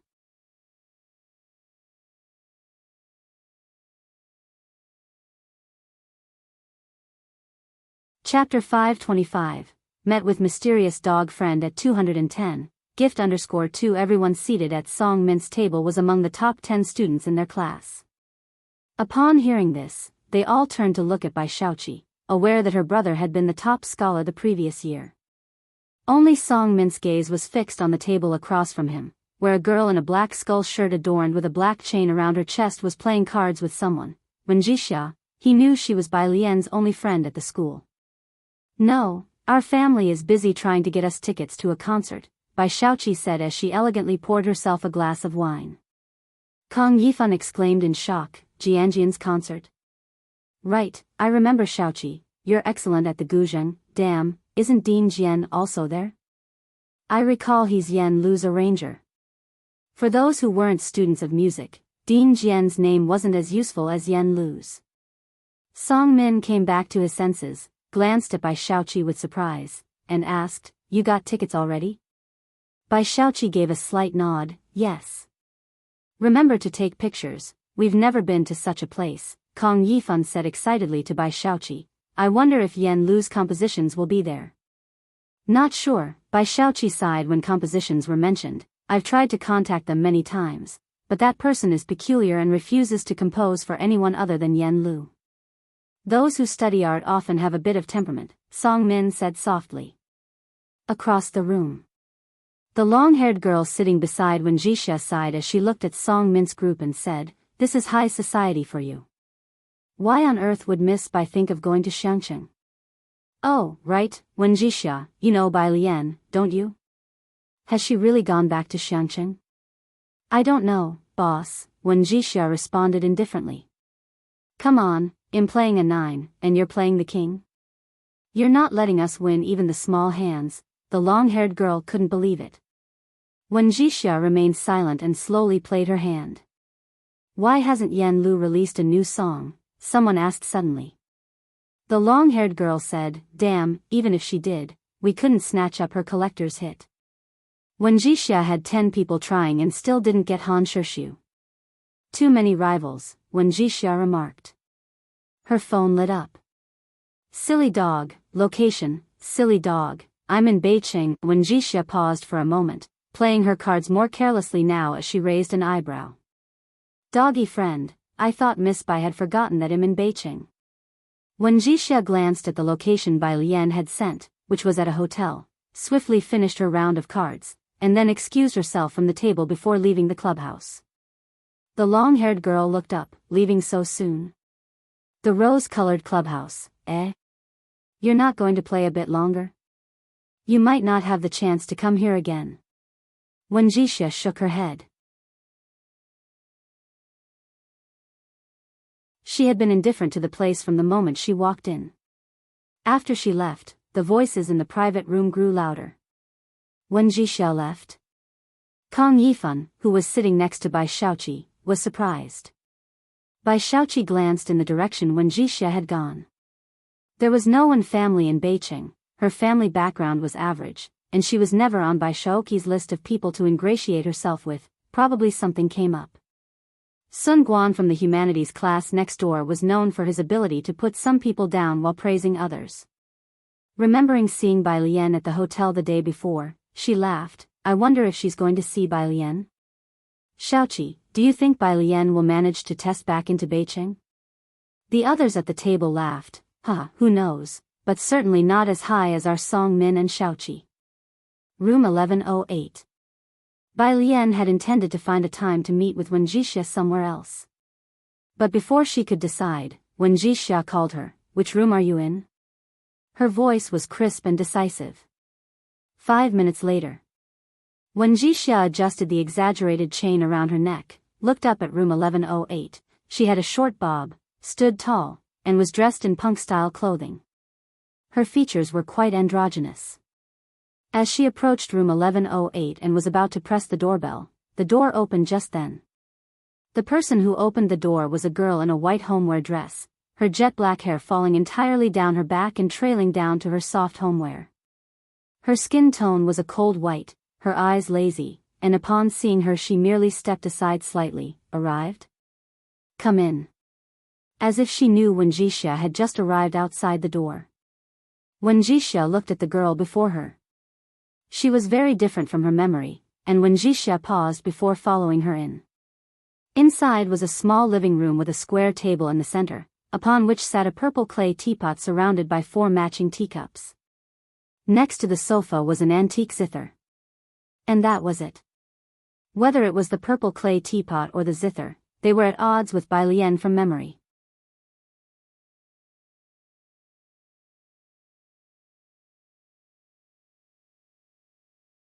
Chapter 526. Met with mysterious dog friend at 210, gift_3. Bai Lian opened the door of the mini fridge, took a glance, grabbed a bottle of Sprite, and handed it to Wen Jixia with one hand. Why did you come so late?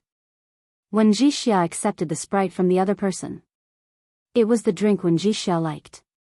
Wen Jixia leaned against the table, feeling quite strange. She felt that the person in front of her was not the silly dog she knew, but also felt inexplicably familiar. I was afraid you would suddenly return to Shangqing tomorrow. Wen Jixia lowered her eyes and took a sip of Sprite. The living room's lighting wasn't dim, the white light illuminated Bai Lian's face while the air conditioning blew her hair. She sat down on the sofa, too lazy to move, and kicked the trash can to the side. That's unlikely. The casual atmosphere made Wen Jixia relax as well. She fiddled with the Sprite can. You've changed a lot. Bai Lian's fingertips touched the piano strings. She slightly lifted her head, and said unhurriedly, one tends to change after dying once. So, did you really jump into the lake for Song Min? Wen Jixia crumpled the Sprite can with a frown, her gaze turning hostile as she looked at Bai Lian. This was a fact. Bai Lian had no counter-argument. Wen Jixia seemed to want to scold her for a few more sentences when Bai Lian suddenly stood up, just as when Jixia was about to ask Bai Lian what she was up to. The doorbell rang at the same moment Bai Lian opened the door. Outside stood old Hu had come to deliver tickets to Bai Lian. Miss Bai, the time is the day after tomorrow. Thank you, Bai Lian took them. Inside the house, when Jixia felt that strange sensation again, as if Bai Lian knew there was someone outside. Who is it? Uncle Hu. Bai Lian casually placed the tickets on the bar next to the door, spoke offhandedly, and then returned to her room. When Jixia had just asked casually. She followed Bai Lian into her room, continuing the topic. Song Min is just a bit better in grades and looks just okay, not as handsome as Mei Yi. She took Bai Lian's jumping into the lake to heart. She saw Bai Lian opening her suitcase. There weren't many things in her suitcase, half were clothes, the other half were books, mostly thick and esoteric English ones, the titles of which Wen Jixia didn't understand. There were also a few printed documents she couldn't make heads or tails of. On the top, there were several drafts filled with things that looked like text but weren't quite text, something about 4th level up. When Jixia looked at the stack of books, she furrowed her brows, thinking the silly dog was truly distressed by Bai Shaoqi and Song Min. Why else would she carry so many books in her suitcase? Just as she was about to scold Bai Lian, she saw Bai Lian pull out a white bag from amongst her clothes. The bag even bore the red Durunduo supermarket script on the front.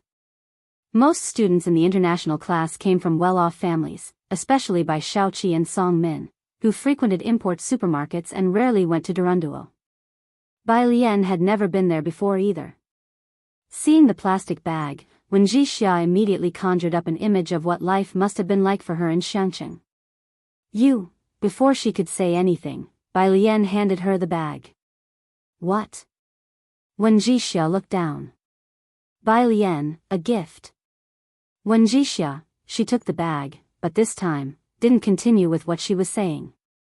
Logically, after being apart for so long, Wen Jixia should have taken Bai Lian out for a spin on the road, but with the college entrance exams just over, she figured Bai Lian was still saddened by the whole ordeal, so she didn't mention it. She didn't dare ask which university Bai Lian got into either. After seeing off Wen Jixia, Bai Lian returned to the sofa and poured herself a cup of tea. This dog friend turned out differently than she had imagined and wondered how she had become friends with the original owner. But after finishing her tea, Bai Lian sighed in relief. The matter with the dog friend seemed to have been dealt with for now. Downstairs, Wen Zixia's car was waiting for her. A low-key black business car, at the very back, an elderly face hidden in the shadows. He looked at Wen Jixia sitting in front. Have you finished seeing your classmates and friends, miss? The old lady is asking when you will return. In a day or two, Wen Jixia, with her legs crossed, placed the plastic bag on the fold-down table in front of her. The old man glanced over, the plastic bag seeming out of place. What's this?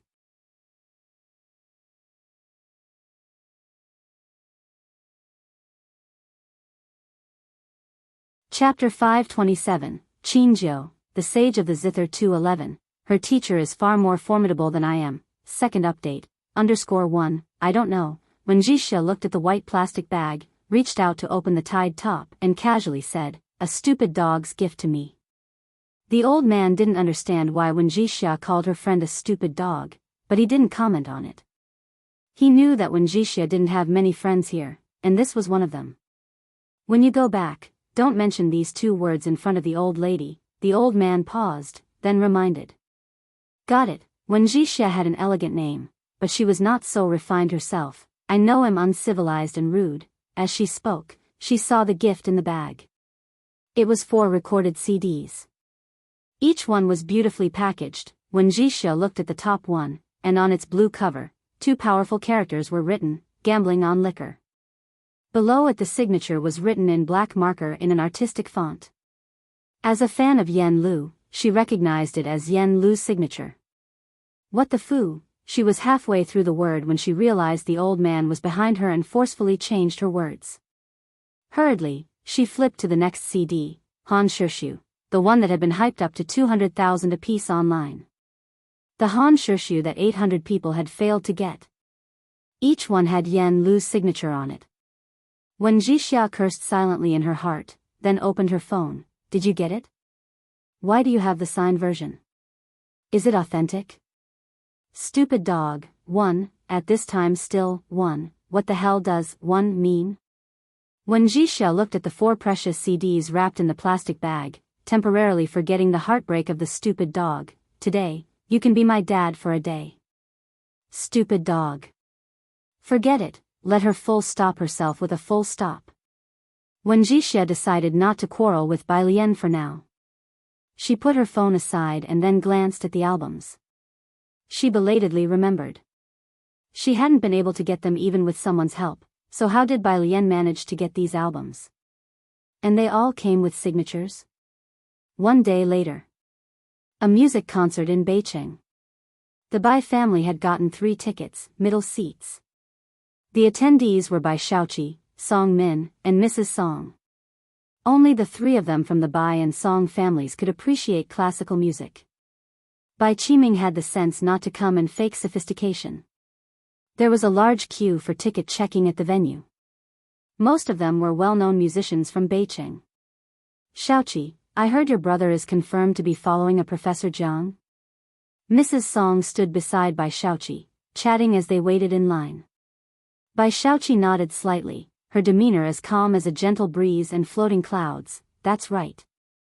Mrs. Song knew the Bai family valued Bai Shaoqi and that Bai Shaoka was part of the reason. "Who is the distinguished guest your father mentioned from Jianghu?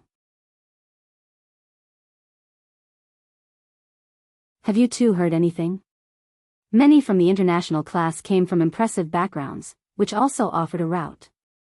"I don't know," Bai Shaoqi replied solemnly, but the general manager of Jianghu personally greeted him. "My dad said it might be Dean Jian." If it was Dean Jian, it would make sense. The 3 of them went through the ticket check. The concert hadn't begun yet, and their seats were in the 5th row. These were also VIP seats. Upon entering, Bai Shaoqi saw the first row was different from the others, with leather seats and high backs. The first row was also enclosed with a fence, separating it from the VIP seats behind it. Bai Shaoqi was taken aback. Mrs. Song, who had grown up in Jianghu and frequented many venues, recognized it immediately. "Those are guest seats, someone from Jianghu must have come." Important figures of the concert. It was also strange, even in past years when Dean Jian came, Beijing wasn't this lively. Meanwhile, Bai Lian held her ticket, but no one checked it. Old Hu directly took her through the staff entrance. "It's crowded at the entrance." Old Hu guessed Bai Lian's identity and was very respectful towards her. "Well, go around from backstage." Old Hu's face was his pass. After all, he was Dean Jian's assistant and represented him. Along the way, everyone would stop to greet Old Hu. They all noticed the girl he was treating with such respect. Though just an assistant, Old Hu could play both the pipa and the guzheng, and he had a bit of fame. Being under Dean Jian's wing, his skills far exceeded those of ordinary people. Even Bayan's president Luo would call him Mr. Hu. But now he was being so polite to a girl. Who was this girl? Others guessed in their minds, but the girl kept her head down slightly, with a remarkable appearance. She was an unfamiliar face they hadn't seen before. After passing through the backstage, a group surrounded Dean Jian as he was tuning a guzheng. Seeing Bai Lian, he greeted from afar. "You're quite early." "Didn't want to keep you waiting." Bai Lian stopped without approaching. She was delighted to come to Dean Jian's residence, and he too was pleased, not saying much, merely waving his hand toward her. "Okay, you go sit with Old Hu first, I'll come over after explaining things to them." After Bai Lian had left, a group of people around Dean Jian looked at each other, all renowned teachers from Beijing, seeing Bai Lian for the first time and unable to hide their surprise. "Dean Jian, that person is your student?" Principal Luo asked. He knew that Jian Zhongyo had disciples, among them a girl with exceptional talent, but she was only in Jianghu, seen by few. "My student?" Jian Zhongyo looked at Principal Luo and shook his head with a chuckle. "You think too much. I am not capable of being her teacher." At this point, he sighed. her teacher is far more formidable than I am. Although Bai Lian had not mentioned who her teacher was, after so long, Jian Zhongyo also knew that her teacher must be an exceptional master. Why did he always want Bai Lian to lead in playing the guzheng? Because he could see that she carried something within her, an ancient heritage. It is very likely that she was a direct disciple of a guzheng master from a reclusive and prestigious family. Jian Zhongyo spoke casually, but the few people around him were shocked, especially Principal Luo. Just the classical Chinese music alone, Jian Zongyi's influence was significant. A modern guzheng master, his written works such as South-North Guzheng Tunes and other series were in museums. At national banquets, he served as a guiding teacher, and his contributions were already written in the history of music. Now he actually said, her teacher is far more formidable than I am? Then who exactly is this girl's guzheng teacher? Outside. Bai Shaoqi was sitting in the middle, beside her was Madame Song, and next to Madame Song was Song Min, and the performance was about to begin. The lights in the hall dimmed, leaving only one beam on the stage. In the front row, a tall figure in a long dress appeared, and Song Min, upon seeing that figure, suddenly sat up straight, his gaze intense as he looked toward the front row. What is it? Madame Song noticed something unusual about him. Song Min watched the blur of a figure walk to the first row, his voice deep. I think I saw Bai Lian. Bai Lian? Madame Song paused. Bai Shaoqi's fingers also tightened. She turned her head. Where? First row. Song Min saw her sit down in the first row, his gaze not moving away, in the center seat. First row? Then you must be mistaken. Upon hearing this, Madame Song shook her head. We barely managed to get VIP seats through connections. The first row, that's a place for someone like Dean Jian to sit, guests of honor at the concert. Even if Bai Lian is from the Su family, it's not possible for her to get a ticket for the first row. That was true indeed. Song Min hesitated and withdrew his gaze. The figure he just saw was very similar to Bai Lian whom he had seen in Jianghu. But it was different from the Bai Lian he remembered. Bai Shaoqi lost interest and turned her gaze back to her cell phone, continuing to look down and send a photo to the class group. First row. Bai Lian settled into her seat, quietly waiting for the performance to begin. From time to time, people took their seats in the first row, each of them greeting Bai Lian before sitting down. After Dean Jian made the necessary arrangements, he came and sat down beside her. Listen carefully and see if you have any new insights. The opening music was a joint performance by Baiyan's students and teachers. For guzheng masters, plus 2 interspersed performances by pipa and jade flute teachers. It was The White Robe Journey, a piece Bai Lian knew well. During the climax of the piece, the 4 guzheng masters played in concert, plucking the red strings with a feather's touch, and in an instant, wore horses and iron armor, bones covered by yellow sand, mourned and sobbed within the strings, touching everyone's soul. When the opening performance concluded, the applause lasted a long time. People nearby whispered, it really is one of the 10 great guzheng masterpieces. Mentioning The White Robe Journey inevitably reminded people of Bai Shangjuan. Dean Jian also came out of his reverie and evaluated the performance with Bai Lian. This piece is too domineering. Their individual expressive power falls short, unable to convey the right feeling. So, it takes a quartet to produce such momentum. The Miss Bai who composed this piece is truly a once-in-generation talent. So, when Bai Lian single-handedly performed that resounding momentum at the school anniversary, Dean Jian knew she was no ordinary person. Bai Lian, she tilted her head slightly, not speaking. Dean Jian was used to her silence, then remembering something. You also have the surname Bai. Right, Bai Lian nodded. Who exactly is your teacher? Prompted by Principal Luo's inquiry, Dean Jian also was curious about Bai Lian's mentor, as he still hadn't figured out who taught her. Bai Lian bowed her head slightly, seemingly lost in thought. After a long while, just when Dean Jian thought Bai Lian would still not respond, Bai Lian suddenly spoke, Qingjiu. What? Dean Jian paused. Didn't you ask who my teacher is? Mr. Qinjiu. Bai Lian's wrist rested on the adjacent armrest, her fingertips lightly tapping it. She turned her head, this time very seriously. My teacher, the one who instructed me, is Teacher Qinjiu. Qinjiu, now respectfully known as the Master of the Qins. The Jianghu Music Academy still maintains offerings for him. Those who study the Guzheng, who have studied history, all know that Qinjiu had two disciples. One was Princess Huaiyan, Jiangsu, who had gone far to marry and become eternally famous, leaving behind imperial scenery map of Jianghu. The other was the stunningly talented young mistress of the Bai family, Bai Shengjuan. In turbulent times, heroes emerge. Of the 10 great Guzheng masterpieces, Qinjiu himself composed 3, and together with his 2 disciples, Desert Melody and The White Robe Journey, they boldly claimed half of the realm of Guzheng music. You're tuning into the Biyao's Wuxia Chronicles YouTube channel. Don't forget to subscribe and join us on this journey to catch the most captivating stories.